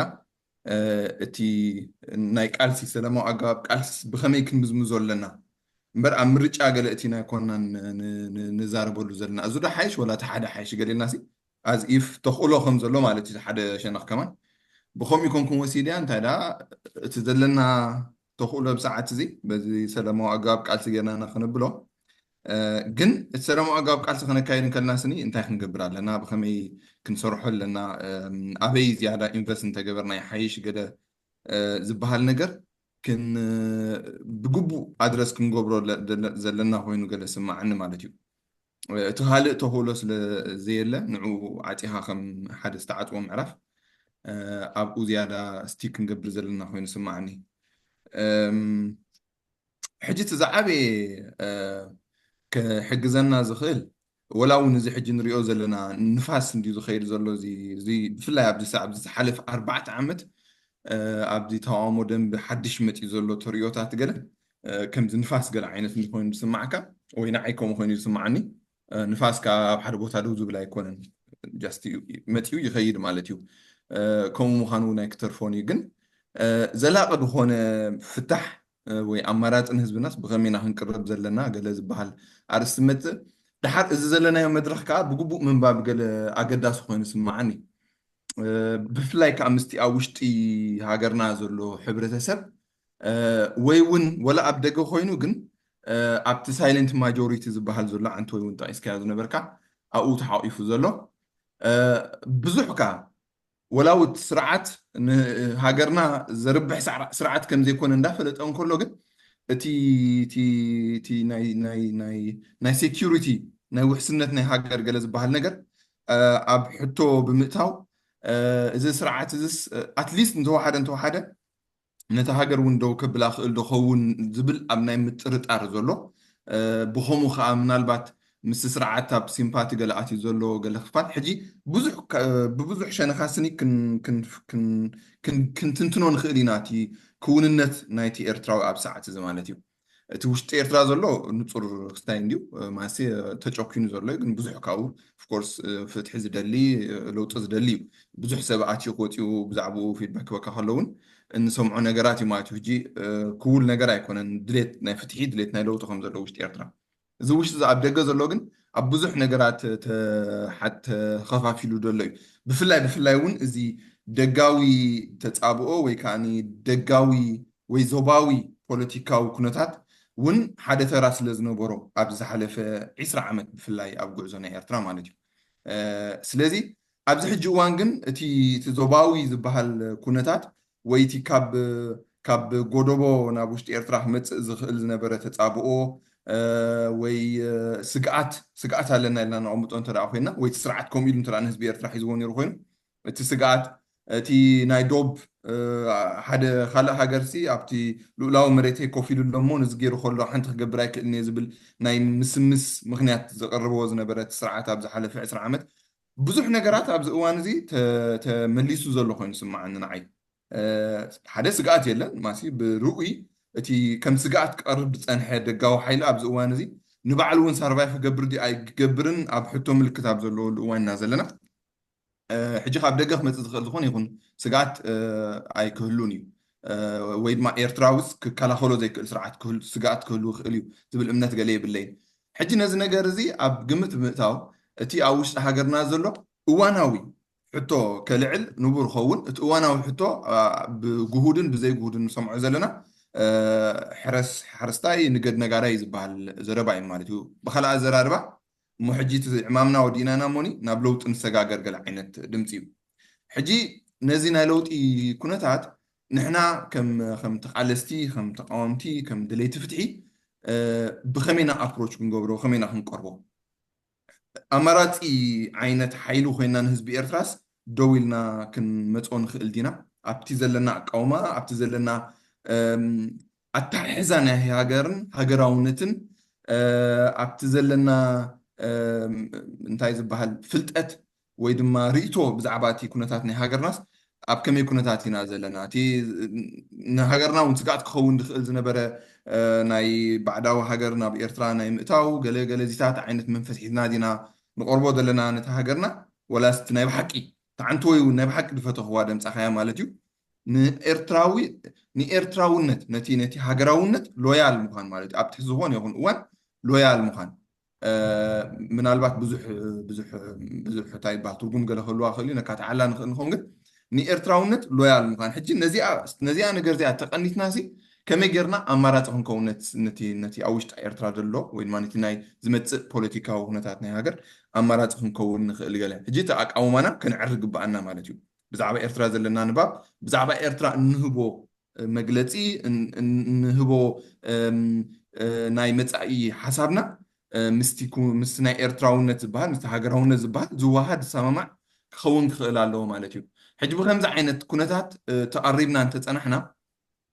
ከምዚ እውን ዝበልካዮ እዚ ናይ ኢንካን ሃባን ብዛዕባ ከመይ ጌርና ፖለቲካ ናይ ሃገርና ንወጅሃዮ ንሓዝቦ ገለስ ናይ ኢንካን ሃባን መድረኻት ገለ ተፈጢሩ ክንዘራረብን ገለ እንድሕር ፀኒሕና ምናልባት እቲ ኣብ ውሽጢ ሃገርና ዘሎ ስርዓት እዞም ተቃወምትስ መሳርሒ ናይ ግዳማዊ ሓይልታት እዮም ገለ መለይሉ كم سقعت قال قمتنا تانيحن تدعو خينو نتناريشن تي ناين قيرولو كونتات حجي عبي عدلال لنا خوين سمعني توشتي حاجر زلو هزبون نلوتي بزح ناي مقرب كستاي قبر كم زلو بسفر عليه شنا حد نريقول لنا سلازس اتا لويال نتي ارترا وحاجراونت كينكا جن ارترا بساعة زي كل كينا سيجرنا دينا ولا وانتي مخونين زي مخونين زنبرة مدرخ ونتحالفون دي حجي جن كمي جرنا ديمقراسي ناب فتحي نسجاجر لك تا عنكيل تا إرتراوي هجراونت جلمد حبيرك كمي جركا تأمرات إسكات أوربونت هزبي أو تات جله نسرح كن كلا لنا حجي نعاتا سلمة وعجباب كأني كم فورمولا كنت كمل لازلنا ما تحجي إذن تجبرنا حاج جليل لك قمت أي كلمة هناتو ناي كلاتنا حساب مزررابن بزح كم زعينت مدرخات فتير كان مباهل انتاش مي حتى نايجن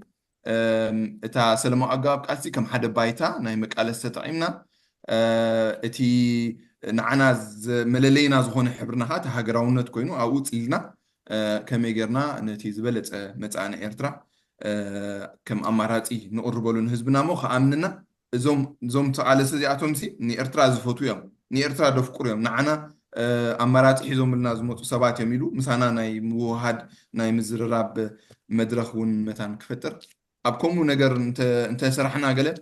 اقداسيو زي حجي نريو زلنا نفاس قالها اي ثينك قروب كنقيرو زلنا خوين سمعني بقونت زي كونه بخننين بقلن دي كونه سي بناي متعققاب بناي مقرراب بناي فقرن ناي حونت نجرن كنقربو زلنا قال خوين سمعني مالتي سو ببزلنا اي ثينك نوعيتات انت سرحنا تصبو كون سمعني يعني ليه اوكي مو حجي أسفار هو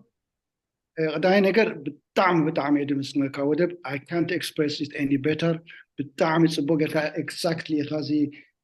depict غيركايو ويم دارش تلن غيركايو بتعم زحقوزي إذا حجي عود ودب زبالة الساعات مس زلا ناتكم مسرح ساعة كون زلا إذن كلن زبالة تحسب كمي غيرنا زقداي زي حجي وسون درجة بس حلو نك أنا برونا زبون نجرزي ساعتها بتا بوينت زي عند حكي لنا تعودنا تودي توداي نزيع سيمينارات كنا كايد الله نكلا لنا ذات جي زمصا متقالل زغبرا ودب بتعمي زمسكنك بتعمي زمسكنك افكا سعر دكتور فيري جود كن زي اخم تيما حزكم تقروا مسلك زي هو زيتي ارامي زبل كون هنا انت مسلكا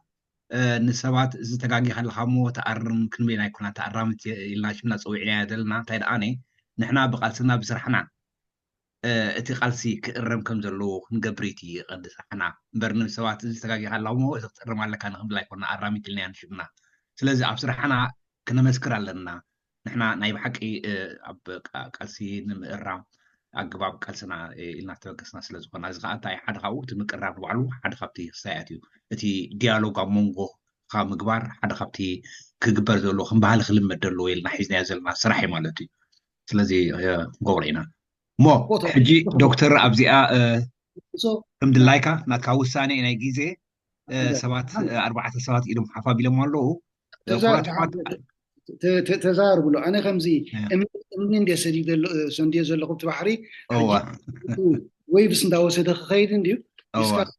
ديو حابت دا تعيمكم ديسكاس قبرو لز قدات كله سبيسيفيك حتى تلا حنت حتى قلخ من ليش لي ده حركه عن توي وين لكم اندي قله I'm not an expert on it بجن كم حساب غريبه يز نجرزي تدا حساب كقداسنت له خوينو كاتعلو ويكزاتيلو صبغيو ግን እዛ ናይ ወደብ ሓሳይ ከም መጠቃለሊቱን ጽብቕቲ ይብል ከም ካልኦት ግን ዲስካስ ተገበርኩሉ ንዓየ ዕረፍቲ ተሃብኩምን ጽብቕ እዩ ዝሓለፈ ግዜ ወሲደ ከም ዝበለ ጉዳያት ስራሕ ከኣለኒ ብጣዕሚ ኣይተሓዙለይ ቅሬታ እንዳበልኩም እየ ዝኸይድ ዘለኹ ግን ዕድል ለኩም ምሸት ስኻትኩም ተዕድሉ እዚ ጉዳያት ስኻ ተስፍሕዎ ታንክ ዩ يغنيلنا زون لعل 3 ساعات مسنا صنيحه زون قليل يكون حق تحش دار 4 ساعات قريب كايها زغون خويني يغنيلنا حجي مرجع خاون كتصنح ويك تكيد 4 ساعات هلو تم 4 ساعات زلهم بلاس منالبات دكتور تصنيحو قالنا قرب غيزه اتي اب تزربهم ويتا حتوري ويريتوري قرب حصرت تبلو صبو نيرو مخنات منالبات زولت اللي هو قبل ما انت قيمه مخادو انت زيلو تو مايكروفون حونا عبدو سليمان اسفان تايم بالكون يراني كان نقر متقالل ودب على غير اللي نديو قالل اللي انا دبلو بزح نقر يلا حتى تخوان يا دكتور محمد ران كنت حتى لو انا اوكي سوري انتو بيسي كابتي كابتي العدمنا نابزي قالتي الله خويل كابو تبقيس زارو نيره نمنتا كبحتو غير دي حتى كباين لعلي دفولتو نغرات كله قليل قداميتي تحتو بزعبا للزبل كقريب كازل لخاي انا خمز درداني از زلو منغستي ابد بلص خناتات الله حجي نلزب دعدم انت را ديكتاتور نقول لنا خينا ديكتاتور نلزب كعدم تخوينو ابد حنا نقولو دل درجه اما دي تعدمكم نغرات الله ديو نافكم بصح كذا لخا زي قداميتي حتى تخونا لا كلايتي ترى تسمعني لنا نبز على هاجري للاونت إرتراوي قبل لاونتي يزول ليلة دائما ويتي تلالي تناتو إذا حج درو زلو ناي معبالتات تقراي تقرني تقراي تسعر زسي وحدات سباتن دقهم قداي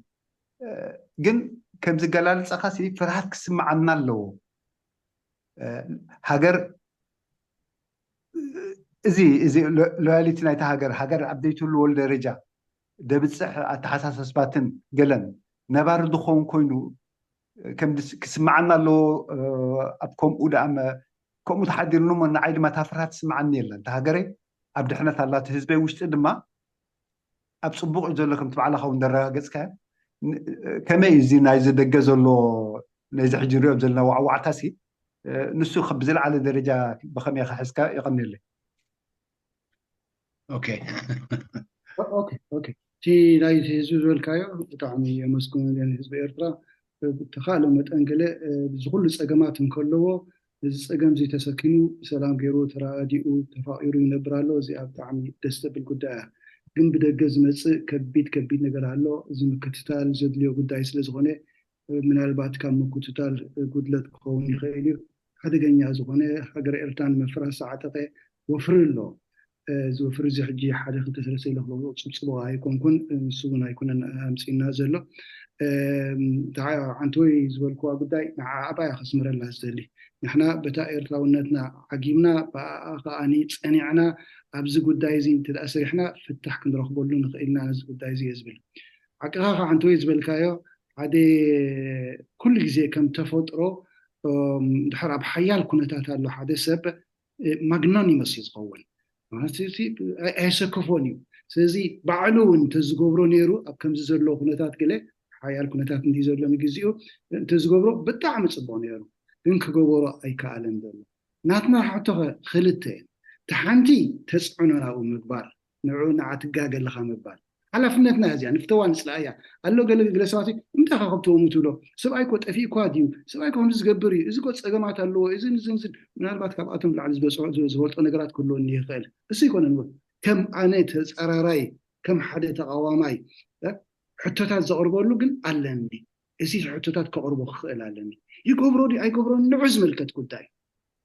ወሳኒት ጉዳይ ግን ምስ ህዝበይ ዝምድና ክህልወኒ ክኽእል ኣለዎ ምስ ህዝበይ ዝገብሮ ሕቶታት ኣለኒ ምስ ህዝበይ ኮይኑ ዝገብሮ ለውጥታት ኣለኒ ነዚ ከመይ ገይረ ክገብሮ ሓደ ካብኣተን ታሎም መዓልቲ ዘምስናላ ጉዳይ ተስተኻጣና ሓንቲ ካብኣተን እያ ካሊእ ምርጫታት ተለኸ let's discuss about it ንዛረበሉ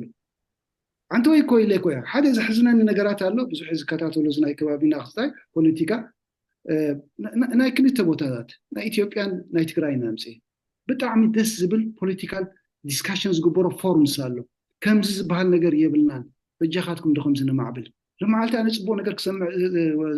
ውዒለ ብሕልፊ ካብ ዝገዛ ዝመፀት ሓሳስባ ብጣዕሚ ደስ ዝብል አንተ ወይ ውን ካሕሳይን ዝበሎ ነይሩ ባሻውን ዝበሎ ነይሩ ብጣዕሚ ደስ ዝብል ሓሳስባት ኣለዉ ስለዚ እዚ ክነማዕብሎ እንትደኣኽኢልና ኣብ ከምዚ ደረጃ ነንሕትና ኮፍ እንትደኣኢልና ከምኡውን ከም ካልኦትካ ክንሕውሶም ክንክእል ኣለና ሓንቲ ኤርትራ እያ ዘላትና እዞም ሰባት ደቂ ሃገር እዮም ደቂ ዓዲ እዮም زهاجر زي يفكروا من هالبات كابين لعلهم يفكروا أخو اليوم كابين لعل زجوروا لا سبات اللو كابين لعل زجوروا لا سبات اللو كابين لعل زشغلوا لا سبات اللو جن بقول مخنيات لساعات سأمنوا له ومخنيات اللو كوفي لهم سأمك الزارب دليل مثل أخو عقونه خيلهم صبوا تخو عقوني زي كيلهم أنا عقبهم تام مش أرجع خم بس حاسة لنا قداقنا حنتي فتحاول ديمقراطية إرتاحت له النقل الله أبتحسبهم سي أنا إزي حسابي إذا ناتي شغلاي إذا سلزلني تدعيلني متحسبوا سي تسبزي تتفرح هذا لاسك ترد أن نتخيل يعني جلسة وسانيت أيقونتن نعي وسانيت أبزها هاجر زيا بحبر نبر لها هاجر ناي كلنا زغونة هاجر حق من قص زلوا هاجر بسلام كنبرك نكل علنا فتح كنبرك نكل علنا أبزيهم بس أنت غيلنا توسانيت لو تختم تدخل مومنتوم زيا إذا زلوا خونتاي كابتو مكوي 4 عامات الإسلام فتينا كله زي تفتنا نجار يلا تعودنا له سيزي حدش حسبت كهولو نخيل له نايزته فورم كله نخيل له كنرادا كنكيل لنا اب حد خنص كنكيل لنا انا ناتو قصدي تحت ردي ايه ينسعي كرداني زغيل انا ناي ربايان بتعمي حقوسن ነገር ዝለውጥ ውን ዘምጾ ዝለውጥ እንድሪኦ ዘለና ሕጂ ጽኡል ይኮነን መሲ ክልተ ኦፕሽንስ ነራ ሓንቲ ወይ በአቶም ሴንትራል ዩሮፕ ትዚ ሓደገኛ ዝኾነ ቦታ ዝነበረ እዩ ናይ ዋርሶ ፓክት ኣብ ዋርሶ ኣብ ስታይ እቲ ናይ ኢስተርን ብሎክ ናይ አቶም ሓይሊ ነይሩ ኣብ ጀርመን ከዓ ናይ ናቶ ሓይሊ ነይሩ ክልቲኡ ናይ አቶም ሓይሊ ነይሩ ወይ فحك لازم هاجرات سياتن ወይ بسلام كفتحو اما مጨረሻ ተዓወተ ፖሊሲ ኦፍ ዲታንት ተኮነጽ ዘይኮነ ስታይዝ ጎበሮ ቃልስ ዘካይዶ ቀሊል ቃልስ ይኮነ ነይሩ እሱ መጨረሻ ተዓወተ نحنا ክንሪኦ ክንክላለና ወይ ከም ህዝቢ فحفح ክንብሊና ወይ ሃገር فحك ትብለና ወይ ኣብፀገም ክንኣትውና ወይ ተጻሊ ውግኣት ክመጽ ወይ ከሰላም ጌርና ሃገርና ክንመሓር ነሰጋግራይና ሰላም ጌርና ነሰጋግራኺ ኮፍ ክንብል ክንክል ኣለና كنزاتي خنكل لنا تزاتينا ونكو تفلاينا نوصل نخلنا صقم ايكونن صباح من البعض نقصله دحت صباح من البعض نقصله حنت معلتنا بحنت بوينت نملس نقلنا معناته حدا يصقمنا حدا يشقرنا حدا تاريخنا حدا حزب سلازقنا اذا انا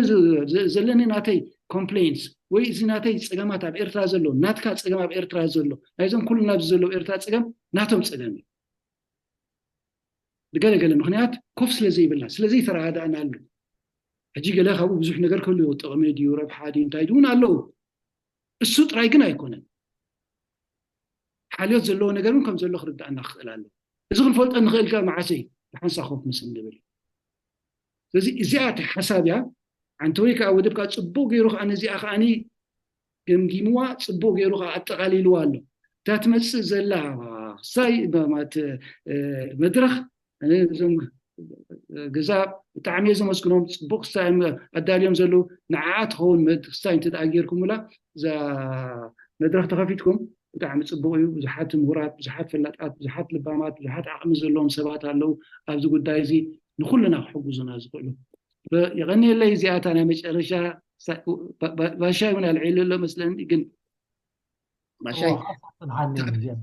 نعاية كانت مثلا حساب يا قد هنا لا حتى ملكتهم كتلوها عقرون راي زيادة أنا مش أرشا تخون اللي صدق هو انتي تي بقدامي ونكم إلى كانير تا نسبات كسايت قبرهم تخبدهم نجر زمدنا ናይ ሰላማዊ ገባብ ቃልሲ ሙሩስ ኮይኑ ከበቅዕ ምስ በዓል መን ኢኻ ዲል ትገብር ካልእ ሕቶ ምስኡ ዝኸይድ ኣሎ ማለት እዩ ምክንያቱ ሓደ ነገር ክፍታሕ እንድሕር ኮይኑ ከምቲ ዓንተ ወይ ዝበልካዮ ሰላማዊ ገባብ ቃልሲ ጌርና ዘለኣለማዊ ማለት ዘዋፅእ ናይ ሰላም ጉዕዞ ናይ ምዕባለ ክኸውን ይኽእል እዩ ትኻልእ ግን ናይ ሕነ መፍዳይ ክህልዎ ክእል ናይ ኣነ ካሎም መዓልቲ ዓንቲረ ኣለኹ ሞግ ሕነ ክፈዲእ ዝበሃል ነገራት ሳዕብን ስለ ዘለዎ ኣይዋፅእን እዩ ዝብላል ሕጂ ኣክቹዋሊ እቲ ንሕና ንገብሮ ሰላም ይኹን ወይ ከዓ ብሓይሊ ይኹን ኣገባብ ዳርጋ መብዛሕትኡ ግዜ ብግዳማዊ ሓይልታት ተጠዊቕና ንገብሮ እዩ ማለት እዩ ኩሉ ግዜ ዝድግፉና ወይ ኣጆሃ ዝብሉና ወይ ከዓ ናብኡ ዝሕብሩና ኣካላት ይርከቡ ካብ ግዳም ማለት እዩ ንሳቶም ከዓ ሪጅናል ይኹኑ ዋላ ግሎባል ይኹኑ ከይዱ እቶም ሓያላን መንግስታት ናይ ዓለም እዮም ከምኡ ዝገብሩ ማለት እዩ ንሳቶም ንባዕሎም ሕጂ እውን እቲ ናይ ሓይሊ ገባብ የብሉ ስለ ዘለው ይጥቀሙ ስለ ዝኾኑ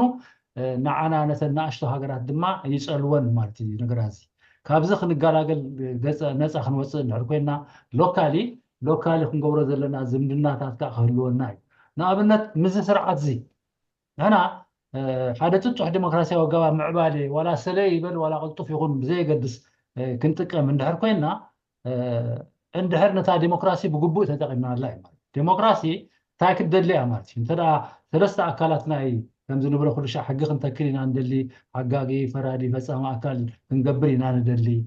ስቂድካ ኢደወነናዊ ዝኾነ ስርዓት ይኮፍ ኢሉ ዘሎ ኢልና ንዕኡ ዝትክእ ስርዓት ክንገብር እንድሕር እንደሊ ኮይና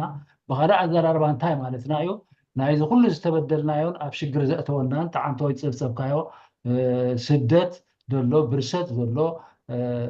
ፀኒትናዮ ዘለና ኩሉ መስዋዕቲ ዘሎ እዚ ኩሉ ወሪዱ ዘሎ ብምክንያት እዩ ንዕኡ ዝሽከም ብሓላፍነት ደረጃ ካለው which means accountability ማለት እዩ ተዳ ነታ accountability ትብል ኣብ ውሽጢ ዲሞክራሲያዊ ናትና ድልየት ክንተኽሎ ደልና ከነእትዋ ኮይና መሰረታዊ ፍታሕ ክህልወና እዩ ማለት እዩ ولا سلين بل ولا قال نبل بحق كيدنا كم تعاقبنا بما نعمل بالي 5 غيرنا مالتي انت راه نتا accountability شغيرنا خن كيد كوينا حيوات تدا خن كون كوينا بوليتيكا مالس حيوان مخان صبو دي ان جنرال من كا بوليتيكا ما حتاتነት እንድሕር ዘይብሉ እቲ ነገር ብሕያውነት ሰጊርካ ክትከይድ እንድሕር ኮንካ ወድዱ ምኸም ቆደሙ ድማ ዝኣመሰለ ስርዓታት ኢኻ ክትተክል ትኽእል ማለት እዩ ወላ ንሱ ዕድሚኡ ኣኺሉ እንተኸደ ከም ሰብ መጠን سرعتي تم أكلاتو انتخدو نعود مسؤوليتك أفريقيا خابويا تساقى زلا مالتي لازم خمو خنتكا يكوننا نحن ندل لنا كنزتن دحر كوينا حجي نايزات حيل خهلو نخالو خمت بقدام يزبر لازم نزخ تقبر دحر كونكا بسلامة وقباب سيل كان لها واتس نيكست هنياتو سرعتنا عنا زشن فنا من قد بمنتهي بوادا دباي ኣደናጊሩ ድዩ ዋላ ገለገሉ ድዩ ዋላ ገንዘብ ከፊሉ ድዩ ዋላ ገለገሉ ድዩ ዋላ ምስ ካልኦት ተዛሚዱ ድዩ ብዘይገድስ ብወዳድባ ስለዝስዕረና ይንዓና ሓቂ ተዛሪብና ኣይተዛሪብና ብዘይገድስ ከምደ የለና ዝገብረና ማለት እዩ ወላ እውን ተተሰደድና ቁም ነገር ይብለና ማለት እዩ ስለዚ ንሕና ተሪፉና ዘሎ ሕቶ ውደባ ከመይ ንምልስ ሕቶ ውደባ እንድሕር መሊስና ሕቶ ዘተ ከዓ ማዕረ ማዕሪኡ ክንገብር ንኽእል ደድሕሪኡ ማለት እዩ ሕጂ ካብዛ መሪፅካያ ዘለካ ገባብ ኩላትና ተቐቢልና ያለና ምክንያቱ ሕጂ ዘይኮነሲ ቀደም ሒዝና እውን ተማጎትናሉ ክንደይ ላዕልን ታሕትን ዝተባሃለ እቲ ኣገባብ ቃልሲ ክሳይ ምግባር ማለት እዩ ሕጂ ከመይ ጌርካ ኢኻ ዝማድካ ክትእክብ እሞ ኣብ ኣወዳድባ ክትቅይሮ እሞ ሓያል ዘታይ ምእንቲ ክትከውን እዚኣ ከም ሕቶ ዘቕርባ ዘለኹ ማለት እዩ ምክንያቱ እንታይ ኣብ ግምት እቲ ክትርስዕ ዘይብላ እታ ኣካውንታቢሊቲ ትበሃል ነገር ነቲ ስርዓት እንተ ደኣ ከነውድቆ ኮይና እንታይ ኢና ክንገብር ዘለና ማለት እዩ ከምቲ ዝበልናዮ ሓይሊ ናይ ህዝብናትና ክበራበር ኣሎ ክነቅሕ ኣለዎ ህዝብና ሓይሊ ነቲ ሰራዊት እውን ናትና ክንዲ ኣንፃር ነፍሱ ዝቃለስ ንነፍሱ ክቃለስ ከም ዘለዎ ክንገብር ናብ ኮንሽስነስ ክልወጥ ኣለዎ እቲ ሕብረተሰብ ተረሚሱ ዘሎ ናብኡ ማለት እዩ ስለዚ ናብቲ ደረጃ ተኸነብፅሖ ሓያላት ዘተይቲ ኣምነና ሓድሕድና እሞ ንኸውን ቅድም እሞ ነቶም ዘየድልዩ ዘሳቂዩና ዘለዉ ነገራት ንዕኦም ከነሸንፎም ንኽእል ወይ ከዓ ክንማርኾም ንኽእል ገሊኦም ክነምፅኦም ንኽእል ምክንያቱ እንተ ደኣ ንሕና ክንስዕር ኮይንና ኣብ ትሕቲ ዝደናገሩ ዘለዉ ሓይልታት ኣብ ትሕቲ ካልኦት ንዕኦም ክንማርኽ ከምኡ ድማ ብፍላይ ከዓኒ ኣብ ትሕቲ ፀላኢ ዘለዉ ከነምፅኦም ናባና ክንበቃዕ ኣለና which means ቶም ህግደፍ ኢልና ነብሎም ዘለና ነዚኦም ሕጂ ኣብ ኖርማላይዝ ኣብፅሕናዮም እናሃለና ከለና ኢና ዝኩሉ ሽግር ናይ 3-4 ዓመት ተፈጥረ ኣብቲ መስርሕቲ እናሃለና ከለና ማለት እዩ ሕጂ ነቶም ዝፅጉሙና ዘለዉ ሸነኻት ኩላቶም ክንፈልጦም ይግባአና ክንፈልጦምን ክንስማዓን ተኮይና ከዓኒ ነዚ ተሓሳስባ ሕጂ ቀሪቡ ዘሎ ብሰላማዊ ዝበሃል ናይ ቀደም እውን ዘማግተና ዝነበረ ተቐባልነት ተግባራዊ ክኸውን ድሕር ኮይኑ ከዓኒ ንዕታ ክንገብሮ ኣለና ክንውድቦ ክንበቃዕ ኣለና ተዓንቶ ብቐዳማይ ከም ሓሳብ ዘቕረብክዎ እየ ዘቕርበልካ ዘለኹ ሕጂ ዋትስ ኔክስት ንስኻ ካብዚ ዘለኻዮ ደረጃ ሕጂ ሲ ከመይ ጌርካ ክትሕይል ትኽእል ኣነ ምርጫ ናተይ ኣለና ኣቕሪበየ ብዝገዛ ዝኹን ወላ ኣብ ካሊእ ገዛ ይኹን ኣቕሪበየ ኣነ ዘቕረብክዎ እንታይ ድመሳሰሉ ሓይልታት ክሕይሉ ሓሳባቶም ክውድቡ ክወቕዑ ኣለዉ ሓሳባቶም ምስ ወደቡ ናብ ሓይሊ እናተቐየሩ ኸዱ ስለ ዘለዉ ፓወር ከኣይቲ ንዓኻ ድሌትካ ከምፅኣልካ ዝኽእል ሓደ ነገር ስለዚ ሽዑ ዮም ንሳቶም ቻነል ክገብርዎ ዝኽእሉ እቲ ናቶም ኣተሓሳስባ ብፍላይ ናብ ውሽጢ ዓዲ ብመጠኑ ድማ ናብ ዝግዳም ዘሎ ግበራ ይግበር ዝርብሽ ዘሎ ዓቕምታት ይናስዕበ ክገብሩ ዝኽእሉ እዚ ዓቕሚ ዝተወደበ ዓቕሚ ቻነል ክገብሩ እንተኽኢሎም እዩ ብሜድያ ደረጃ ማለት እዩ ዘበናውያን ክንከውን እንተ ደኣ ኮይንና ነቲ ሰላማዊ ገባብ ቃልሲ ኣብ ድብፃሕ ክነብፅሖ እንተ ኣብዚ ሲ ካብዛ ዘለኻዮ ደረጃ ክትሰግር ድሕር ኮንካሲ ናብታ ተግባራዊት ብርቂ ክትሰግር ተኮንካስ እንታይ ከመይ ጌርካ ኢኻ ክትሰጋገር ብወዳድባ ደረጃ ማለት እዩ ተረዲእካ ንክትከውን ተስፋ ገብር ተረዲእካ ባሻ ኣብታ ናይ ክስታይ ዝበልካያ ኣብ መጨረሽትኡ ብዙሕ ክስታይ ክህልወናን ባሻይ ወፂእ ድዩ ኣለዎ ምላው ኣለዎ እታ ስእሊ ኣብቲ ናይ መስርሕ ናይ ለውጢ ገለ ምናልባት ፅንሕና ገልፆ ክፍትን እየ ለውጢ ክንገብር ከለና ሓደ ካብቲ ዝድለ ነገራት እንታይ እዩ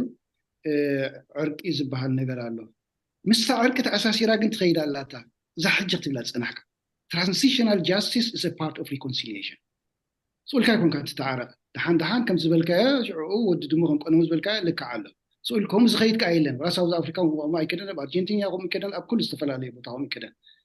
ምስታ ዕርቂ ትበሃል ነገር ምስኣኻ ትራንሲሽናል ጃስቲስ ኣላ ኣካልታይታ ዕርቂ ፕሮሰስ እያ ምክንያቱ ሓድሽ ክትጅምር ስለ ዘለካ እዚ ግን ኣብ መንጎቶም ተቃወምቲ ይኮናን ክንገብራ እዚኣ ክንገብራ ንኽእል ፅባሕ ንጎ እዩ ምክንያቱ ዝኾነ ይኹን ክፋላት ናይቲ ሕብረተሰብ ዝተገብረ ግፍዕታት ኣሎ እዚ ከመይ ኢና ንሪኦ ኣብ ናይ ቃልሲ ግዜ እውን ግፍዕታት ኣሎ እዚ ከመይ ኢና ንሪኦ እዚ ንዕኡ ትሪእያ ሓንቲ ሽማግለ ክትህሉ እያ ነቲ ነገር እቲ ሸለል ዝበሃል ብደረጃ ሸለል ክበሃል እዩ ዝእሰር ተሎ ክእሰር እዩ ዝቕፃዕ ተሎ ክቕፃዕ እዩ ዓገብ ዝበሃል ተሎ ዓገብ ክበሃል እዩ እዚ ናይታ ሽማግለ ተመክሮ ዘለዎም ዓቕሚ ዘለዎም ክእለት ዘለዎም ተመክሮ ናይ ዓለም ዝወሰዱ እታ ወሳኒት ነገር ግን ትራንሲሽናል ጃስቲስ ክህልው ኣለዎ ወሳኝ ጃ ግን ንሕና ክንቀራረብ እንከለና ግን እስኻትኩም ትማሊ ምስ ህግደፍ ነርኩም ኢኹም እሞ ምሳና ክትሰርሑ ኣይትኽእሉን ኢኹም ዝበሃል ነገር ኣይክትከይድ እያ እዚኣ ክንቀራረብ እንዲና እንደልና ምክንያቱ እሳቶም ቃናቶም ክስታት ከለዎም ከዓ እቶም ቃናቶም ክስታት ኣለዉ ብሶም ወያነ ኮይንኩም መሳርሕታት ኢልኩም ኣብዝን ኣብዝን ቦታን ከምዚ ገይርኩም እንታይ ዶ ክመፅእ እጂ ኣብ ሓደ ክንከይድ ኣይንኽእልን እታ ክንገብራ ዘለና እዚ ክንገድፈሎም ዘለና ነቶም ናይ ተመራመርቲ ናይ ኣካደሚክ ዝፈልጡ ንዓቶም ንግደፈሉ ንሕና ኣብ መስርሕ ናይ ሓድነት ክንመፅእ ክንክእል ኣለና ኣብ መስርሕ ናይ ምቅራብ ክንመፅእ ክንክእል ኣለና እዚ ከመይ ጌርና ንገብሮ ኣንተ ወይ ሰፊሕ እውን ወደብ ተዛሪቡሉ ክንዛረበሉ ዘለና ጉዳይ ግን ሓንቲ ምዛ ጉዳይ እዚኣ ክሳይ ገይረ ማዛ ሓተትካ ሕቶ ንክምልሻ ተሓሒዘ ክዛረብ ክብላ ዝደሊ ጉዳይ ኣላትኒ ኣንተ ወይ ንስኻውና ልዕልካ ነርካ እዚ ኩሉ ንኸዶን ዝነበርና ኣብ ዝሓለፈ 4 ዓመት ፈሪሱና እምበር ፅቡቅ ኮነ ኸይድ ነርና ዝበልካ ልክ ኣለኻ ቅድሚ 4 ዓመት ኮነ ሓደ ተበግሶ ወሲድና ነርና ብዙሓት ኣጋይሽውን ምናልባት ኣብዚ ዘለኹም ኣብዚ ክትህልው ትኽእሉ ኢኹም ሰሚዕኩምና ክትኮኑ ትኽእሉ ኢኹም ንሕና ሓደ ተበግሶ ዝወሰድናዮ እንታይ እዩ ነይሩ ጥርናፌ ናይ ኩሉ ሓይልታት ተቃወምቲ ሓይልታት የድልየና ኣሎ እዚ ጥርናፌ እዚ ከመይ ክመስል ኣለዎ 1 2 3 4 ኢልና ዝፀናዮ ነጥብታት ነይሩ ተቐዳመይቲ ዝበልናያ ካብ ተመክሮና ወፂና ተመክሮና ኩሉም ትፈልጥዎ ስለዝኾንኩ ኣብ ተመክሮና ክምለስ ኣይደሊን ኩሉ ግዜ ጥርናፈ ንገብር ድሓር ፋሕ ንብል ኩሉ ግዜ ጥርናፈ ንገብር ድሓር ፋሕ ንብል ኩለን ተንፋሕ ዝበልናለን ጥርናፌታት ብምኽንያት ናይ ስልጣን ብምኽንያት ናይ ኣነ ብምኽንያት ንሕና ኢና ንሕዞ እዚታት ነይሩ ኩለን ዝገበርናዮ ከዓ ናይ ውድባት እየን ነይሩ ሕጂ ግን ናይ ኩሉ ጥርናፈ ንግበር እዚ ጥርናፈ ንገብረሉ ግን ቅድሚ ሓደ እታ ናይ ትመርሖ ነቲ ጥርናፈ እታ ፍፃሚት ሽማግለ ትኸውን ንሳ ዓቕሚ ዘለዎም ሜሪትሮክራትስ ክኾኑ ኣለዎም ምክንያቱ ቅድሚ ሕጂ ርኢናዮም ኢና እቶም ፀገማት ዝነበሩ ኣብቲ ውድባት ፀገም ነይሩ እዩ ሜሪትሮክራትስ ክኾኑ ኣለዎም ንሕና ከም ውድብ እንከለና ወሲ እታ ሓላፍነት ኣሰኪምናዮ ንዓቶ ወይታ ከም ውድብ ኮን ስልጣን ኢኻ ትቀዳደም ግን ድሓን ኣይንደሊን እዛ ስልጣን እዚኣ ቅድሚ ሕጂ ብከምዚ ናይ ስልጣን ቁርቁስ ኣብ ፀገም ኣቲና ስለዝኾንና እዛ ፍፃሚት እዚኣ ሜሪትሮክራትስ ዓቕሚ ዘለዎም ምሁራት ፕሮፌሽናልስ ይምርሕዋ ካልኣይ ባይቶ ክትህልዋ ኣለዋ ማለት እዩ መሪሕነት ኩሉ ቆሎት እቲ ፈፃሚት ኩሉ እቲ ባይቶ ኩሉ እቲ ባይቶ ኩሎም እዞም ኣብኣ ተጠርኒፎም ዘሎ ሓይልታት ኣብኣ ይውከሉ ውድባት እዮም ውልቀ ሰባት እዮም ናይ በርጌስ ማሕበራት እዮም ኣብኣ ይውደቡ ሓደ 100 ሰባት ክኾኑ ይኽእሉ እዮም ሳልሳይ ከ እተን ውድባት ናተን ናይ ምኽር ሽማግለ ይፍጠራ ክቀራረባ ምእንቲ ይፅባሕ ንጎ ስልጣን ንምሓዝ ክቀራረባ ራብዓይ ሓንቲ ዓባይ ሽማግለ ንገበር እታ ሽማግለ ኸ ናይ ኣቦታት ናይ ምሁራት ናይ ጥሮታት ዘለዉ ፍልጠት ዘለዎም ዓቕሚ ዘለዉ ክመኽሩና ዝኽእሉ ኣቕሽቲ ሽዩኽ እዚኦም ሰባት እዚኣቶም እንታይ እዮም ክኾኑ ክገንሑና ክእርሙና ስለዚ 4 ሽማግለ ዘለዋ ሓንቲ ጥርናፈ ንግበር እና ሓሳብ ኣቕሪብና ነርና ብዙሕ እውን ደገፍ ረኺባ ነይራ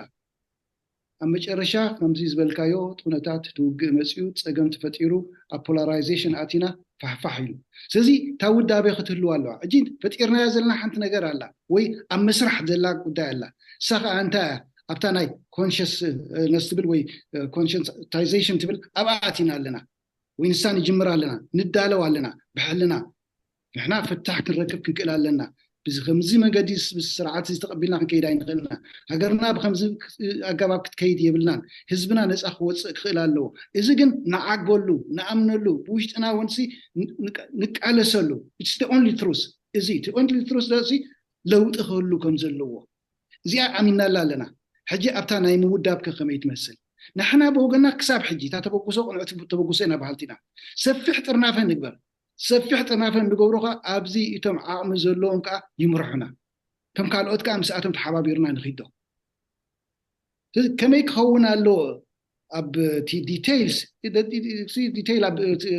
ደቨል ዲቴይል ብሎ ክንሪኦ ኢና ፅባሕ ንጎ ብሓባር ኮይንናኻ እዚኣ ግን ከም ሓሳብ ሒዝናያ ዝነበርና ቅድሚ ሕጂት ተበግሶ ናትና ቅንዕቲ ኢና ኢልና ንኣምን ሕጂ እውን ከምኣ ክንገብር ድልዋት ኢና ካልእ ሓሳብ እንተለካ ቁርባት ኢና ፀገም ዘለዎ ነገራት ኣይኮነን እሞ ዶክተር እኮ ኣብኣ እየ ዝሓተካ ዘለኹ ተዓቶ ስታይ ትገብር ኣለካ ዝለካ ዝነበረ ጋባብ ትነግረኒ ኣለካ ስታይነ መውዕጅ ታጥርናፈ ንሳ ውዳልካ ቀደም ዝነበረ ንሱ እዩ ዝትብሎ ዘለካ ኩላህናሲ ኣብ ሓደ ክንሰማዕ ኣለና ኣብ ሓደ ቅርፃ ክንመፅእ ኣለና ዝብል እዩ ኣብ ኢትዮጵያ ተፈቲኑ ፈሺሉ ኣብ ግዳማዊ ዓለም ተፈቲኑ ፈሺሉ ሕጂ ኣነ ርኢተይ ከዓ ኣቕሪበ ምናልባት ተቐባልነት ስለ ዘይብሉ ግን ወላ ሓንቲ ክንገብራ ንኽእል ኢና ኣነ ኣቕሪበ ክሊርሊ እንታይ ኢለይ ንዓኻ እውን ብቐዳማይ ከምኡ ኢለካ ሕጂ እውን ከምኡ ኢለካ እዛ ሰከንድ ፓርት ናይ እዛ ኣወዳድባ እታ ሽግር ትፈጥር ዘላ ከመይ ጌርና ዲል ንገብር ክንዝትን ድሕር ኮይንና ትብል እያ ማለት ክትዝትን ድሕር ኮንካ ዶክተር ሓያል ክትከውን ኣለካ ሓያል ክትከውን ከዓ ናትካ ተሓሳስባ ዘለዎ ኣካላት ክጥርነፍ ኣሎ ናይ ኩሉ ኣልገፊፍ ዘይኮነሲ ሓደ ተዳ ኩላህና ፅላል ክንገብር ኮይንና ዝተፈተነ ማለት እዩ ድሓን ኣለና እንዳብልና ኢና እኮ ኣብ ኢትዮጵያ ዝኩሉ ሽግር ገጢሙና መዓዝ ተፈሊጡ እቲ ኢንፎርሜሽን ንረኽቦ ነበርና ካልእ ስለ ዝነበረ ብኡ ጥራይ ተገዚእና ንኸይድ ነርና ኣብዚ ግዳማዊ ዓለም ምስ መፁ ሕጂ ባዕሎም ቶም ውድባት ክዛረቡ ዝገጥሞም ነበረ ሽግራት ክዛረቡ ምስ ጀመሩ መስቂልና ክንጋገ ነርና ንሕና ፅቡቅ ኣላ ኢትዮጵያ ፒአርዲኤፍ ድጉፍና ኣለዉ ንስርዓት ዝኸውድቕዎ እዮም ዝደልዩ ገለልና ኢና ንሕና መዓት ምስጋና መዓት ፅሑፍ መዓት ገለ ከይተረፈ ንህብ ነርና ሕጂ እንታይ ይብል ኣነ ሕጂ ብፅሑፈይ ቅድም ፅሑፎ ነበርኩ ከም ዘለዎ ኮፍ ኢሉ ታሪክ ግን ከዓ ኣነ ዝነበረኒ ኢንፎርሜሽን ካልእ ስለ ዝነበረ መግለፂ ይህበሉ ማለት እዩ ግን ጉጉይ ከም ዝነበረ ይኣምነሉ ታሪክ ኢልካ ዓንተ ወይ ታሪክ ኣገዳሲ እዩ ንምንታይ እዩ ኣገዳሲ ንብሎ ንለውጢ ክኾነና ምእንቲ እዩ ከምቲ ዝብሎ በዓል ሓራሪ ዝብሎ ኩላቶም ሂስቶሪያንስ ዝብሎ እንታይ እዮም ዝብሉ ማለት እዩ ሂስትሪ is important because it does not tell you only about the past but it's also about change ብዛዕባ ለውጢ ከዓ ስለ ዝኾነ ከምዚ ነይረስ ከምዚ ነዚ ክቕይሮ ኣለኒ እዩ ፕሮቮክ ዝገብረካ ስለ ዝኾነ ተስተውዕል እንድሕር ኮንካ ማለት እዩ ነታሪክ ኣንቢብካ ትልውጥ ማለት እዩ ናበይ ፎከስ ትገብር ናብቶም ኩሎም ተጋግኻዮም ነገራት ቶም ካልኦት ከምቲ ብቐዳማይ ዝበልናዮ ኣሰት ስናትካ ስለ ዝኾኑ ቶም ፖዚቲቭ ዝገበርካ ኮፍ ኢሎም ኣለዉ እቶም ተጋግኻዮም ግን መንጠሪኻ ኾኑ መንጠሪኻ ሕጂ ሱዳን ኢትዮጵያ ገለ ወዘተረፈ ደይኮነሲ መንጠሪኻ እቲ ተጋግኻዮ ክትእርም ከለካ እዩ ናምበር ዋን ንመፅእ ካልእ ሎኬሽንስ እዩ ተሰማዕካ ተኮይኑ ትወስዶ ተሰማዕካ ተኮይኑ ትገድፎ ማለት እዩ ስለዚ ንሕና ስምረት ክንገብር ከለና ክንዝትን ድሕር ኮይንና ይድብለካ ዘለኹ እንታይ ይድብለካ ዘለኹ ሓያል ክትከውን ምእንትሲ ደንበ ተቃውሞ መስሊ ኣብ ኮይኑ ስለ ዘሎ ኣዝማድካ ከተደልለካ መጀመርያ ከምቲ ናትካ ሓሳባት ዘለዎም ሰባት ነዚኦም ምስ ፀርበኻዮም ሕጂ ሓያል ትኸውን ኣለካ ማለት ክንዲ ንስኻ ንበይንኻ ናይ ናህዳ ጥራይ ትኸውን ካልኦትካ ትውስኽ ኣለካ እዚኦም ምስ ሓየሉ ሕጂ ነቶም ካልኦት ፖለቲካሊ ይኹን ብዝኾነ ይኹን መንገዲ ሓያላት ስለ ዝኾኑ ንዓቶም ኮንፊደንስ ክገብርዎም ይኽእሉ ኢኮኖሚካዊ እውን ክትሕይል ኢኻ ሽዑ እንደገና ምክንያቱ ንዓኻ ዝመስሉ ኣኪብካ ወዲብካ ስለ ዘለካ ከይዱ እቲ ሓይሊ ካብ ውደባ እዩ ዝፍጠር ማለት እዩ ሽዑ ኢኻ ንስኻ ሓሳባትካ ድማ ከምቲ ንብሎ ዘለና ንህዝቢ ኤርትራ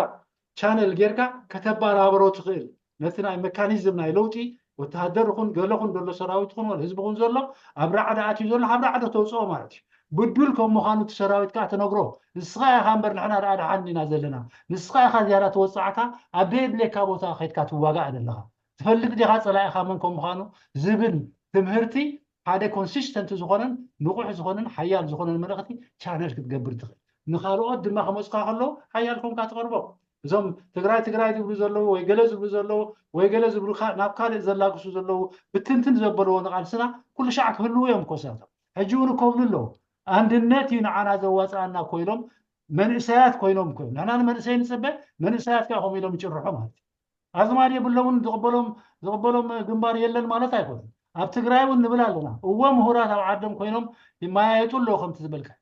ሕጂ እውን ኣነ ኢለ ካብኦም ከማን ክንልቃሕ ኣለና ናትና ምሁራን ከኔትወርክ እናቶም ገብሩ ኣለዉ ዶብዚ ንብል ኣለና ወላ ሓንቲ የለን ኔትወርክ ናይ ምሁራትና ማለት በዚ ይበልፁና ኣለዉ በቲ ኣብኡ ዘሎ ሕውስዋስ ምህርቲ ንዓድና ዝሰድዎ ዘለዉ ንዓድና ዝጥምትዎ ዘለዉ ባሕሪ ናተይ ዝብሉ ከዓ ኣዘ ሴም ታይም ከዓ ቶም ሊቃውንቲ ናቶም እዮም ከዓ ከምኡ ዝብሉ ዘለዉ ቶም ተመክሮ ዘለዎም ብትምህርቲ ዝበሰሉ ብቃልሲ ዝበሰሉ ከዓኒ ናይ ግድነት ኤርትራ ምስኦም ክትከውን ከዓኒ የቃልሑ ኣለዉ ሕጂ ህዝቢ ነቲ ተራ ዝኾነ ህዝቢ የደናግርዎ ኣለዉ ካብኡ ዝነቐደ ከዓ እቲ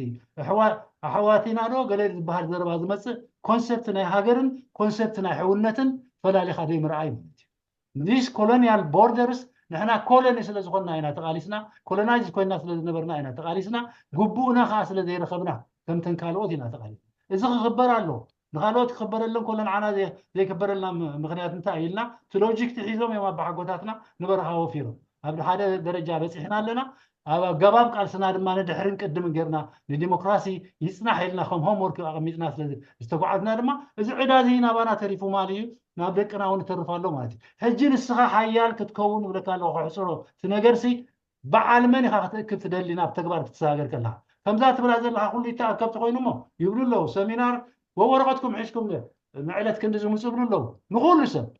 ወላ ሃግደፍ እኮ ክመፅእ እንታይ ዶ ክትብል ኢኻ ኤርትራዊ ኣነ ተቃዋሚ ኣነ ስርዓት ዝበለካ ብምንታይ ክትፈልጦ ዲኻ ወላ ሓንቲ ክትብል ኣይትኽእልን ኢኻ ድፈሽለና ዘሎ እኮ ብቐጥታኹም ብተዘዋዋሪ ህግደፍ እውን ከይተረፈ ኣብ ውሽጢ ንኣቱ ስለ ዘሎ ሃው ድዩ ነዚ ከመይ ጌርካ ትነፍዮም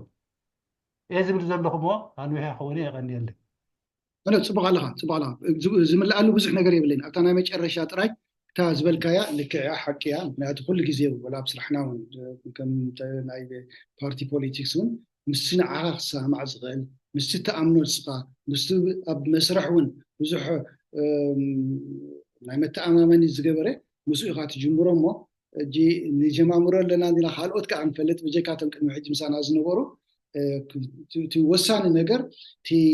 ناي purpose حدنت تدعلك خوينو نسي قعوت زغيل حرت زبلكايو كل زبلكايو قعوت زغيل بزقابا بزيمو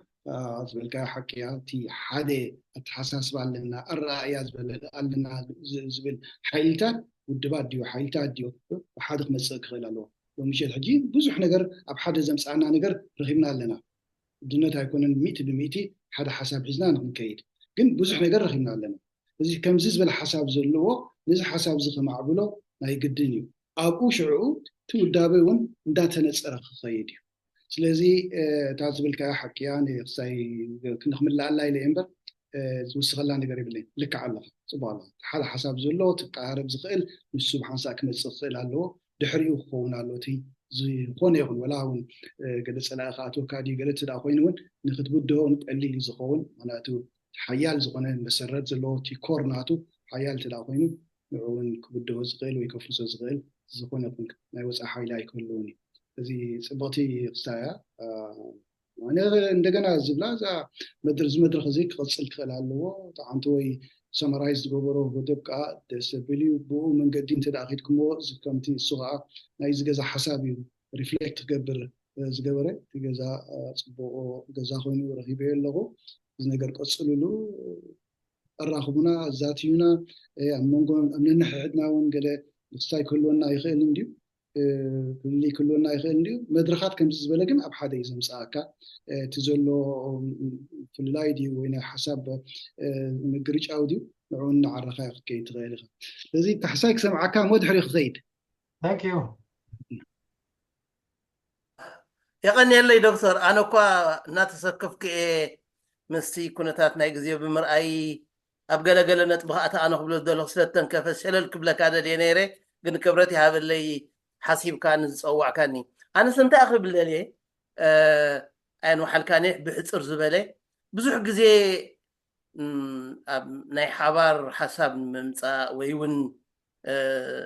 كلياتنا أو قلابيلنا أبناء حبار كلنا ممسا زشجرنا زولوسي إدمينا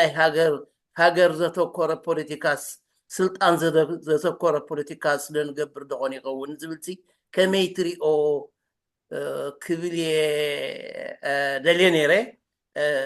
زي بحصر زبلت كل كذا ديز نور كنت خالقن بسفيعو قريت خيرها أقدس زغونا نتبتات باستفالاليتم أبزلو تساتفتون أميقيوهم طلن زولكات قدم نحضرت حساب نعمق كايت غيس لزلها تديالوج زبلكاونا قداسيو أب ديالوجينا كنا الرهويك أغنى فالالنا زبلكاو صبو إذن بزح جزي إذا سكفني الكونفيدنس بيلدينج أبنا نحدنا زي متأمن مترطارات حجر ما أكل زجبره سلزي جبرنا سلطان زجبره سلزي زنب اللي زغل شجر مسألة زلو زي حتى كده لي يغني لي دكتور اوكي يغني لي حجر زبلت ملسي بالت بالكلير دغونه حتوها لك علها بزح غزي زغاغنايو نغرات الله سوق معكل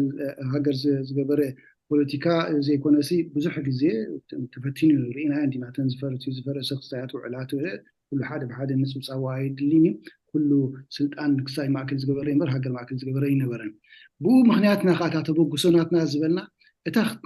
طرنافن تداغيرنا وي ودابن تداغيرنا سي اتا نعو تمرحسي قدنتك ናይ ፖለቲካ ሓይልታት እንተዘይኣተውዋ ትዝበለፀ እዩ ዝብል ቆይቶ እዩ ዘለና ኢና ከዝበልና ሜሪቶክራትስ ክኾኑ ኣለዎም ዓቕሚ ዘለዎም ከወፍዩ ዝኽእሉ እንብሎም ሰባት ንሳቶም ይኾኑ ምክንያቱ ካብዛ ተመክሮ ተላዒልና ኢና ተደኣ ንሳቶም ክመርሖ የምቢሮም ከዓ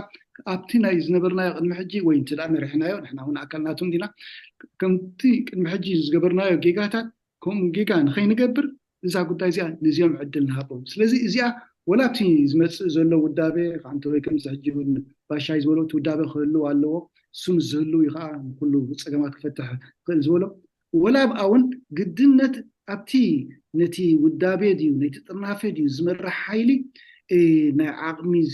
ሓይሊ ዘለዎም ሰባት ወይ ሜሪቶክራትስ ንብሎም ክኾኑ ይኽእሉ ኣለዎም እዚ ኩሉ ፀገማት ዝረኣናዮ ኣብ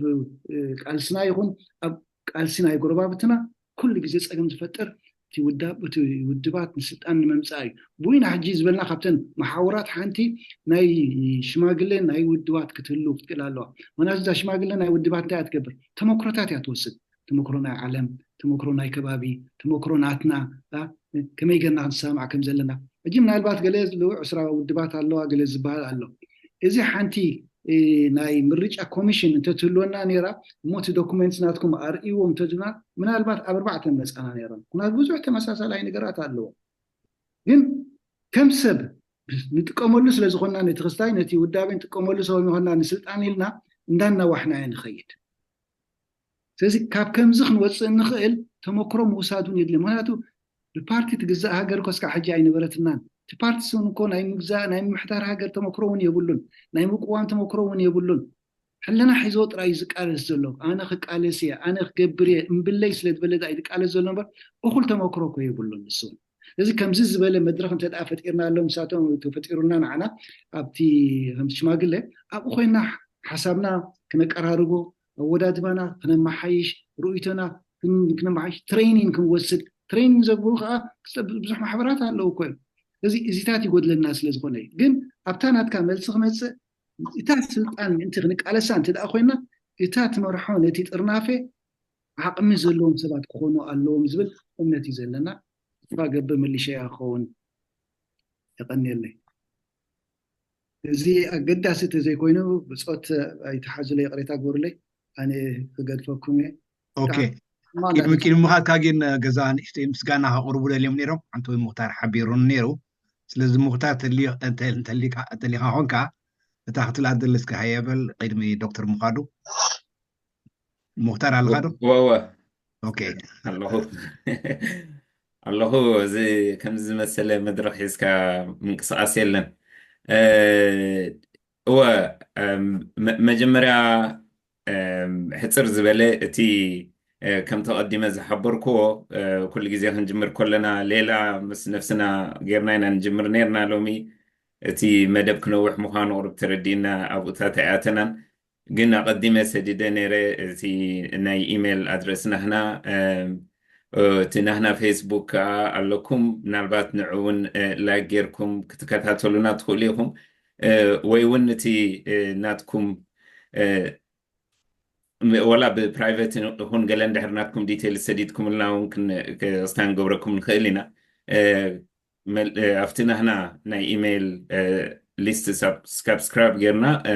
ዝኾነ ከምዝታት ክህልወና ከሎ ክንዕድመኩም ቀጥታ ንኽእል ኢና እቲ ናይ ኢሜይል ኣድራሻ ምናልባት ብኮንፊደንስ ኢና ንሕዞ ምስ ዝኾነ ክስታይ ሼር ኣይከውንን እዩ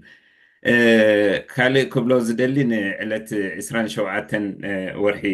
7 ካብቲ ሒዝናዮ ዘለና መደባት ሓደ ኣጋሽ ክህልውና እዮም ምናልባት ገለ ብሽም ትፈልጦም ትኾኑ ብልዕላውነት ህዝቢ ኤርትራ እዮም ዝፍለጡ ወይ ከዓ ኤሪትራን ፒፕልስ ሶቨርኒቲ ኢፒኤስ ተባሂሎም ይፍለጡ ስለዚ እዚኦም ጥርናፈ እዚኦም መን እዮም እንታይ እዩ ዕላማኦም እንታይ እቲ ናይ ፖለቲካዊ ድሕረ ባይታ ድዩ ካልእ ብዛዕባኦም ንክንፈልጥን ምናልባት እዚ ክብሉ ክበሃል ዘምሰ ብኸመይ ምዚኦም ክሰርሕ ትኽእል ዶ ዝጥርንፈካ ነገር ክህሉ ክእል ዶ ብዙሕ ነገራት ካብኡ ክንመሃር ንኽእል ንኸውን ካብዞም ኣብዚ ቀፃሊ ምሳና ዝሳተፉን ብዙሕ ዘበርክቱ ኣብዚ ናህና ግሩፕ እውን እዮም ስለዚህ ኩልኩም ዶክተር ሓዊስካ ማለት እዩ ኩልኩም እዛ 27 ወርሒ 7 ቀዳም ኣብቲ ናትኩም ዲያሪው ካብ መዘክር ክትቕምጥዎን ምሳና ክትምስዩን ሓሳባትኩም ክተካፍሉ ንዕኦም እውን ሕቶታት ክተቕርቡሎም ካልእ እውን ዕድል ከም ዘሎ ክሕብረኩም ፈቱ እዚ ንሕና ላይፍ ብፌስቡክ መሓላለፍ ኣሎ ከምኡ እውን ሪኮርድ ክኾን ኣሎ ኣብ ዩቲብ ክነውርዶ ኢና ስለዚ ቀፃሊ ናውን ተመሊስና እውን ክንከታተሎ ከም ንኽእል እዩ እቲ ሓደሽቲ ገፅ ኣለኹም እንደገና ምሳና ቀፃሊ ተሳተፉ ናብ ዘለኹም ንኩልኹም ደቂ ተባዕትዮ ይኹን ደቂ ኣንስትዮ ንኩልኹም ምስጋናይ ብስም ኣባላት ወሰን የብሉን ቀፃሊ ንዶክተር ብርሃኔ ኣመስግኑልና ስለንብል 2-3 ደቂቃ እንድሕሪብኩምና ዶክተር ብርሃኔ ኣባልና ከምዃኖም መጠን ንሶም ኣመስጊኖም ነቲ መደብ ጋሻና ብክብረት ከፋኑ ደስ ይብለኒ ንሕና ካብ ንጅምር ዳርጋ 3 ናብ 4 ዓመትና ንኸይድ ኣለና ሕጂ ግን እቲ ኣብቲ ድሕሪ ባይታ ከኣቱ ቁርብ ግዜ ክነውሕ እዩ ብኸመይ ጀሚርና እንታይ ዝብል ሓንቲ ግን ንሕና ህዝባዊ ምንቅስቃስ ምዃንናን ብዝተኸታተለ ድማኒ ብውሕድ ኣብ ወርሒ 1 ግዜ ተዘይሎ 2 ግዜ ካብ ዝተፈላለየ ድሕረ ባይታ ዘለዎም ኣጋይሽ ዝተፈላለየ ዕድመ ንኣብነት ኣብ ዝሓለፈ ዶክተር ፍትሒ ምናልባት ትፈልጥዋ ትኾኑ መንእሰይ ዶክተር ዓዲምና ነርና ዓብይ ትምህርቲ ኣመሓላሊፋ ከምኡ ኣብ ዝተፈላለየ ግዜ ዝተፈላለየ ዕድመ ዘለዎም ወይ ዕድመ ዘለወን ዝተፈላለየ ድሕረ ባይታ ዘለዎም እንዳምፃና ከምዚ ነቕርብ ሎሚ ዘቕረብኩሞ ለቦታትን ሓሳባትን እውን ሰሚዕና ኣለና ምስ ብፆትና ኮይና ክንዝትየሉ ኢና ስለዚ ብጣዕሚ ዘመስግን ይቐኒለይ ዶክተር ብርሃኔ ንዓኹም ክበኩም ንጋሻና ብክብረት ክተፋኑልና ወዲካ ከም ሙክታር ሓወይ ፅቡቅ ምሸት ኣምሲኻና ዶክተር መሓመድ ብርሃን ሓውና ክብረት ይሃብካ ዓሚቕ ስነ ሓሳብ ኢኻ ኣቕሪብካ ነዝገዛ ኩልኩም ተሳተፍቲ ከዓ ፅቡቅ ኣበርክቶ ጌርኩም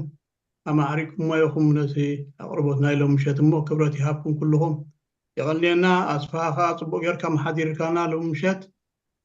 ثانك يو أصفها حوي كلهم كتا أي بحكي زناد مشاتنا أمسينا مو أحمد برهان حوي يغني لنا يروتي هابكا غني لي بتعمل زي ما سكنكم تعدمتوني نقول له ما قايش من السلام مرحبا روح مشات معاه حضر